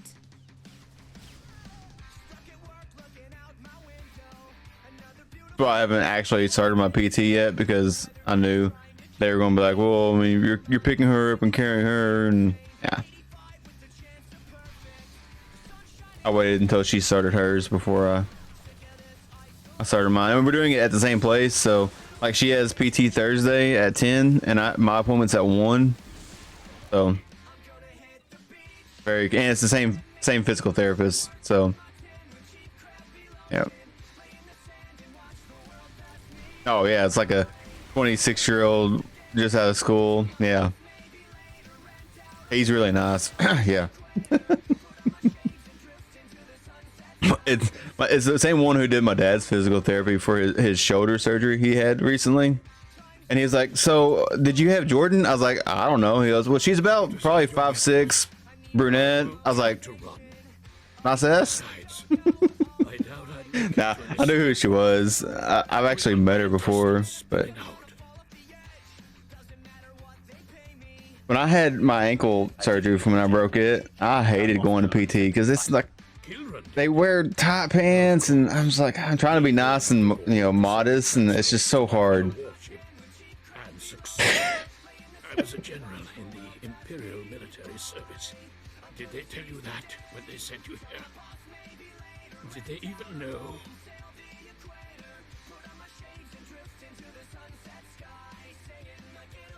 The only good bug is a dead bug.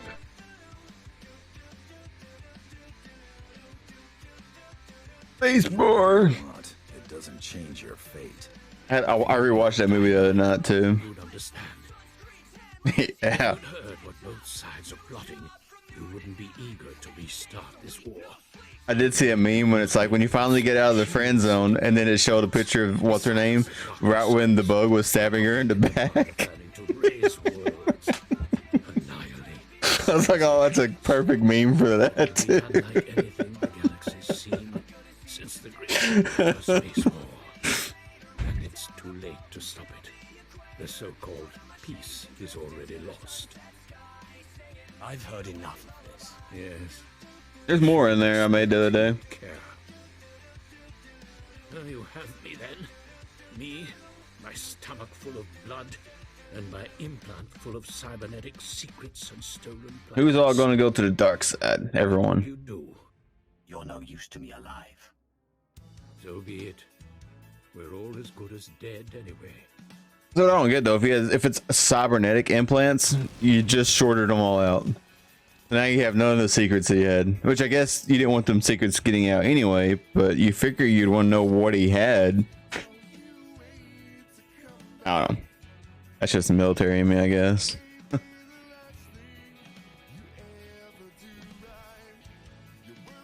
True. I pull out the cybernetic implant and then I kill you. And then we're gonna find out what he had.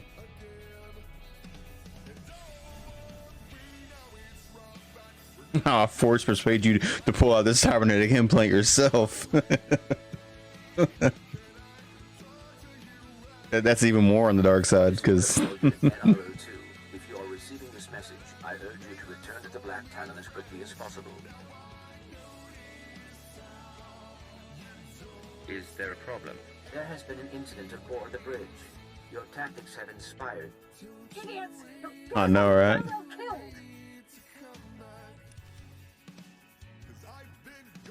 So how to make this run. Oh, my keyboard and point of view went all over the place. Oh, you can mount though.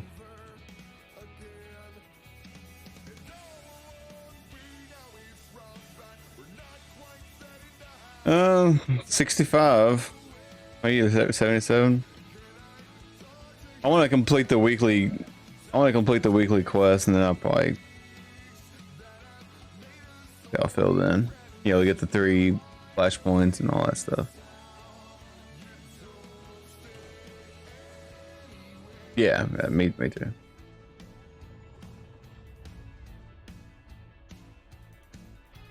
Yeah, you can repeat it, what, 3 times a week? Or twice a week, something like that?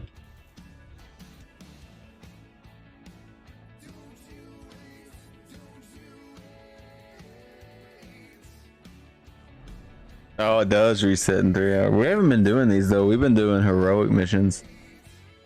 That's why I haven't done any.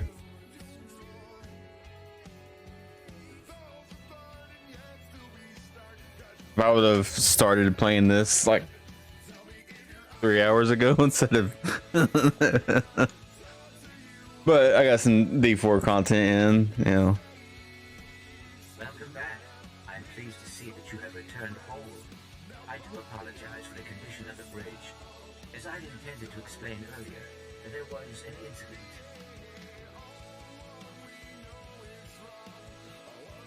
See.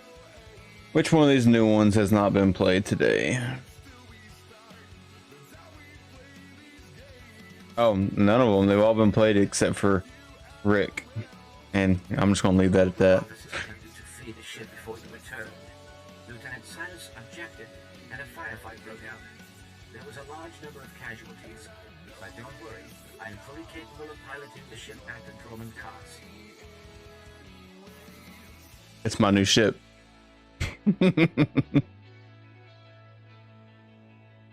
Yep.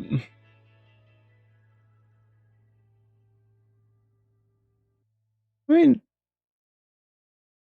cool. Should I put him through?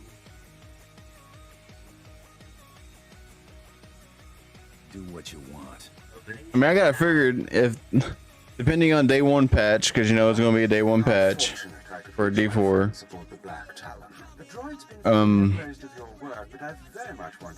And how the servers perform. I'll have about a 14-hour stream that day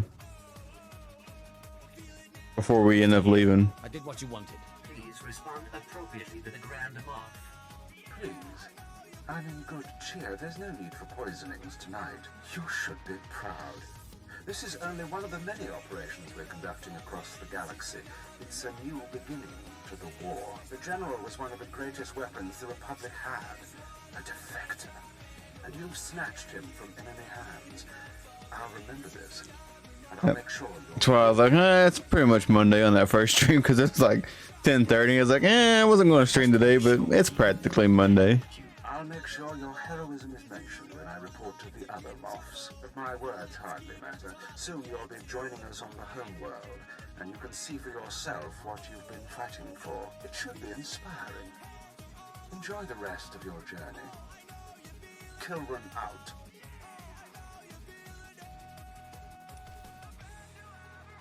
Yay. I actually got a couple completed missions that I gotta go and turn in.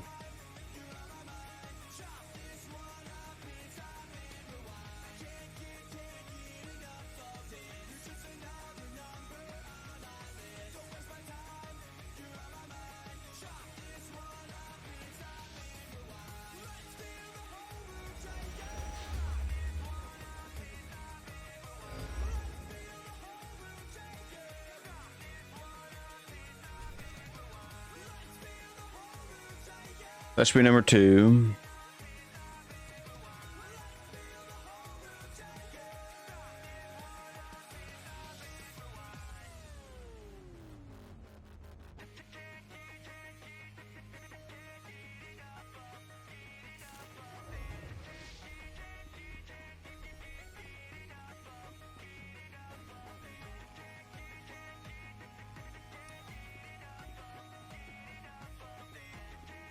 Uh, 65.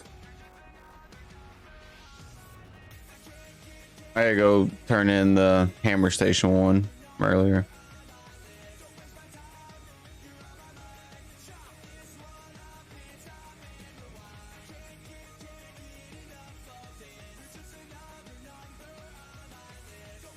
And we can queue up for another one. Just in case it's hammer station again, I want to go ahead and turn that quest in, because they can be repeated also.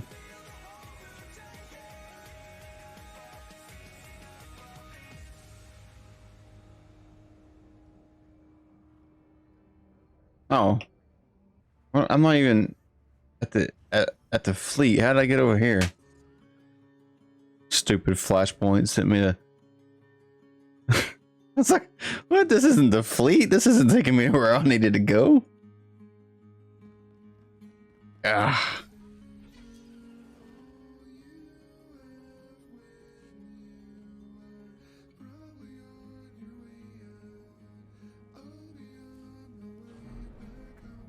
You might have it one turn in two for Hammer Station.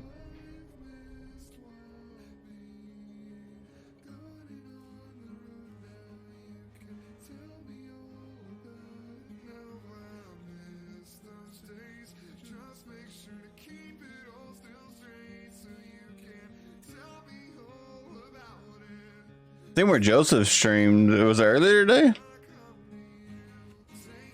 Yeah.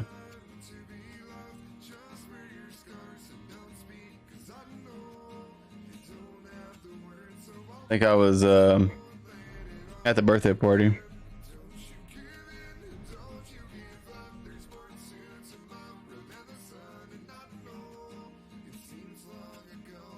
Did not. Lord Malgus, Hammer Station has been... I have seen the reports. The super... The review... It was when and then you may return.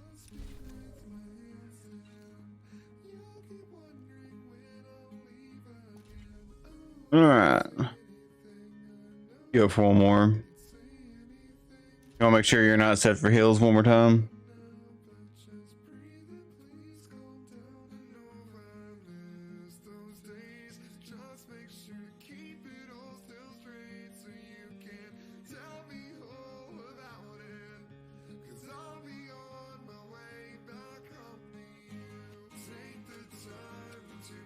Change it to heal, or change it to damage, or heal and then back to damage, maybe. We'll see what it does. You ready? Nope, you're still. Oh well. Is it Hammer Station again? It is Hammer Station again. I'm glad I turned that quest in then.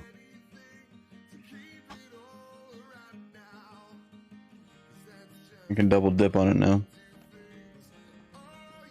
Hammer Station isn't bad. Unless you got someone tagged as Hills who's not actually Hills. No, I'm kidding.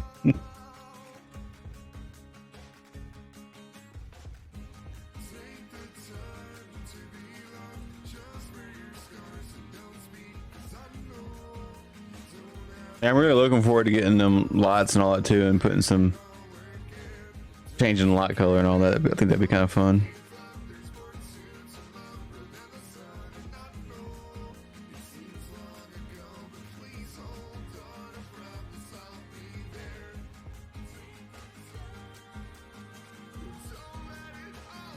I'll play that last channel point one before we get done, just to show you what it does.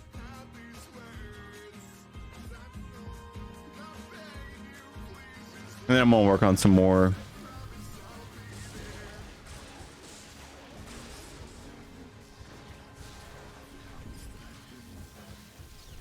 But if you see anything that you want at the channel point on there, just throw it up in Discord. Detected. Hammer Station security online. Lockdown in progress.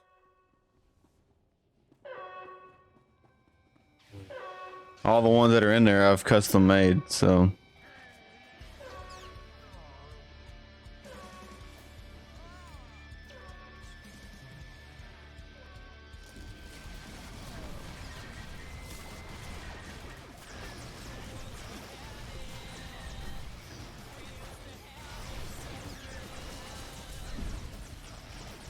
I was gonna take an experience boost deal, but I don't actually have one.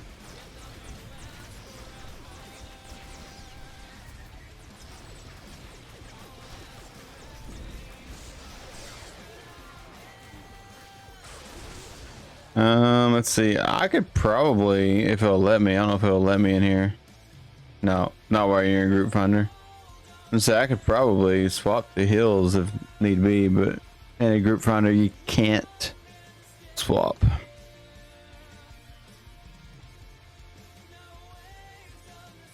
That's fine.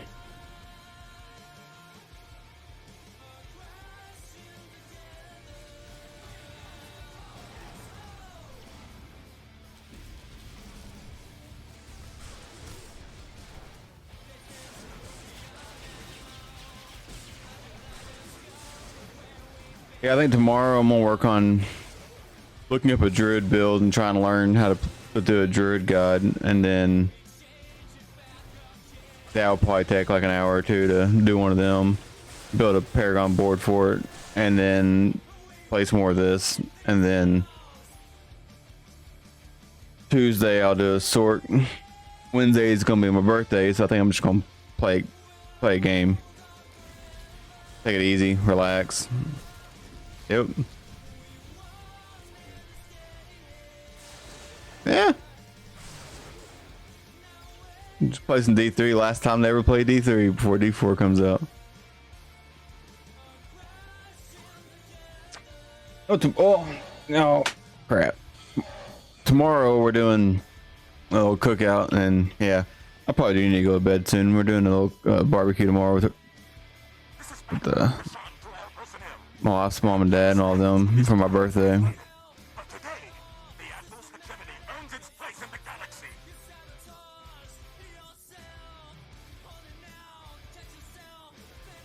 And she came in, she's like, yeah, steaks and burgers and at mom's house tomorrow and birthday cake. I was like, oh, I wasn't supposed to eat the cake? And she goes, what? I was like, she goes, you better not have. Because we got it from my sister, I want to say Friday. She's like, I just looked at it. There wasn't anything missing. It's like, did you look at the back of it? It's like, I took it from behind. She's like, she goes, that's the only way you can get it from behind. I about fell on the floor. For her to say that, caught me by surprise.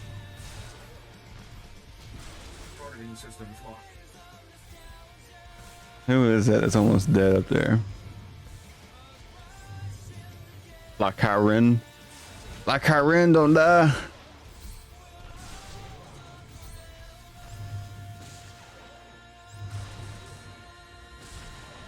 Did make a Facebook post. I was like, hey, anyone who, you know, still looking to get me anything for my birthday, here's a couple of ideals. And I posted a Diablo book that just came out from Lorath book. Like, it was like, I want to say like 25, some maybe $30. And then that board cube case is like $700. I was like, there's the two ideals I got for you.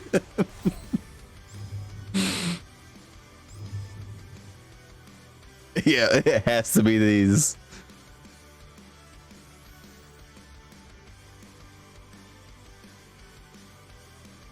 No, I don't really ever ask anyone for anything for my birthday.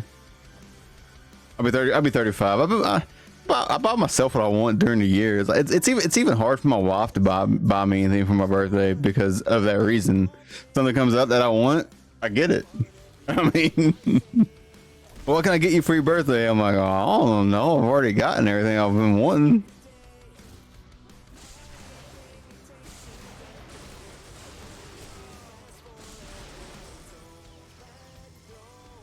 Are there any new games that's coming out that you want? I'm like, I've already bought them all. I mean,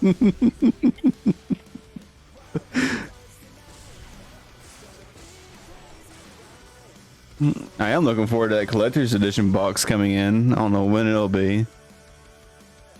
Blizzard was very finicky on their shipping when I ordered my hoodie and t-shirt, or when she ordered my hoodie and t-shirt.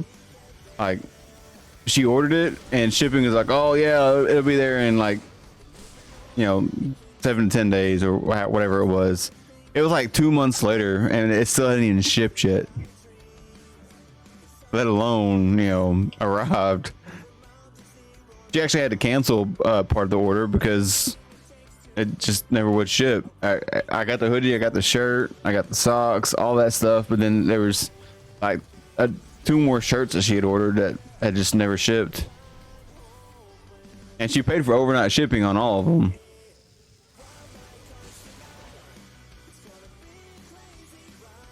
So the whole getting stuff from Blizzard, I've never bought any merch from them. Like my chair, I got that from, you know, Secret Labs, so it's not like it's, which is funny. You know, it's funny with that post I put on Facebook about getting the chair, and that guy was trolling. There's been multiples of them, but this other one, it was so funny. Someone posted on there, oh, someone must be sponsored or part of the family. I was like, shit, I wish. I was just laughing, but it's funny though because people, like a bunch of haters, like just people will be like, well, I don't know why you're hating that someone else is spending their money on what they want. I mean, everyone else is getting them for me. I'm just like just sitting there eating popcorn, just reading the comments.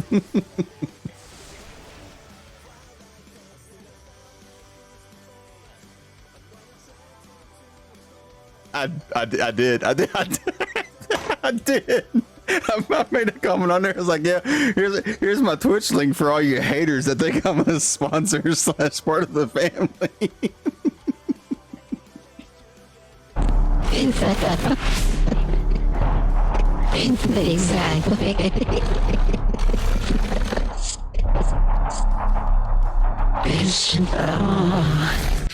But I know. Someone's spending them big bucks. I don't have it on this character. Yeah, I did exactly that too. I was like, yeah, for all you haters that think I'm a sponsor or part of the family, you know, here's my link. And then after that, I was like, but for all you non-haters, help me recoup some of this money I spent on the chair. Because there's a lot of people who are like, oh man, great chair, I envy you. There's so many, but there's also like a few of the trolls, like always, like anything social media related. But I'm not the type of person to let that stuff bother me. I'm just like, all right, whatever.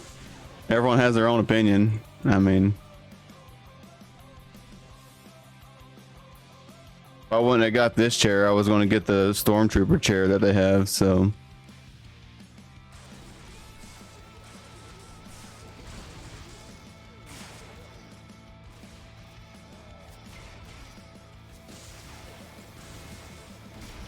Oh, you can't knock them off of it.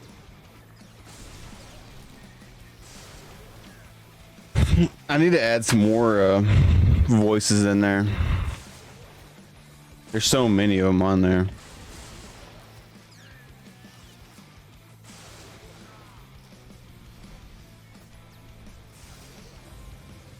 Ooh, I leveled up.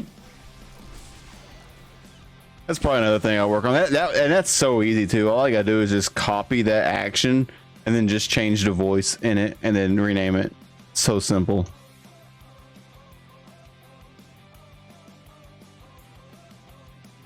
All I gotta do is just copy the action and then change the voice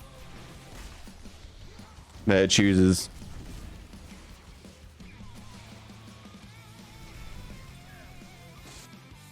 Like, I could just action stream like this whenever I'm playing Diablo 4.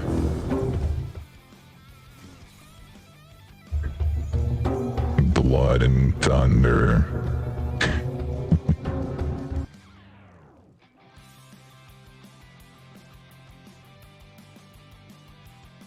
oh, what was some of the sayings that they said in D3?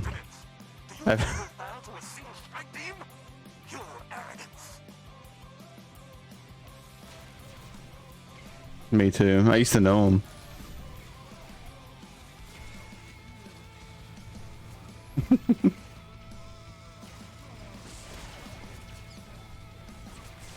I also have the voice mod set up for cheer too, so people, you know, just want to come in and just throw cheers at it, they can select the voices through it.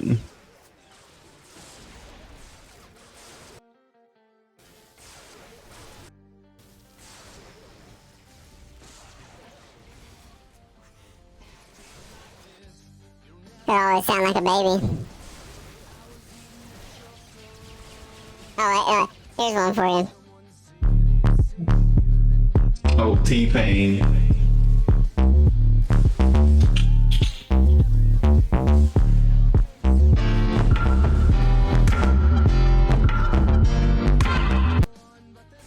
Yeah.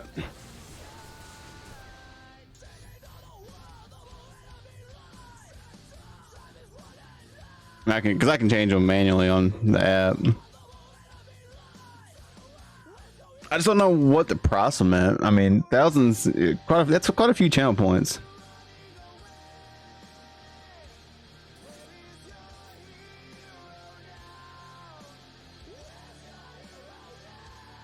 It keeps it from being spammed, but I also have a timer on them too, so that keeps them from being spammed.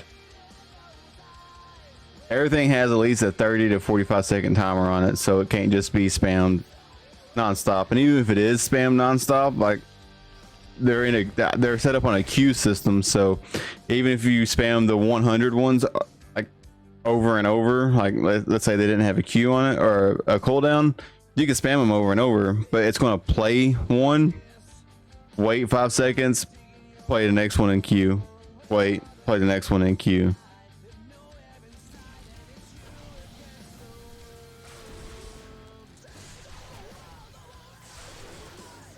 It was funny. I was watching some tips and tricks videos for like OBS and stuff like that, just trying to learn some new features that I haven't learned yet.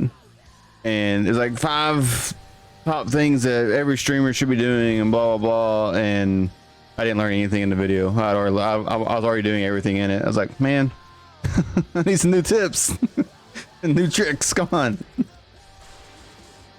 Yeah, I do need to get into video editing. Oh, there's a lot of stuff in OBS that I haven't learned either, but as far as like everyday tips and tricks, I've already been doing most of that stuff they suggest. But video editing, well, I mean, I've been downloading all my past VODs, and I've been, well, like what we talked about last night.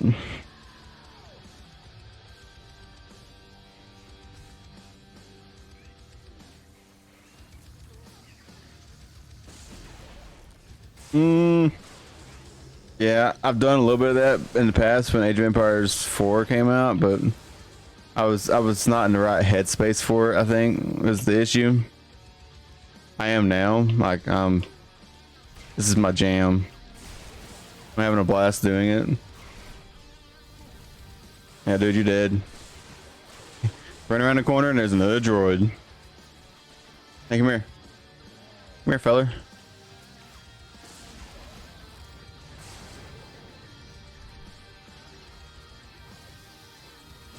Yeah, knock him over here to me. Oh, there must be a delay. Not a delay, but he must be immune to multiple ones in a row.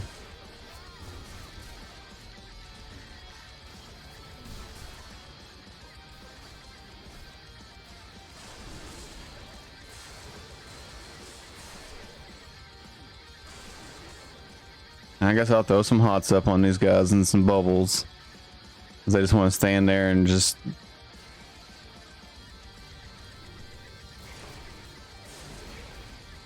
How do you skip the cannons? Like, I don't know how them guys did it. But there's no bridge. I mean... I don't know, we should just run.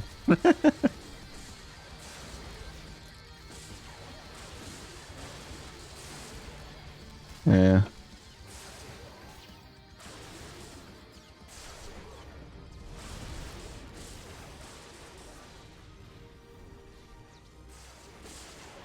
Throw some more hots on them. That's all I got's a hot though. I'm not heals at the moment.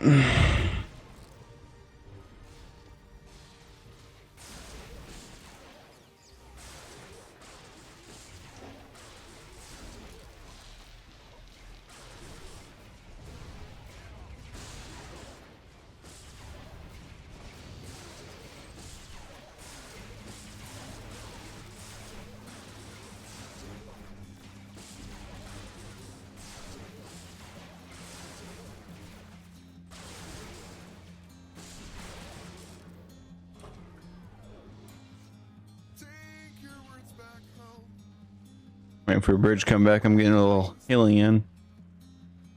This is Battle Lord Prashant to all personnel. Rally to Section 0. We fight for our homeworld and the Supreme War Master. No. That.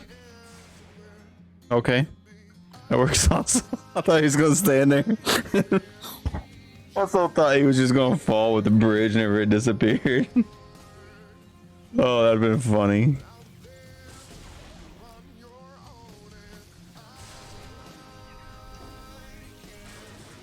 Oh, my arm has been killing me all day today. Yeah. No, the racetrack is not handicap accessible at all. It's like it's in the worst condition I've ever seen it in offensive.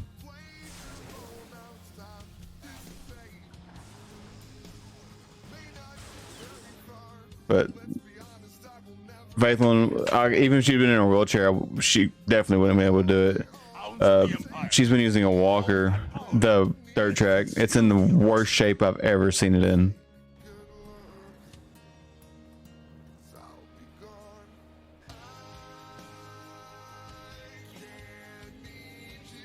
Like, I had to pretty much give Faithlin a piggyback ride everywhere because she couldn't get her walker anywhere, and she can't walk without it right now. Especially up a hill. You will fall before me. Ow.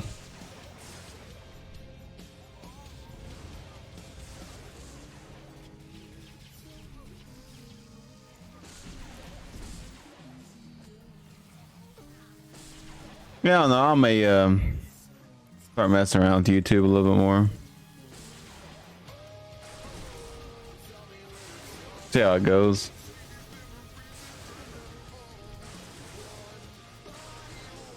I know it's a good way of getting views. You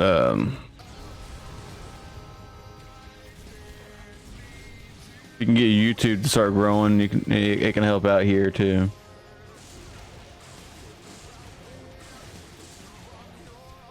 Right now, all I'm doing is uploading my live streams to it. But I'm gonna start breaking them down into hour-long segments instead of just a full live stream. Today's live stream will be the first one I do that with. Actually, no, Fridays will. I never did finish Fridays last night.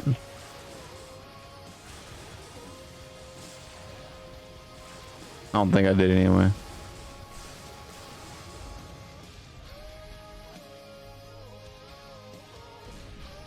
Aw. I won't ever get to knock him off the ledge. Safety's overloaded. Primary weapon inoperable. Recommend immediate evacuation. Ah, run away!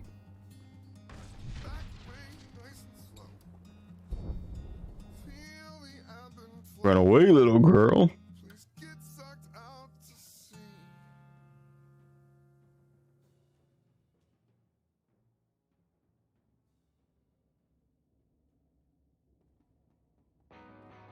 All right.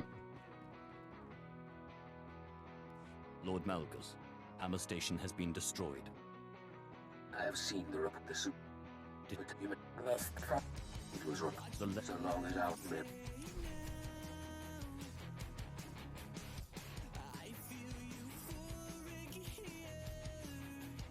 Well, I got the 66. What'd you get to? Almost 79, maybe?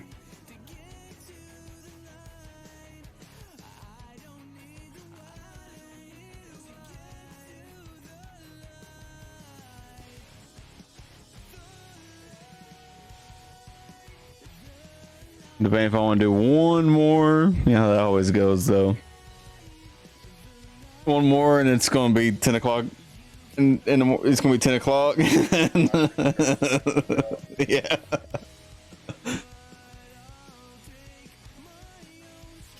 I think I want to call it here.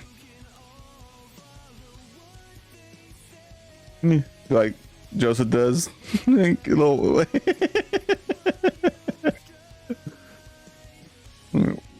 I can't zoom in. I took that away, but yeah.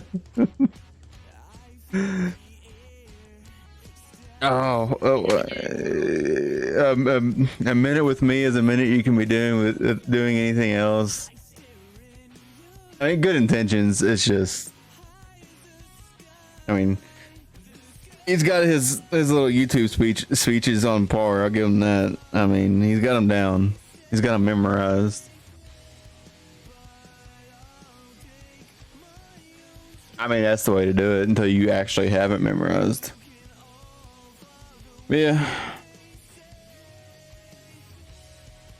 Go ahead and go to the end scene. Oh, I'm gonna go ahead and call it a night here on the stream. I got some things to do tomorrow. I'll be back on tomorrow though. Tomorrow afternoon, more than likely. But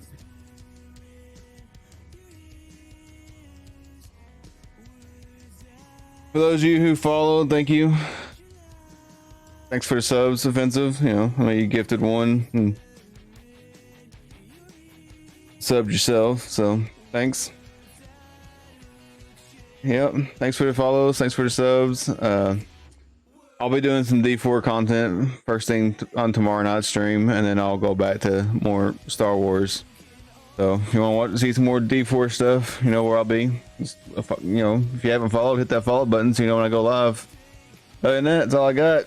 Join Discord, you know, we chatting there. You know, you can give me, you know, feedback, what I can improve upon, you know, what I'm good at, you know. Positive reinforcement is always good. Anyway, you guys have a good one. Good night. Take care.